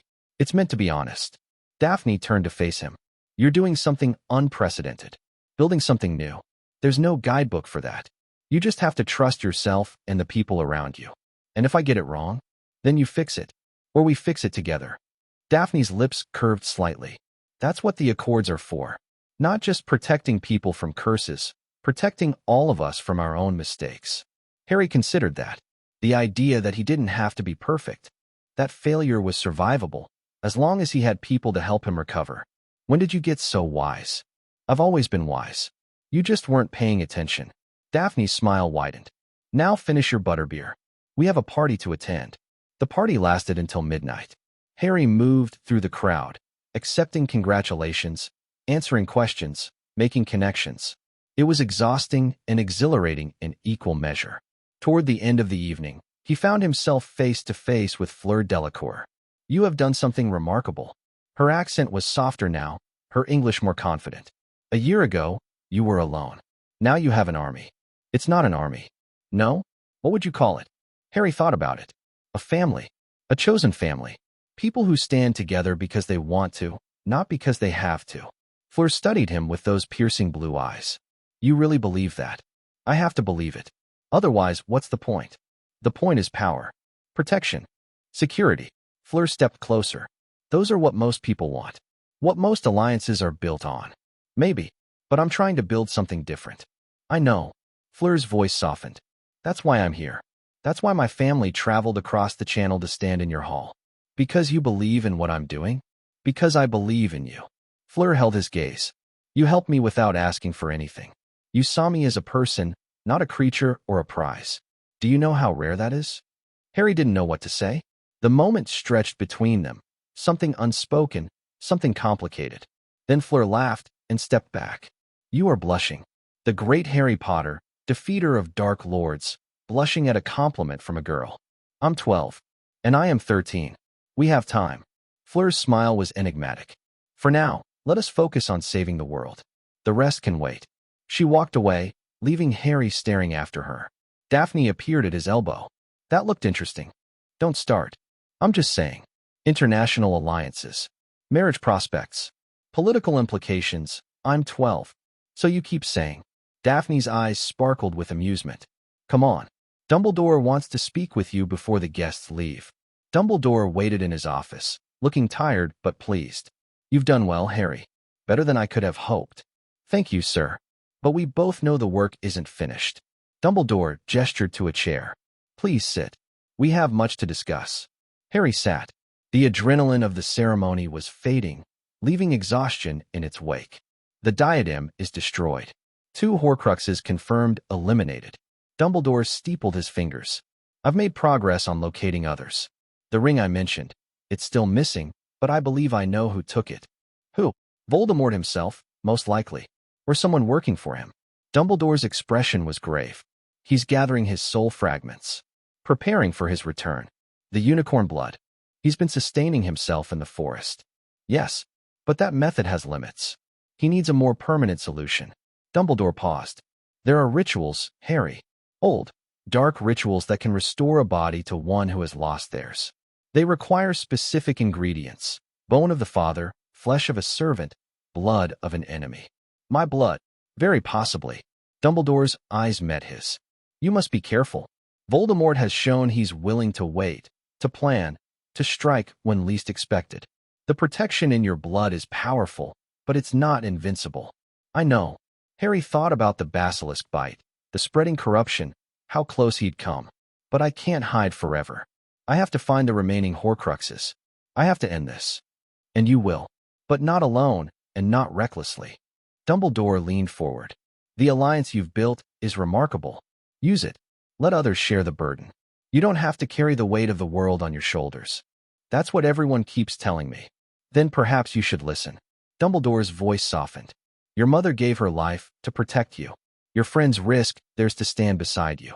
Honor that sacrifice by staying alive to see the victory. Harry nodded slowly. I'll try. That's all any of us can do. Dumbledore rose. Now go. Rest. Tomorrow brings new challenges, and you'll need your strength. Harry stood to leave, then paused. Professor? The basilisk. I promised it a purpose. Something better than hunting students or serving false heirs. Dumbledore's eyebrows rose. You made a bargain with Slytherin's monster? It helped me. Gave me its venom willingly. It's been alone for 1,000 years, waiting for someone who never came. Harry met the headmaster's eyes.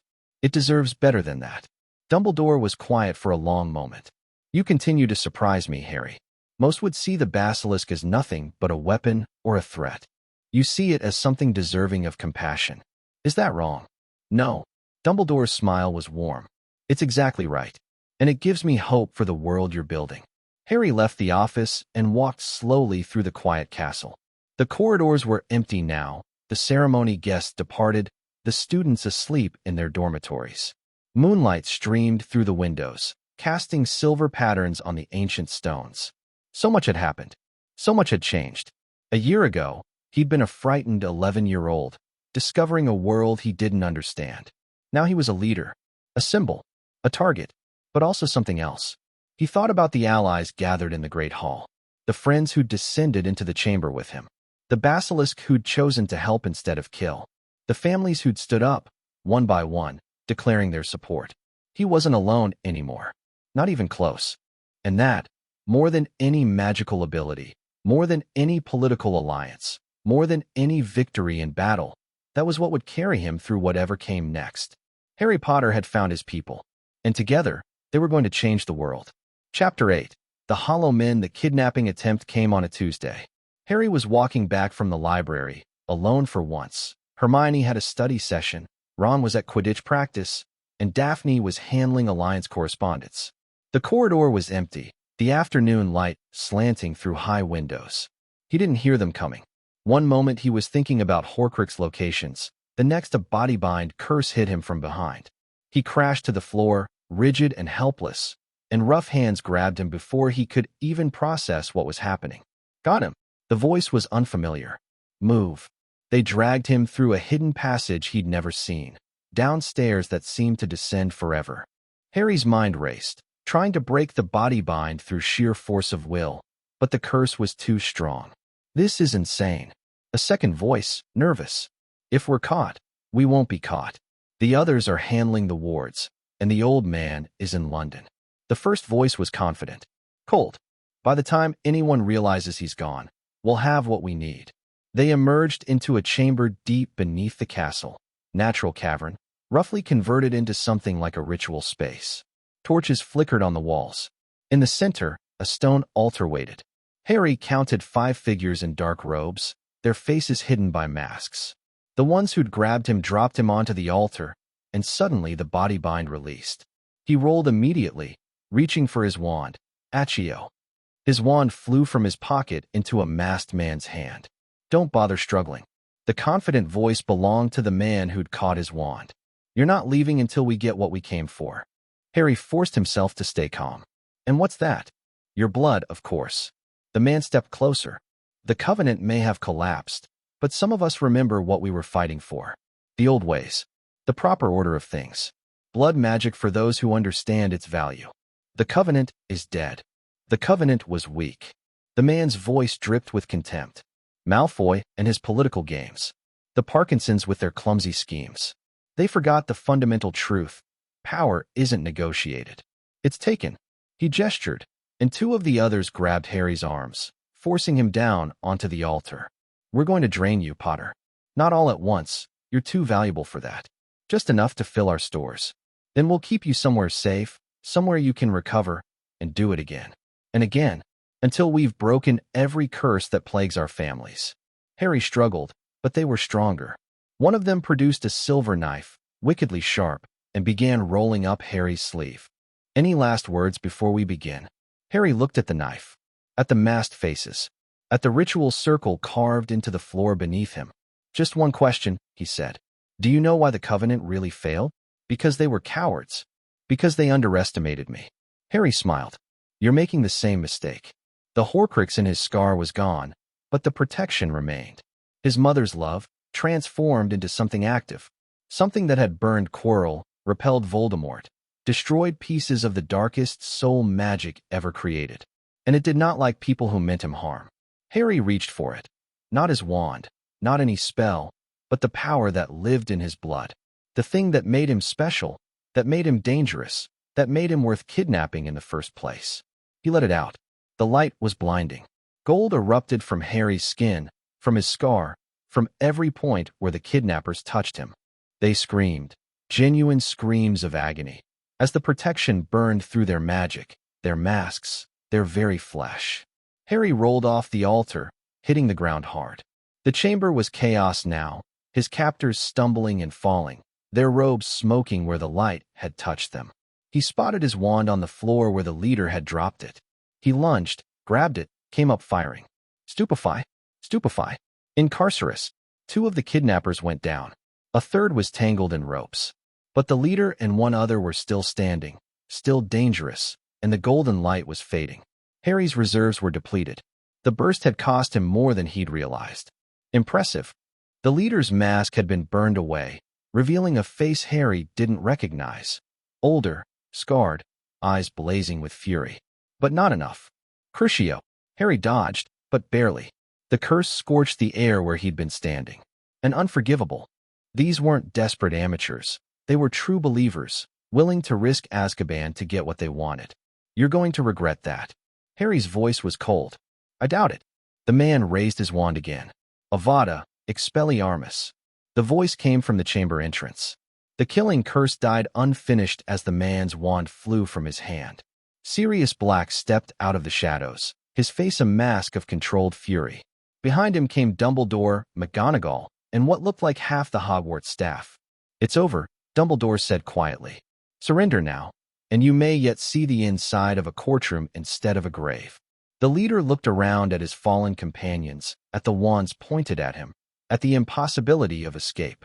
For a moment, Harry thought he might fight anyway. Then his shoulders slumped. We were so close, he muttered. So close to everything we needed. You were never close. Harry stepped forward, meeting the man's eyes. You were always going to fail. Because you don't understand what you're dealing with. I understand blood magic. You understand taking, using, forcing. Harry's voice was steady despite his exhaustion. You don't understand that what makes my blood powerful isn't the magic. It's the love. My mother's sacrifice. The choice she made to die protecting me. You can't steal that. You can't drain it into vials. It only works because it was freely given. The man stared at him. Something flickered in his eyes. Confusion, maybe, or the beginning of understanding. Then Sirius grabbed him, and the moment was gone. The aftermath was complicated. The kidnappers were identified as members of a splinter group, Covenant extremists who'd rejected Lucius Malfoy's soft approach. They'd been planning the operation for months, waiting for an opportunity. They had inside information, McGonagall said grimly at the emergency meeting that followed. They knew the headmaster would be in London. They knew Mr. Potter's schedule. They knew the location of passages that aren't on any official map. A spy. Sirius's voice was hard. Someone at Hogwarts is feeding them information. Or was. Dumbledore looked older than Harry had ever seen him. We must assume the network extends beyond those we captured. Others may be watching, waiting. What do? We increase security. We vary routines. We trust no one outside our closest circles. Dumbledore's eyes found Harry's. And we move faster. Every day that passes gives our enemies more time to plan. We cannot afford to be passive. Harry nodded slowly. The exhaustion was bone deep now, but his mind was still working. The remaining Horcruxes. We need to find them. Destroy them. End this before Voldemort can return. Agreed. I've identified several likely locations, but I'll need help investigating them. Dumbledore paused. I've been reluctant to involve you directly, Harry. You're still a child, despite everything you've accomplished. But events have forced my hand. I'm ready. I know you are. That's what concerns me. Dumbledore sighed. But we do what we must. I'll share my research with you tomorrow. For now, rest. Recover. You've earned it. Harry didn't rest. He couldn't. Every time he closed his eyes, he saw the ritual chamber, felt the hands grabbing him, heard the confident voice describing how they'd drain him like livestock. So he paced. He planned. He wrote letters to allies, updating them on the situation, requesting increased vigilance. Around midnight, there was a knock at his door. "Come in." Daphne entered, still dressed despite the hour. Her expression was carefully controlled, but Harry could see the fear underneath. "I heard what happened." She sat on the edge of his bed. "Are you okay?" "I'm fine." "That's not what I asked." Harry was quiet for a moment. "No," he said finally. "I'm not okay. I'm angry, scared, tired of being a target." "That's reasonable." "Is it?" "Because everyone keeps telling me I'm doing well, handling things brilliantly, but I don't feel brilliant. I feel like I'm drowning. Like every time I solve one problem, 3 more appear. Welcome to leadership." Daphne's voice was gentle. "My father says the same thing. It never gets easier. You just get better at hiding how hard it is." "I'm tired of hiding." "Then don't. Not with us." Daphne reached out, taking his hand. "You built the alliance so you wouldn't have to carry everything alone. Let us help carry this too." Harry looked at their joined hands, at the girl who'd approached him with calculated propositions and become something far more. "I killed one of them," he said quietly. "When the light burst out of me, one of the kidnappers was touching me directly. It burned through him. He's dead because of me." Daphne didn't flinch. "He was trying to drain your blood. He cast an unforgivable. He would have killed you without hesitation." "I know. But I've never," Harry's voice cracked. "I've never killed anyone before. Not directly. And I keep thinking about his face when the light hit him. The surprise. Like he didn't expect to die. No one ever does." Daphne moved closer. "Harry, listen to me. What happened tonight wasn't murder. It was self-defense. You didn't choose to kill him. You chose to survive. That's different." "Is it?" "Yes." Her voice was firm. "The people who hurt others for power, who take without consent, who destroy lives for their own benefit, they make choices every day that lead to moments like tonight. He chose to kidnap you. He chose to try to drain your blood.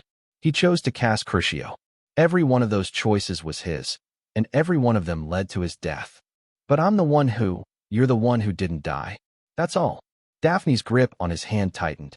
"Don't let them take this from you, Harry. Don't let the guilt of surviving poison everything you've built." Harry closed his eyes.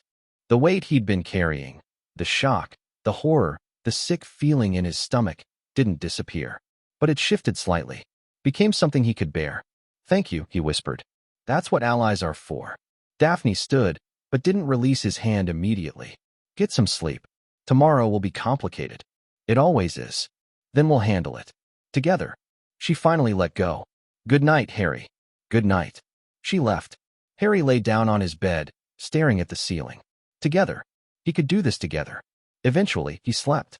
The investigation into the spy took 3 weeks. Harry threw himself into it, using the skills he'd developed over months of political maneuvering. He analyzed patterns, cross-referenced information, tracked the flow of intelligence that had led to the kidnapping. The answer, when it came, was devastating. Percy Weasley. Ron's face went white.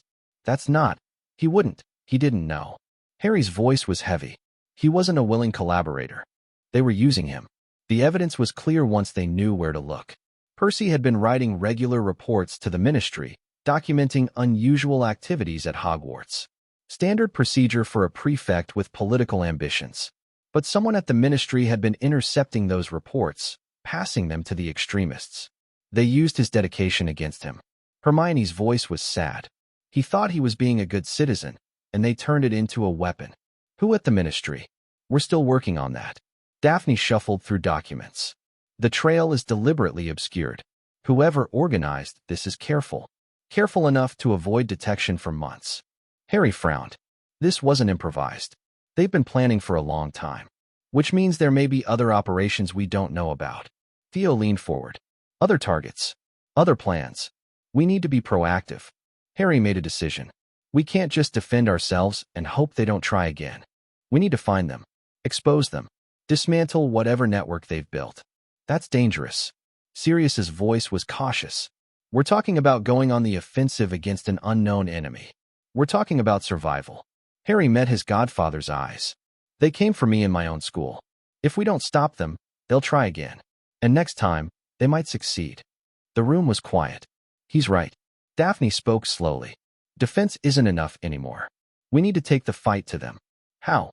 Harry thought about everything he'd learned. The political landscape, the web of alliances and enmities, the pressure points that could be exploited.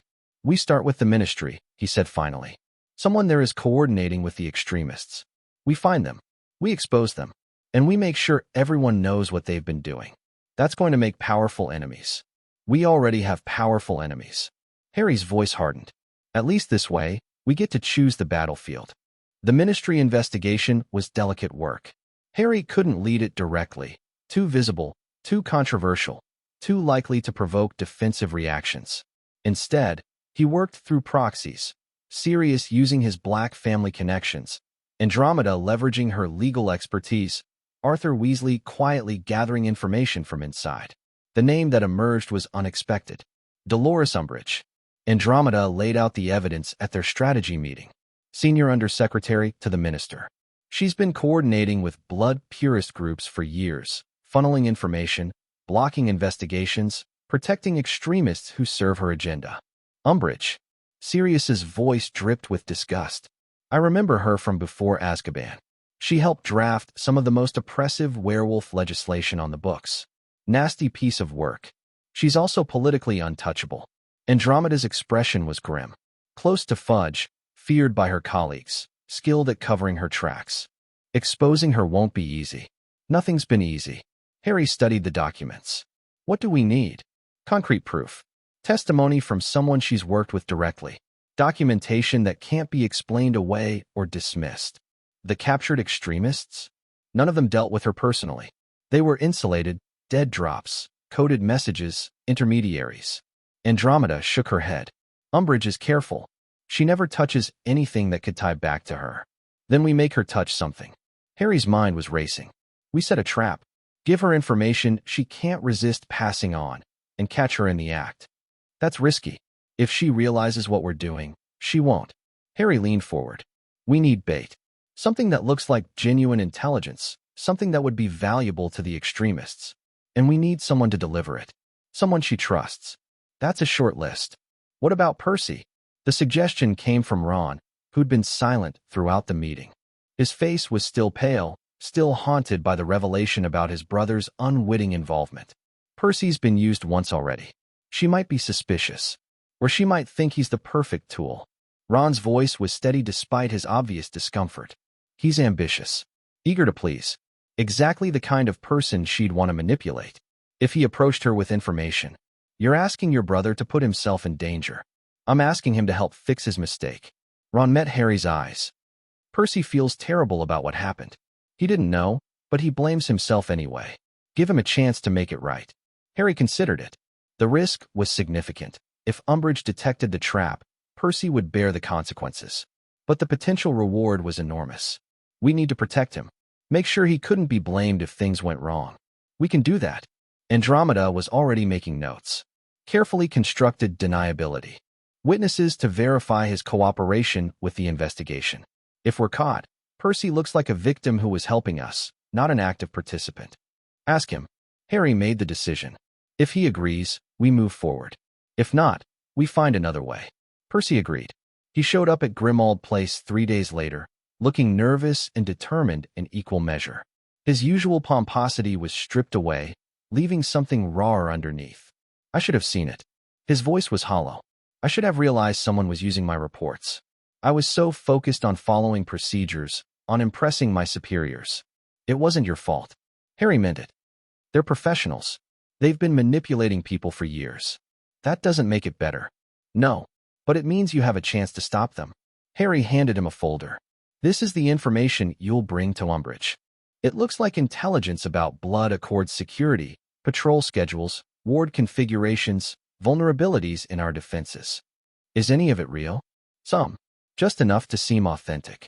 Harry met his eyes. But the key details are false. If Umbridge passes this to her contacts, we'll know, because they'll act on bad information. And if she doesn't? If she's suspicious?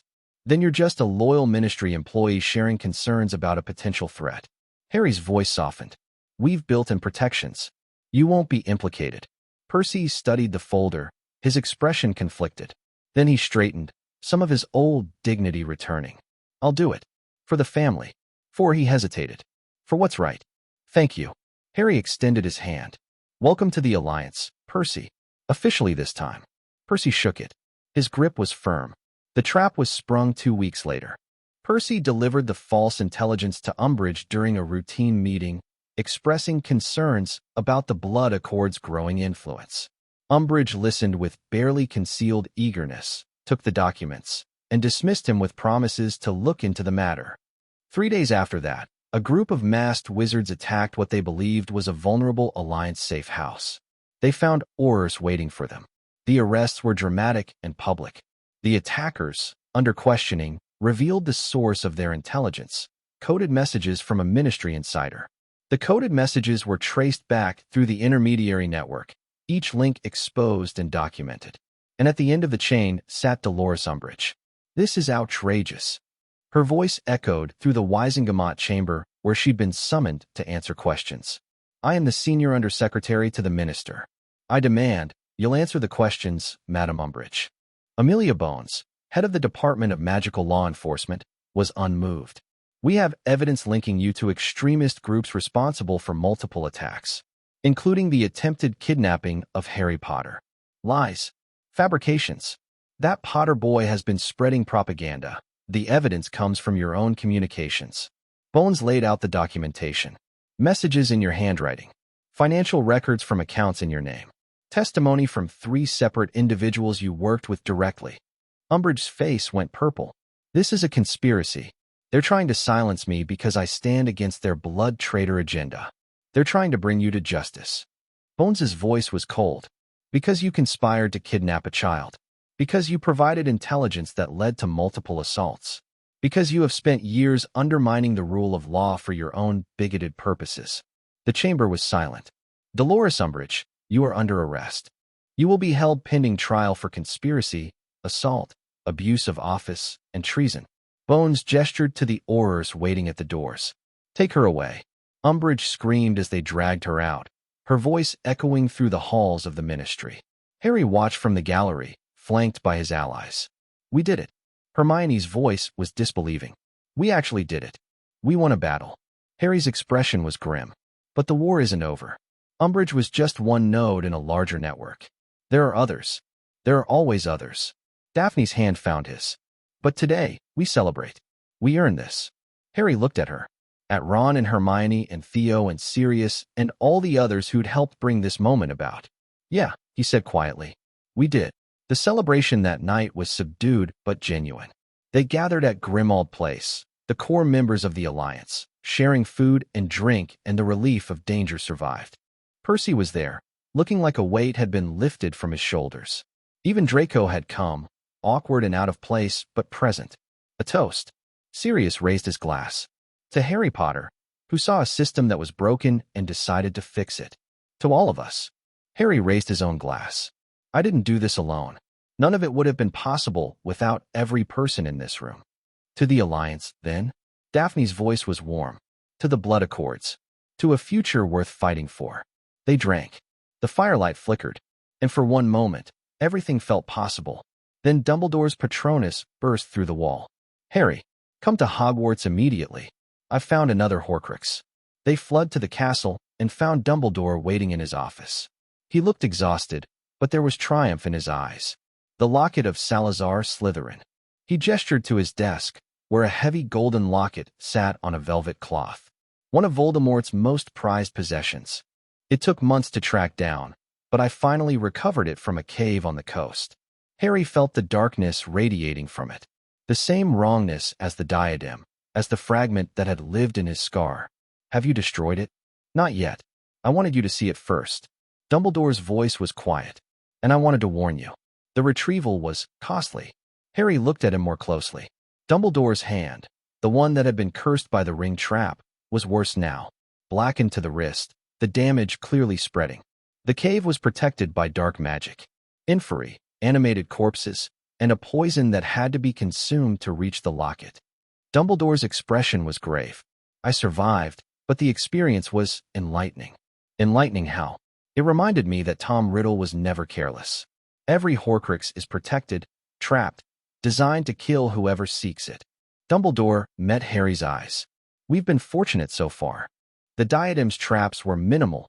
Tom assumed the room of hidden things was protection enough. But the remaining pieces will be harder to find and more dangerous to approach. How many are left? I believe 3 more, not counting the piece that anchors Tom's current form. Dumbledore ticked them off on his fingers. The locket is here. The ring was recovered by Tom himself. That leaves Hufflepuff's cup, something of Ravenclaw's or Gryffindor's, and possibly his snake, Nagini. Where are they? The cup is likely in Gringotts, the vault of Bellatrix Lestrange, his most faithful servant. The others? Dumbledore shook his head. I'm still investigating. Then we destroy this one first. Harry pulled out the vial of basilisk venom he'd been carrying since the chamber. And we keep moving. He uncorked the vial and let a single drop fall onto the locket. The reaction was immediate and violent. The locket burst open, black smoke erupting from its core. A face formed in the smoke, twisted, screaming, unmistakably Voldemort. You cannot destroy me. I am immortal. I am. The venom ate through him. The smoke dissolved. The locket crumbled to dust. Harry stood over the remains, breathing hard. 3 down. His voice was steady. 3 to go. The next few weeks were a blur of planning and preparation. Gringotts was the obvious next target, but breaking into the Wizarding Bank was considered impossible. Even with Harry's allies, even with his growing resources, a direct assault was out of the question. We need inside help. Daphne studied the bank's floor plans, obtained through means Harry didn't want to know about. Someone who knows the security systems, the vault layouts, the guard rotations. Do we have anyone like that? Not yet, but I have an idea. Daphne's smile was sharp. The goblins aren't as unified as they seem. There are factions, those who support the current leadership and those who resent wizard interference in their affairs. If we could find a goblin with a grudge, we'd be making a deal with creatures who might turn on us.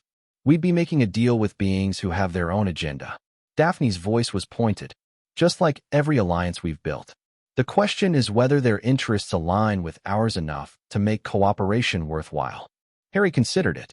The Blood Accords had been built on exactly that principle, finding common ground with people who had different goals but shared enemies. Find someone, he said finally. Carefully. And don't promise anything we can't deliver. I never do. While Daphne worked the goblin angle, Harry focused on other preparations. The alliance needed to be stronger, more coordinated, better equipped to handle the final confrontation with Voldemort whenever it came. He started training sessions, real combat training, not the dueling games they'd played before. Marcus Flint taught dirty fighting, the kind of tactics that won real battles. Fleur shared Vila fire magic, its techniques adapted for human practitioners. Even the basilisk contributed, allowing Harry to visit and learn the serpent's perspective on magical combat. You fight like prey, the great snake observed during one session, always reacting, waiting for the predator to strike first. How should I fight? Like a predator yourself. Strike first. Strike hard. In the fight before it truly begins. The basilisk's voice was ancient, patient. Your enemies will not show mercy. You should not either. But I don't want to become like them. There is a difference between mercy and weakness.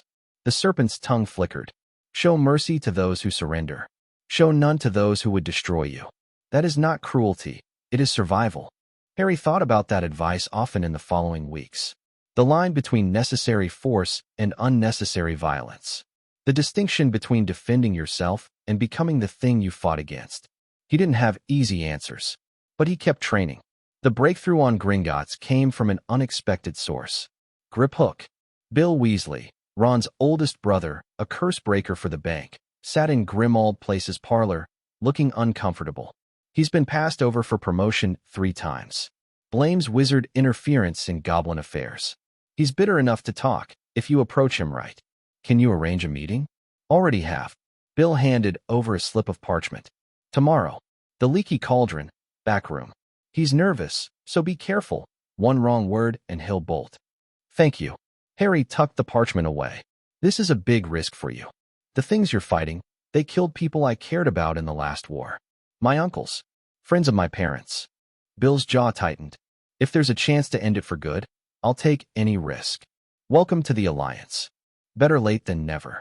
Griphook was smaller than Harry expected, even for a goblin. He sat in the darkest corner of the back room, his eyes gleaming in the candlelight, his expression suspicious. When Harry entered, those eyes narrowed further. Harry Potter, the boy who breaks curses. His voice was raspy, accented. I wondered when you'd come sniffing around. You know why I'm here. I know what you want. Access to a high-security vault. The Lestrange Vault, specifically. Griphook's thin lips curved. You humans think goblins are blind. We see more than you realize. Then you know what's in that vault. I know there's something foul. Something that makes my skin crawl every time I'm near it. Griphook leaned forward. What I don't know is why you think I'd help you steal it. Because it's an abomination. A piece of Voldemort's soul, anchored to a goblin-crafted artifact. Harry kept his voice steady. Hufflepuff's cup, made by goblins originally, stolen by Voldemort, corrupted into something obscene. Griphook's expression flickered. Goblin-made. Originally, yes. Before it was passed to the Hogwarts founders. Harry had done his research. The cup was crafted by goblin masters, given to humans as part of an ancient treaty. Voldemort perverted that legacy when he made it a vessel for his soul. You expect me to care about human treaties? I expect you to care about goblin craftsmanship being defiled. Harry held the goblin's gaze. Help me destroy the Horcrux, and I'll help you recover the cup. Once the dark magic is removed, it could be returned to goblin hands. Griphook was silent for a long moment. You would return a goblin artifact? Just like that. It was never rightfully human property. It was a loan that became theft when the original agreements were forgotten. Harry shrugged. I'm trying to build something better than the old ways. That means recognizing when my people have done wrong. Pretty words. But Griphook's suspicion was fading, replaced by calculation. What exactly do you need from me? Information. Vault security, guard rotations, the best approach to the Lestrange Vault without triggering alarms. Harry paused. And potentially, assistance getting inside. That's asking for treason. I'm asking you to help destroy something evil. The treason label is just what your current leaders would use to punish you. Harry leaned forward. But if we succeed, if we remove a piece of Voldemort's soul from your bank, you'd be a hero. The goblin who helped end the darkest wizard in history. Or the goblin who died trying. There's always risk. The question is whether the reward is worth it. Griphook drummed his long fingers on the table. His eyes never left Harry's face. I'll need guarantees, he said finally. In writing. Witnessed by someone whose word carries weight in both goblin and wizard circles. I can arrange that. And I want the cup. Regardless of what else happens, the cup comes to me.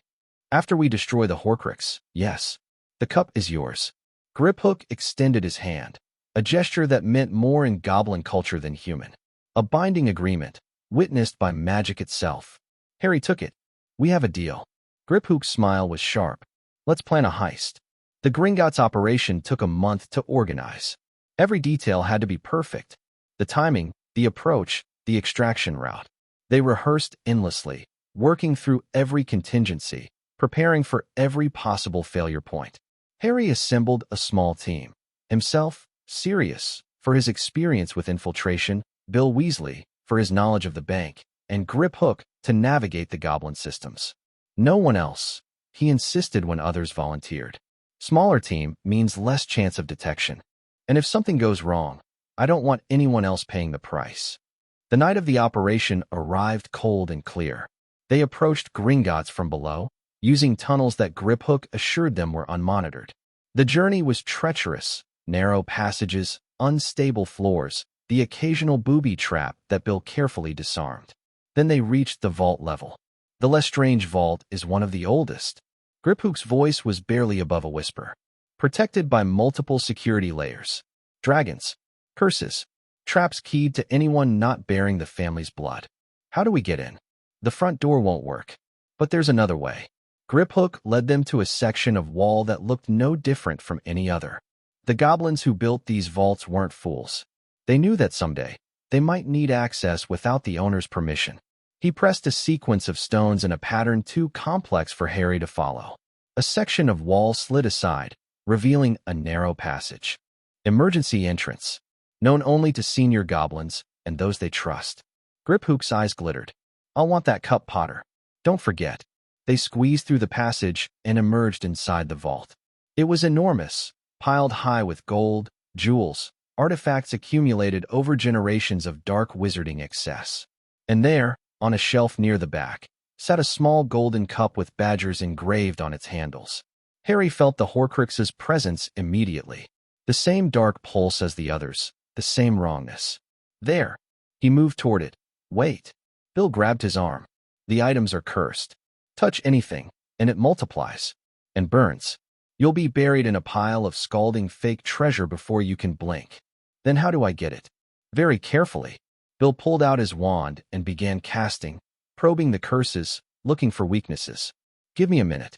Harry waited, every second feeling like an hour. The dark presence of the Horcrux pressed against his senses, aware of him, hostile. Got it. Bill's voice was triumphant.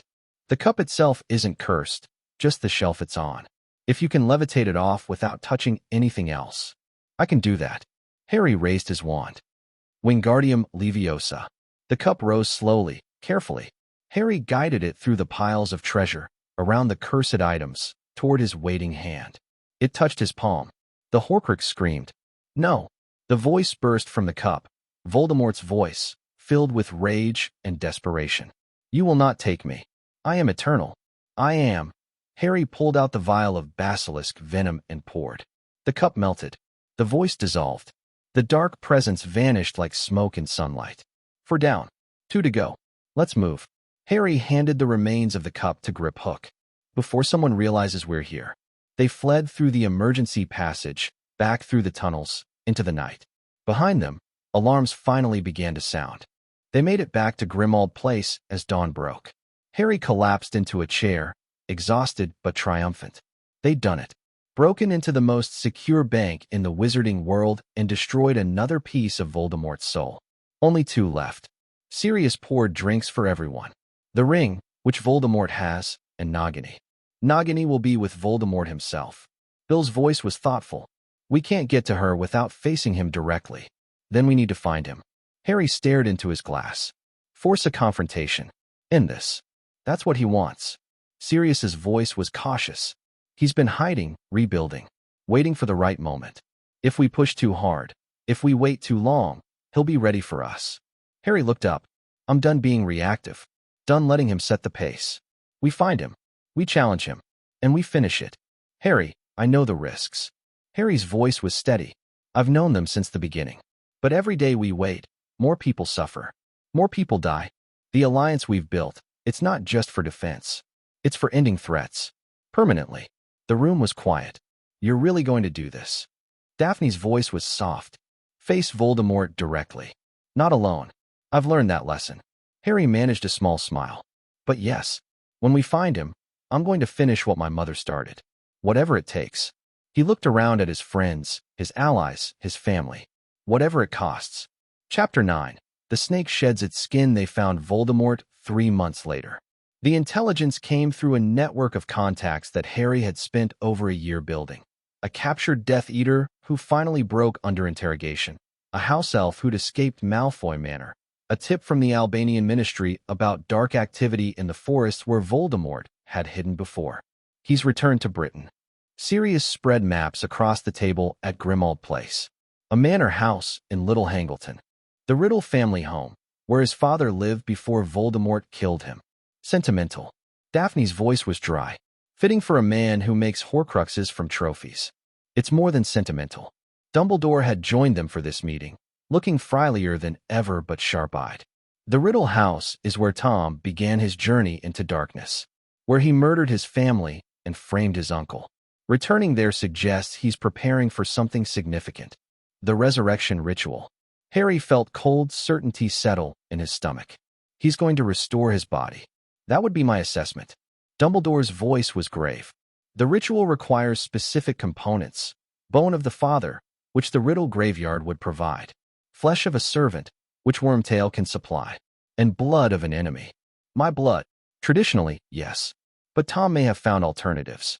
Or he may be planning to acquire your blood through other means. Harry thought about the kidnapping attempt, the extremists who tried to drain him. Had they been working toward this all along? Then we don't give him time to prepare. Harry's voice was firm. We attack first. Tonight. Harry, Sirius started. No. I'm done waiting. Harry stood, pacing. Every day we delay is a day he gets stronger. A day he recruits more followers, gathers more resources, refines his plans. We have the intelligence. We have the forces. We strike now. He'll be expecting an attack. Daphne's voice was thoughtful, not dismissive. The manor will be warded. Protected. Then we break the wards. We overwhelm his defenses. Harry turned to face them. How many fighters can we muster?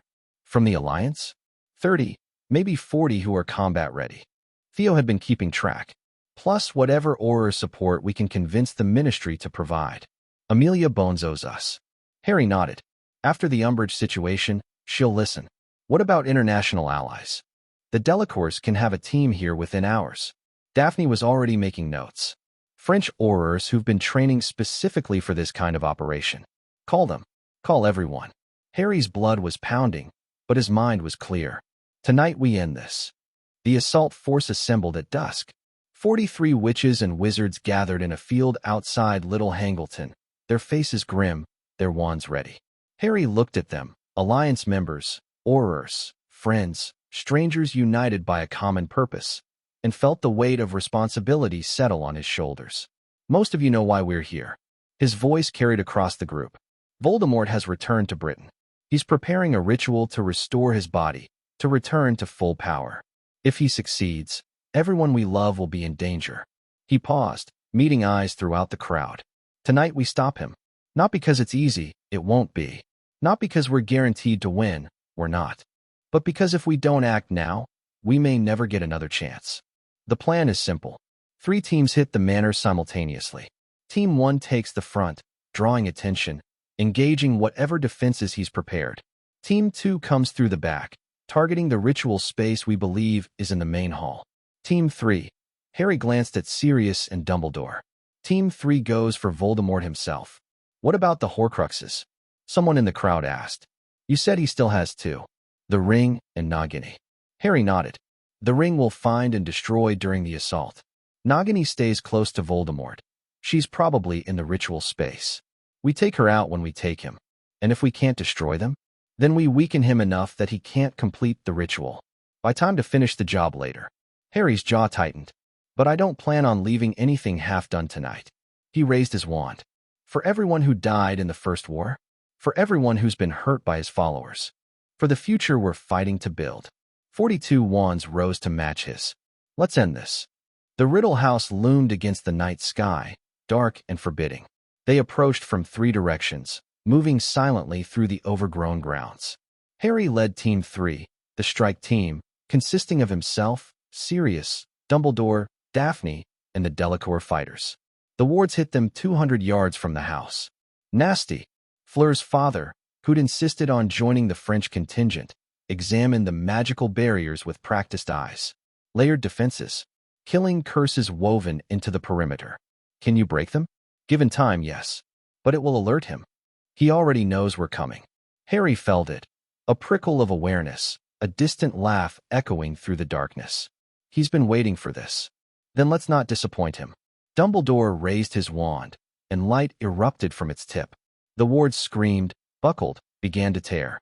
Harry heard the sound of combat from the other sides of the house. Teams 1 and 2 had engaged. Go. Dumbledore's voice was strained. I'll hold the breach. Find him. They charged through the gap in the wards, spells flying. Death Eaters appeared from the shadows, fewer than Harry expected, but fierce. One fell to Sirius's stunner. Another crumpled under a combined assault from the French wizards. The house loomed larger.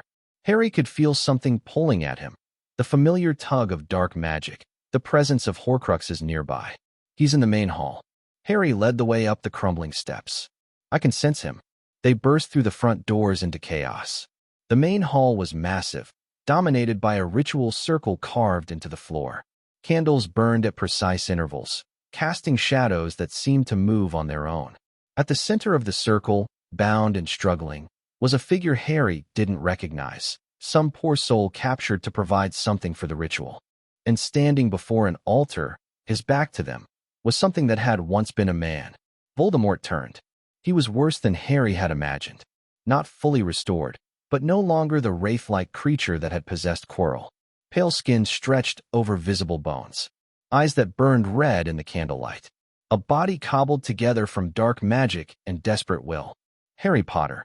The voice was high, cold, terrifyingly familiar. You came. I'd hoped you would. It's over, Tom. Harry raised his wand. Your Horcruxes are destroyed. Your followers are defeated. Surrender, and this ends without more bloodshed. Voldemort laughed, a sound that made Harry's skin crawl. Over? It hasn't even begun. He gestured, and the air around them thickened. Do you know how long I've waited for this moment? How many years I've spent in that pathetic half-existence, planning, scheming, preparing for my return? 13 years. Harry's voice was steady. 13 years since my mother stopped you. Since your own curse rebounded because you didn't understand what love could do. Love. Voldemort spat the word. Weakness dressed up as virtue. Your mother died for nothing, Potter. She bought you time, that's all. And now that time is up. He raised his wand, and Harry braced for the attack, but Voldemort didn't fire at him. Instead, he pointed at the bound figure in the circle and spoke a word in a language Harry didn't recognize. The figure screamed. Light erupted from the circle. Not golden light like Harry's blood produced, but something darker. Something hungry. The ritual begins. Voldemort's voice was triumphant. My faithful Nagini has already provided what I need. The bone was harvested months ago, and as for the blood of an enemy, he held up a vial, dark red, gleaming in the candlelight. Your blood, Potter, taken during the kidnapping attempt. Did you think my followers failed by accident? They succeeded at what mattered. They got what I needed. Harry's stomach dropped. No. Yes. Voldemort poured the blood into the ritual circle. The light intensified, pulsing with terrible purpose. Your protection, your mother's sacrifice, it will become part of me. I will be able to touch you, to kill you, to end the threat you pose once and for all. Stop him. Harry lunged forward. Death Eaters emerged from the shadows, intercepting. Sirius and the French wizards engaged them. Spells flew. Bodies fell. Harry fought through the chaos, desperate to reach the circle, to interrupt the ritual. A curse caught him in the shoulder, spinning him around. Pain exploded through his body. He hit the ground, rolled, came up firing. Stupefy. Reducto. Incendio. The Death Eaters fell back, but more kept coming. And in the center of the hall, the ritual continued. You cannot stop it. Voldemort's voice was ecstatic. You're too late. My resurrection is Avada Kedavra. The killing curse came from behind Harry. Dumbledore, finally through the wards, his face set in grim determination. The green light streaked toward Voldemort. And missed. No, it didn't miss.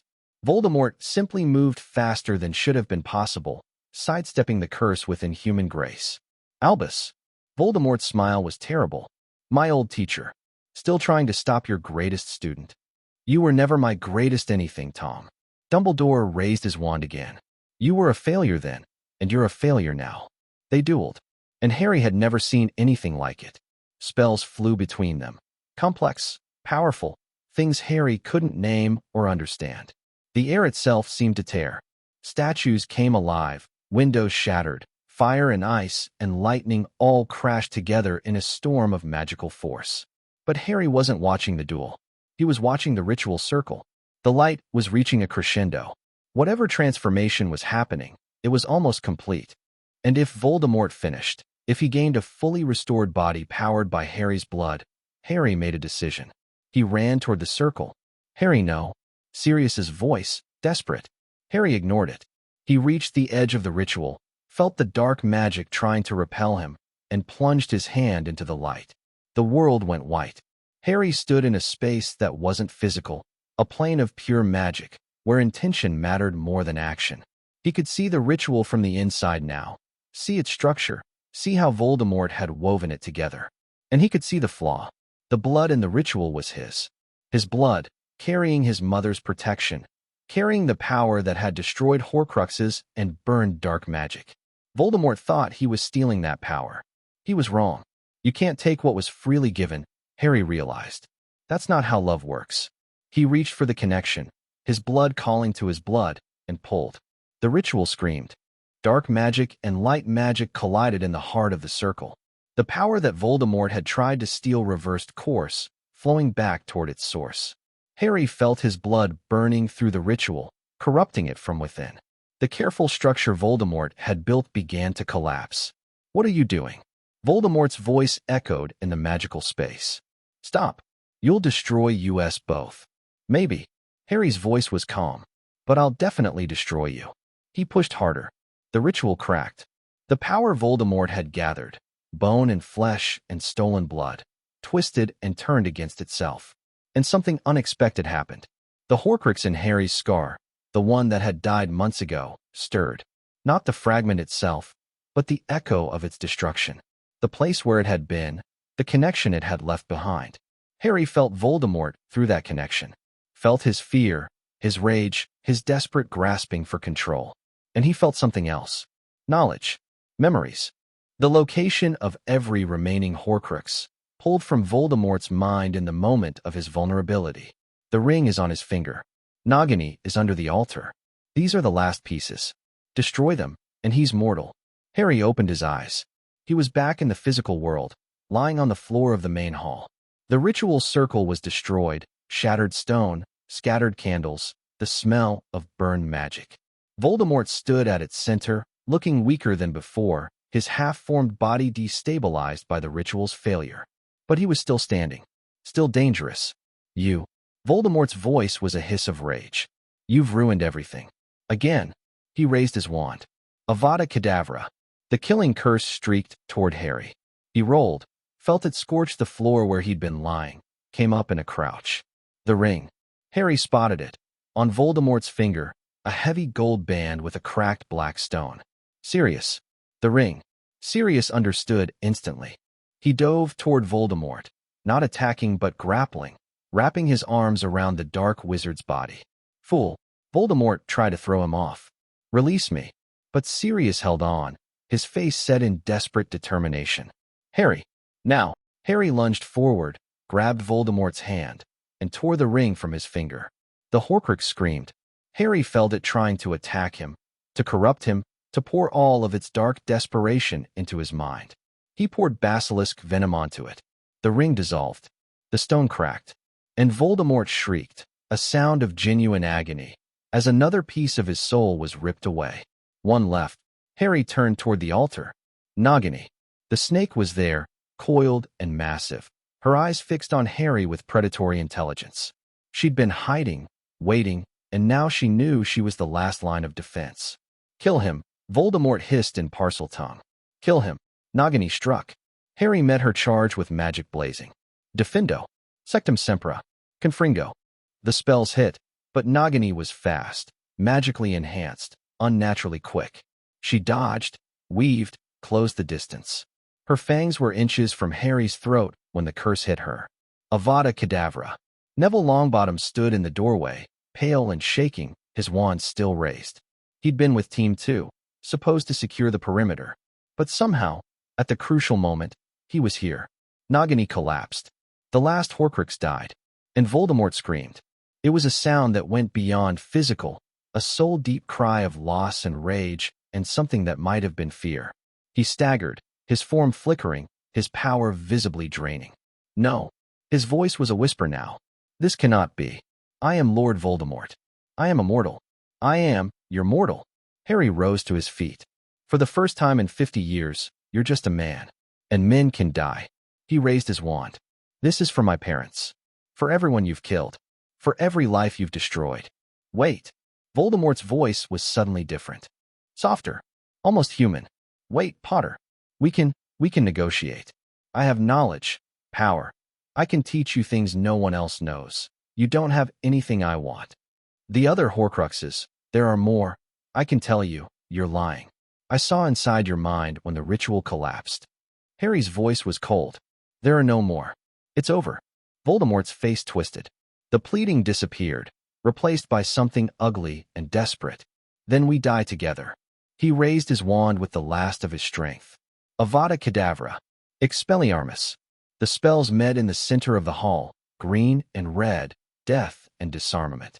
They collided, locked, struggled for dominance. Harry felt his magic draining, felt Voldemort's killing curse pressing against his charm, trying to break through. But Harry had something Voldemort didn't. Now, he shouted. 40 wands rose around the hall. 40 allies who'd fought through Death Eaters, broken through defenses, reached the main hall in time for the final confrontation. 40 voices spoke in unison. Expelliarmus. The combined power of the Alliance poured into Harry's spell. The red light intensified, pushed back, overwhelmed the killing curse. Voldemort's wand flew from his hand. Harry caught it, and then, with his own wand still raised, he spoke the last words the Dark Lord would ever hear. This is for everyone who never got to say goodbye. Avada Kedavra. Green light. A rushing sound. And Lord Voldemort, the most feared dark wizard in a century, crumpled to the ground. Dead. Finally, permanently dead. The silence that followed was absolute. Harry stood over the body, his wand still raised, his whole body shaking. He'd done it. They'd done it. The monster was dead. Then Sirius was there, pulling him into a fierce embrace. Harry, you did it. He's gone.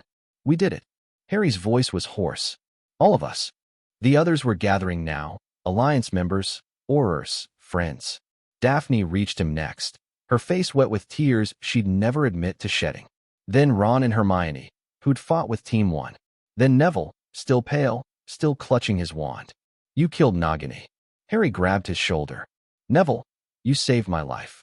I saw the snake, and I thought, Neville swallowed. My parents. The Death Eaters who tortured them. I wanted to do something that mattered. You did. Harry pulled him into a hug. You ended it. You're a hero. Dumbledore approached, limping, his face drawn with exhaustion. It's over. Truly over this time. All the Horcruxes are destroyed. I felt them die. Dumbledore's voice was wondering. Each one, winking out like candles. His soul is gone, Harry. No more anchors. No more returns. Harry looked at the body on the floor. Tom Riddle. Voldemort. The thing that had haunted his entire life, from before he could remember. He felt empty. Not triumphant, not relieved. Just empty. What do we do now? He asked quietly. Now. Dumbledore put a hand on his shoulder. Now we rebuild. We heal. We make the world better than it was. That's simple. That complicated. Dumbledore's eyes twinkled despite his exhaustion. But we do it together. That's the lesson you've taught us all, Harry. No one stands alone. The aftermath was chaos, but the good kind. Death Eaters were rounded up, trials arranged, justice administered. The Ministry went through a massive reorganization. Too many officials had been compromised by Voldemort's influence, and the Alliance pushed for reforms that had been needed for decades. Harry found himself at the center of it all, though he tried to deflect attention to others. The true heroes, he insisted, were the people who'd fought alongside him. The families who'd risked everything to stand against evil. The friends who'd never wavered. The public didn't care. As far as they were concerned, Harry Potter had defeated Voldemort. Again. And this time, it was permanent.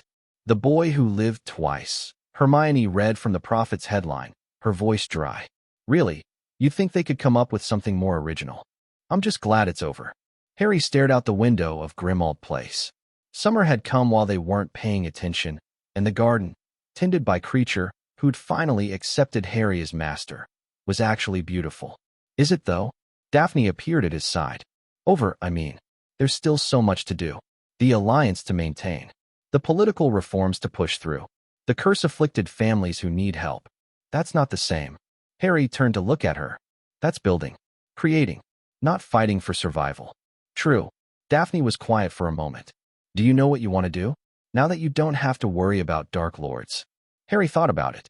The question had been hovering at the edge of his mind for weeks, but he'd been too busy to really consider it. I want to finish what I started, he said finally. The Blood Accords. The families who still need help. The system we've been building. It's not done yet. It may never be done. Good. Harry smiled slightly. Then I'll always have something to work on. Daphne reached out and took his hand. It was a simple gesture, but it carried weight. Everything between them had changed over the past year. From calculation to alliance to something deeper. We'll do it together, she said. Together. Harry squeezed her hand. I like the sound of that. That evening, the core group gathered at Grimmauld Place for what Sirius called a celebration of not dying. The house was transformed, bright, warm, filled with laughter and light. House elves from the Alliance families had descended to prepare a feast. Music played from an enchanted radio. And everywhere Harry looked, he saw faces that mattered. Ron and Hermione, arguing good-naturedly about something in a corner. Theo and Neville discussing herbology. Of all things, they bonded over a shared love of plants. Fleur and her family, speaking rapid French with Sirius, who'd apparently learned the language during his youth. The Greengrasses, the Tonkses, the Weasleys, all of them mixed together, former enemies and strangers becoming friends. Not bad for a first effort. Daphne appeared at his side with 2 glasses of champagne. The Alliance, I mean. It's not what I planned. Harry accepted the glass. When this all started, I just wanted to help a few people. Keep myself from being used. I never expected this. Daphne gestured at the crowd. Any of it. Harry watched Draco Malfoy, who'd shown up unexpectedly, looking uncomfortable but determined, shake hands with Arthur Weasley. A year ago, half these people were enemies. Now they're family. Daphne's voice was soft. Chosen family. The kind that matters most. Harry thought about his parents. About the family he'd never had. The childhood stolen by a prophecy and a monster. Yeah, he said. That's exactly what they are. Dumbledore caught his eye across the room and raised his glass in a silent toast. McGonagall was there too, looking less severe than usual. Even Snape had appeared briefly, lurking in a corner before disappearing again, but his presence was a statement of its own. Speech. Someone called, probably Fred or George Weasley. Harry wasn't sure which. No speeches. Harry held up his hands. I've talked enough for one lifetime. Just a few words, Sirius pressed. For the people who fought with you, who believed in you when no one else did. Harry looked around the room, at the faces that had become as familiar as his own reflection, at the alliance he'd built from desperation and hope and the stubborn belief that things could be better. Fine. He raised his glass. To the people who stood up when it would have been easier to stay down, who fought for something bigger than themselves, who proved that the old ways don't have to be the only ways. He paused, his voice roughening. We lost people. People who should be here tonight, celebrating with us. They'll never be forgotten. What they died for, the world we're building, that's their legacy too. He looked at Neville, who'd lost his parents to insanity. At Daphne and Astoria, who'd nearly lost each other. At everyone who'd paid a price for standing against the darkness. To the fallen. Harry raised his glass higher. And to the future they helped create. To the fallen, the room echoed. And to the future, they drank. And the celebration continued. Later, much later, Harry found himself alone on the roof. The party had wound down, guests departing to their homes, the house settling into comfortable quiet. Harry sat on the edge of the roof, looking out over London, thinking about everything that had happened. Room for one more? He looked up. Daphne climbed through the attic window, her dress exchanged for more practical robes, her usual composure softened by the late hour. Always. She sat beside him, close enough that their shoulders touched. What are you thinking about? The future. Harry stared at the city lights. It's strange. For so long, my whole life was about survival. Getting through the next crisis. Defeating the next threat. Now that's over, and I don't know what comes next. Anything you want. Daphne's voice was quiet. That's the point. You have choices now. Real ones. What would you choose? If you could have anything? Daphne was silent for a long moment. I'd choose this, she said finally. The Alliance. The people we've brought together. A chance to build something that lasts. That's very diplomatic. I'm a very diplomatic person. Her lips curved. I'd also choose someone to build it with. A partner.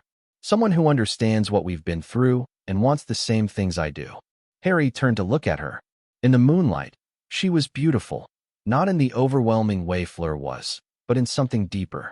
Something real. Anyone specific in mind? Maybe. Her eyes met his. If he's interested. Harry reached out and took her hand. He might be. Only might. Definitely. Harry leaned closer. Definitely interested.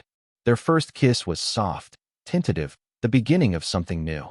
When they pulled apart, Daphne was smiling. A real smile, unguarded and warm. About time, she said. I've been busy. You've been oblivious. She leaned against his shoulder. But I suppose I can forgive you. Given everything.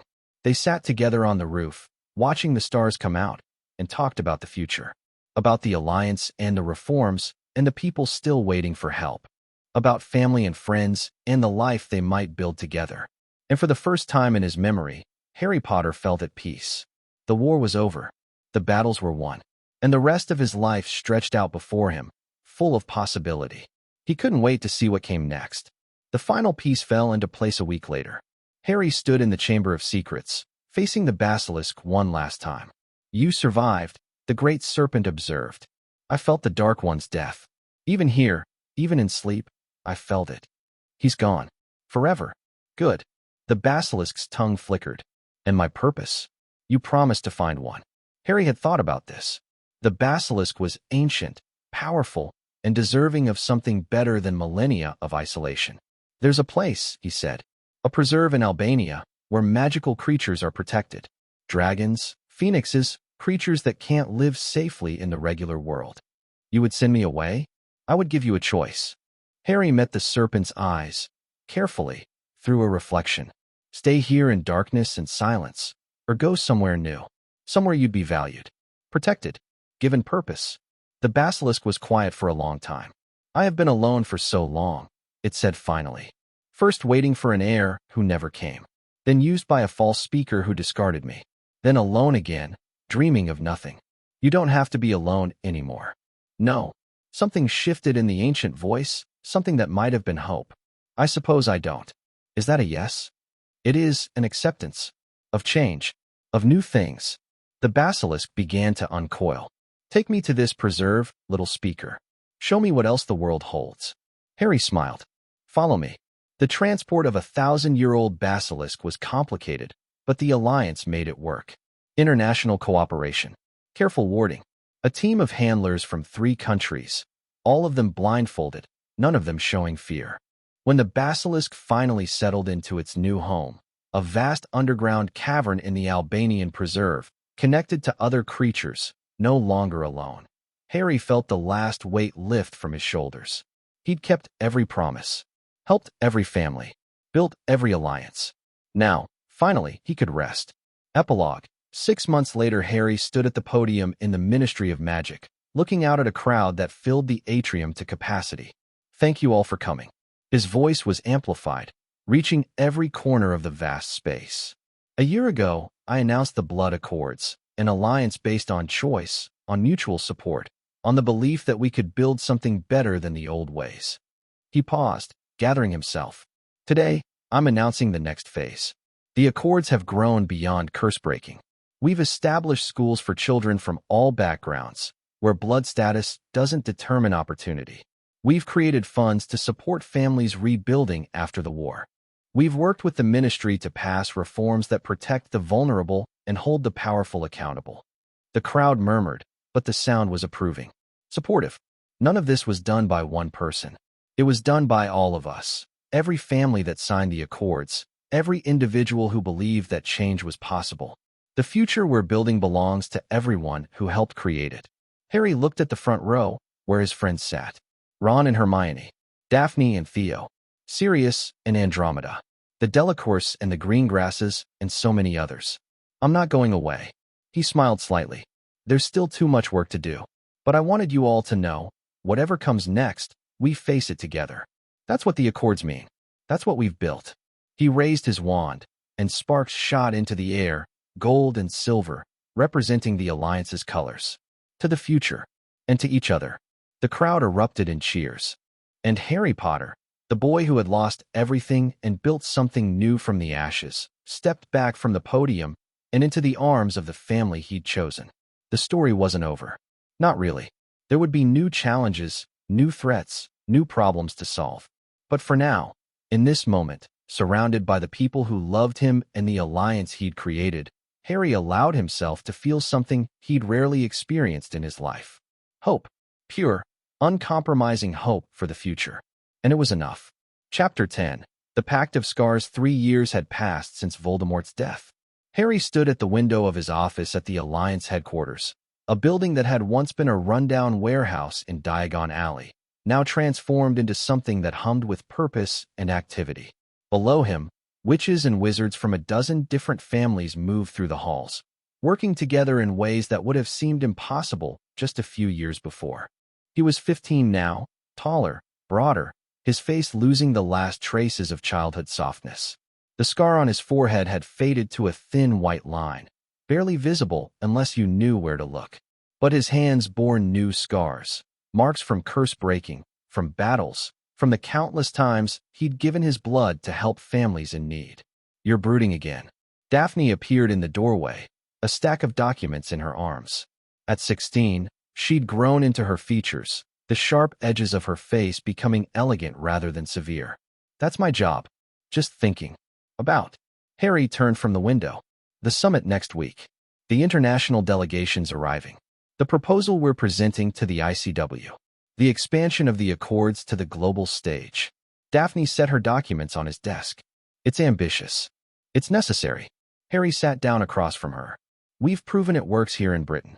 Curse-breaking partnerships, political reforms, cross-family cooperation. The model is solid. But dark magic doesn't respect borders. Cursed families exist everywhere. If we're serious about change, we have to think bigger." "You always think bigger." Daphne's tone was dry, but her eyes were warm. "It's one of your more annoying qualities. You love it. I tolerate it." She reached across and took his hand. "Are you ready for the Delacour meeting this afternoon?" Harry grimaced. "As ready as I'll ever be." The Delacour situation had become complicated over the years. Fleur's family remained close allies, and Fleur herself had become a valued friend. But there had been expectations, assumptions about political marriages and alliance-strengthening unions that Harry had been carefully deflecting for months. "She knows about us," Daphne said quietly. "Everyone knows about us. That doesn't stop her parents from hoping." Harry squeezed her hand. "French pureblood families don't give up easily. Neither do English ones." Daphne's smile was sharp. "But I got to you first. Was it a competition?" "Everything's a competition. I just happened to win." Harry laughed, something he did more easily now than he ever had before. The darkness that had defined his childhood had finally loosened its grip, replaced by something lighter. Purpose. Connection. Love. "Come on." He stood, pulling her up with him. "We have a meeting with the Longbottoms in an hour, and I still need to review the healing protocols for the Caro delegation." "The Caros are coming." Daphne's eyebrows rose. "I thought they'd refused all contact." "They did. Until last month, when the curse started showing in their youngest son." Harry's expression grew serious. "They're desperate enough to swallow their pride. And I'm not going to turn away a child because of his family's history. You're too good for this world, Harry Potter. I'm exactly good enough." He kissed her forehead. "Now let's get to work."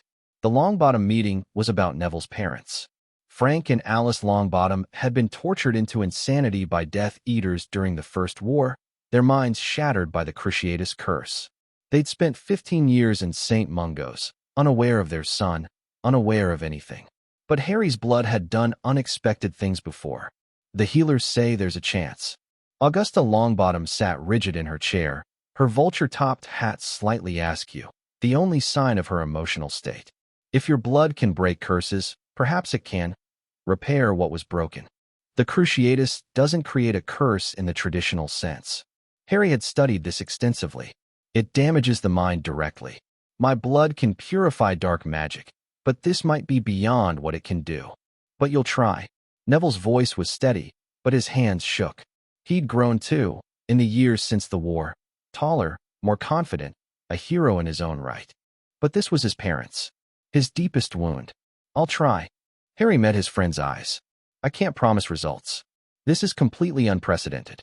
But yes, Neville, I'll try." They went to St. Mungo's that afternoon. The Janus Thicky ward was quiet, its long-term residents lost in their own worlds. Frank and Alice Longbottom sat in adjacent beds, their expressions vacant, their eyes seeing nothing. Harry approached slowly, acutely aware of the Longbottom family watching from the doorway. Augusta, Neville, various cousins and relatives who'd come to witness whatever happened. "Hello," Harry said softly, sitting beside Alice's bed. "My name is Harry. I'm a friend of your son." No response. He hadn't expected one. He took out his knife, the same one he always used for this, enchanted to cut cleanly and heal quickly, and opened a small wound on his palm. Blood welled up, glowing faintly gold in the ward's dim light. "I don't know if this will work," he said, more to himself than to anyone else. But I have to try. He pressed his palm to Alice's forehead. The connection was different from anything he'd experienced before. When Harry touched cursed objects or curse-afflicted blood, he felt darkness, twisted magic, malevolent purpose, something to fight against. Alice Longbottom had none of that. What she had was absence. Vast, echoing emptiness where her mind should have been. Not darkness, but void. The Cruciatus hadn't corrupted her. It had erased her. Harry pushed deeper, his blood reaching into that emptiness, searching for something to heal. And he found fragments. Broken pieces of memory, of personality, of self. Scattered like shards of a shattered mirror, each one reflecting a different moment of Alice's life. Her wedding day, Neville's birth, a laugh, a song, a favorite spell. She's not gone, Harry realized. She's just scattered. The pieces are still here. He reached for the fragments, letting his blood flow around them, through them, not purifying. There was nothing to purify, but connecting, building bridges between the broken pieces. It was the hardest thing he'd ever done. His blood wasn't designed for this. The protection his mother had given him was meant to fight darkness, not rebuild minds. Every connection he made cost him something. Energy, strength, pieces of himself he couldn't name. But he kept going. Fragment by fragment, shard by shard. He helped Alice Longbottom's mind remember what it had been. He couldn't restore her. That would take more than blood magic could offer. But he could give her the tools to restore herself. When he finally pulled back, gasping, bleeding from his nose and ears, he didn't know if it had worked. Then Alice Longbottom blinked. Where? Her voice was rusty and used for 15 years. Where's my baby? Neville made a sound that was half sob, half laugh, and rushed forward. The recovery wasn't instant or complete. Alice and Frank Longbottom had been damaged too deeply for any magic to fully heal. But Harry's intervention had given them a foundation, a starting point from which their minds could slowly rebuild.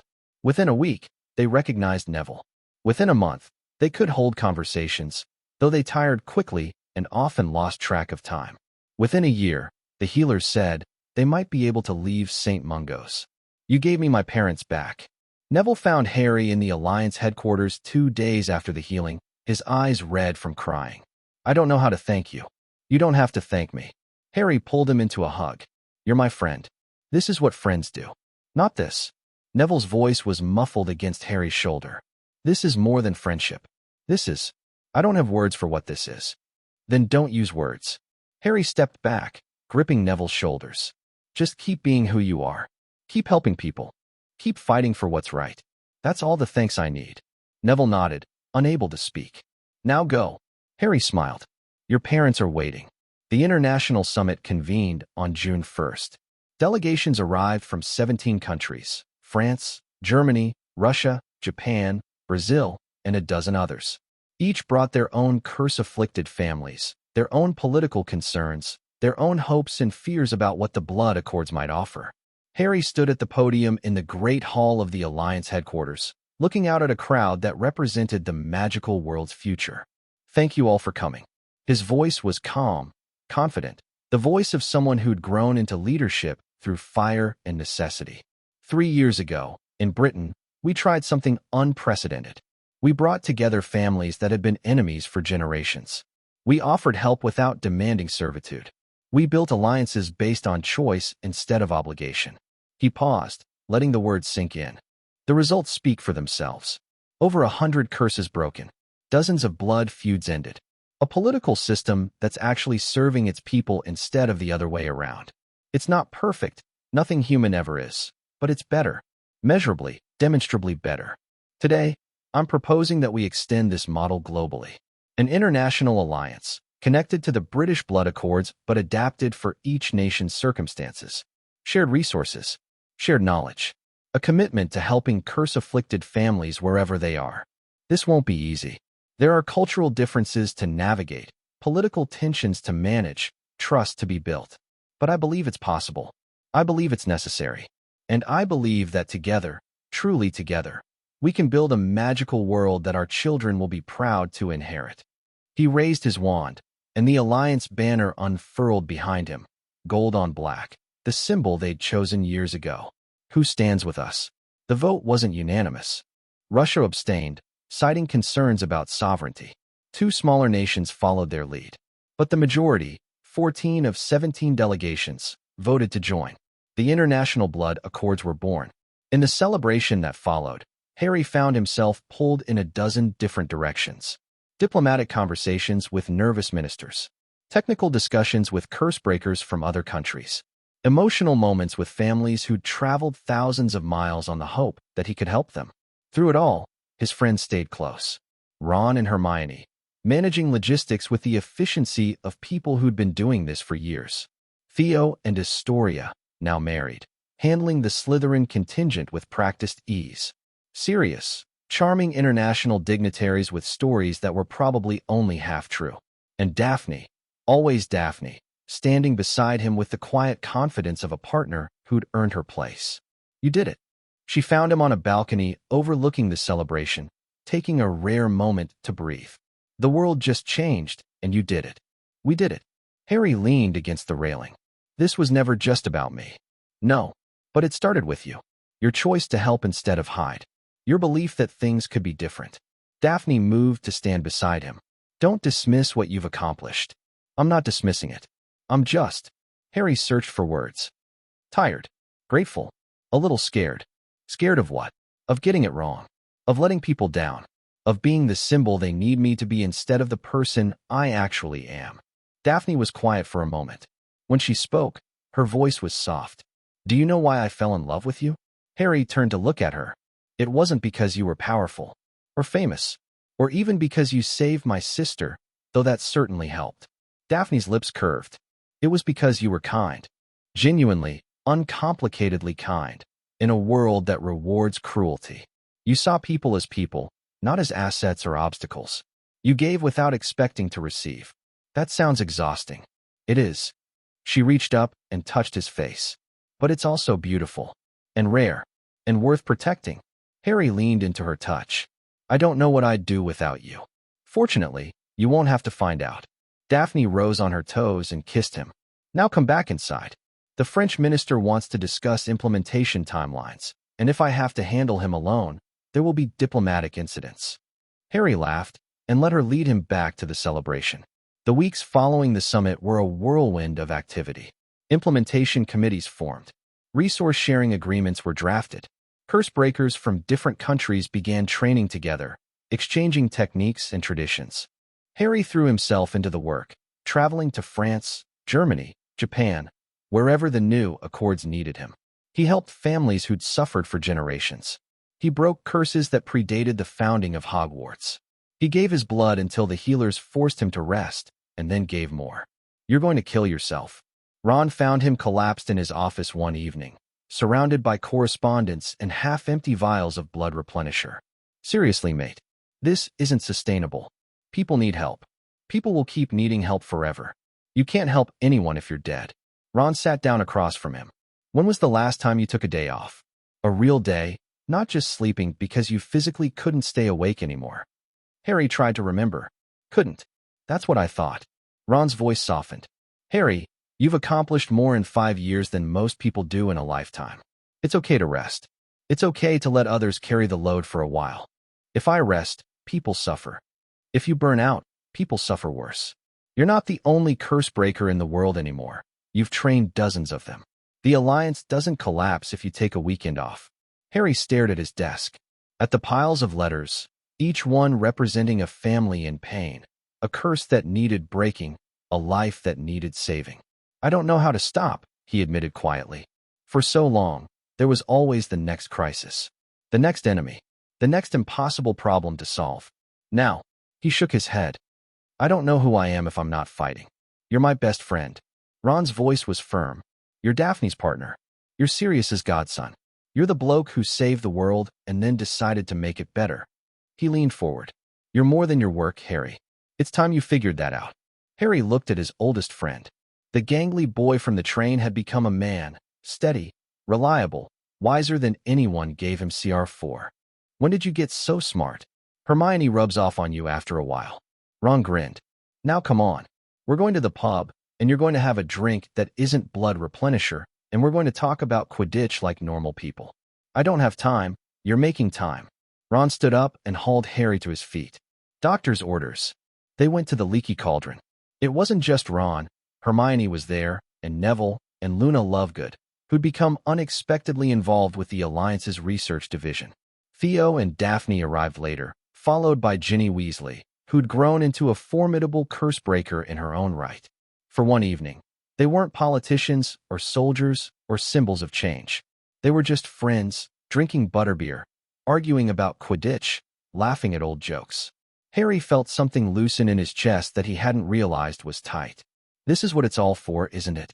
He spoke quietly to Daphne, watching their friends bicker about whether the Chudley Cannons would ever win another championship. Not the politics or the reforms. This.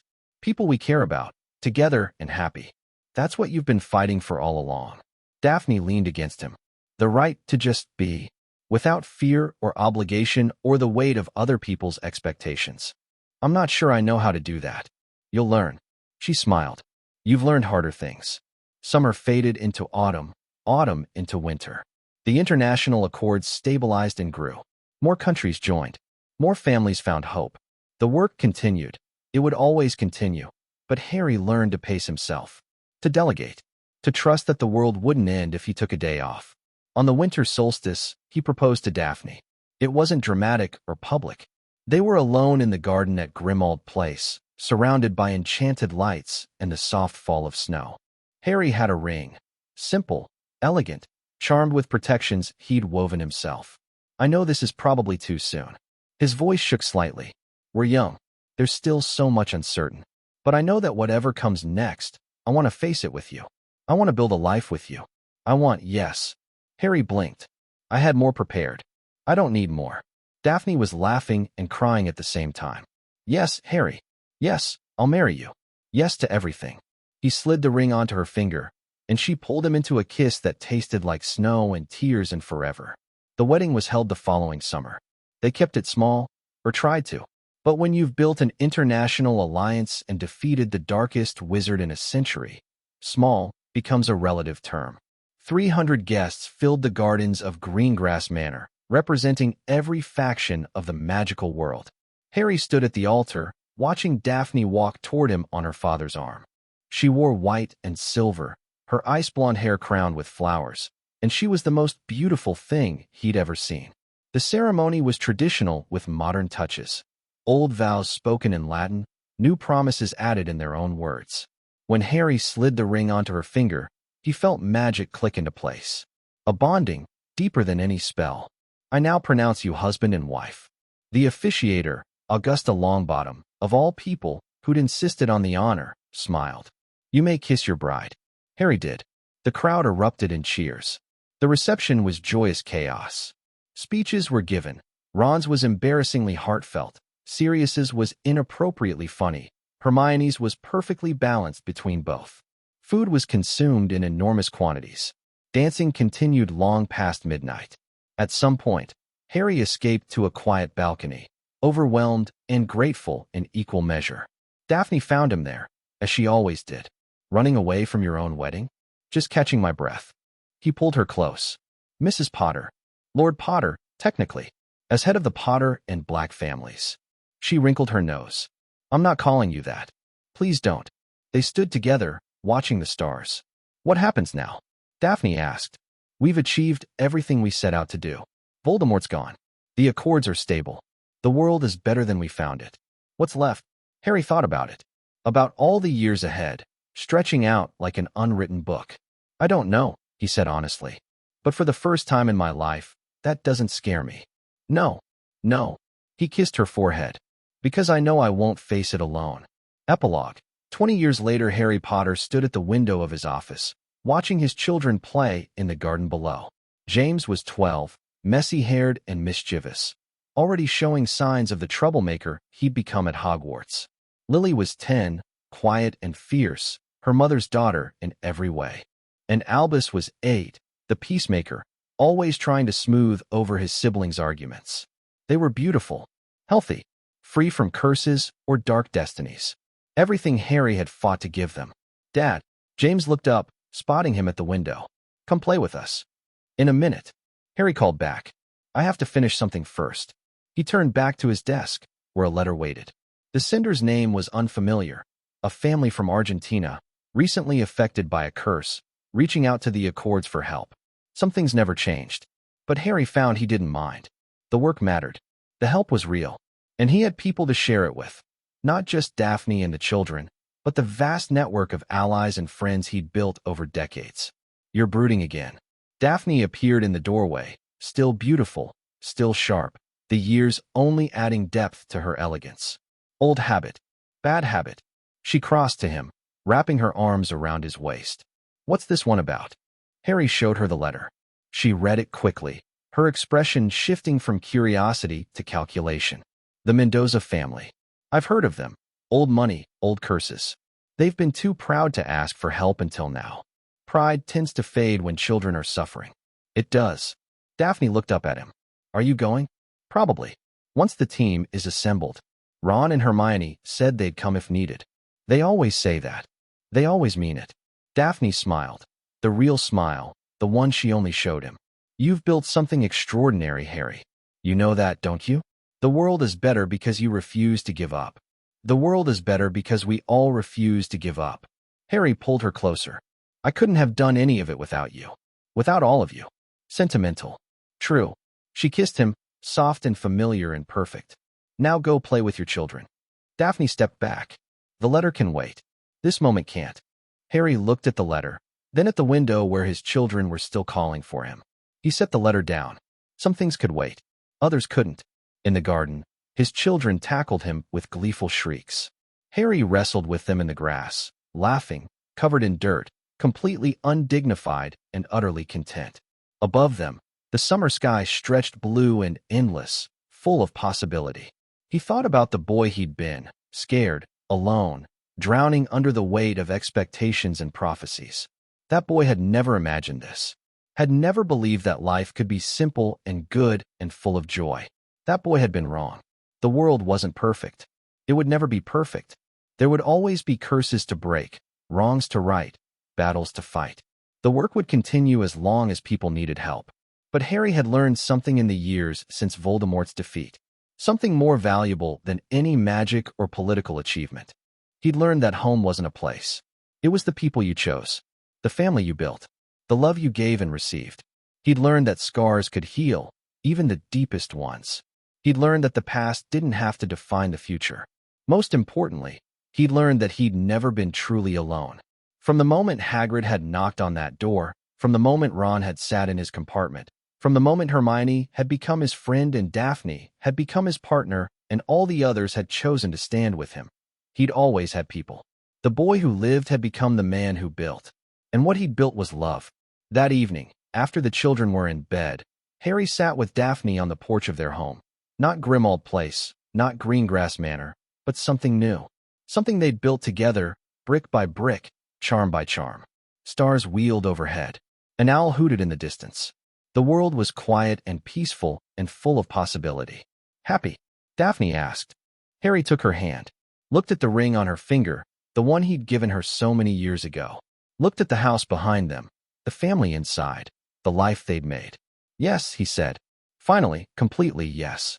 She leaned against him, and they sat together in the darkness, watching the stars. The story that had started with a curse and a scar had ended with love and hope. And if there were more stories to come, more curses to break, more families to help, more battles to fight, well, that was what tomorrow was for. Tonight, there was only this. Two people who had found each other, against all odds, and built something worth keeping. Harry Potter closed his eyes, felt Daphne's warmth beside him, and smiled. He was home.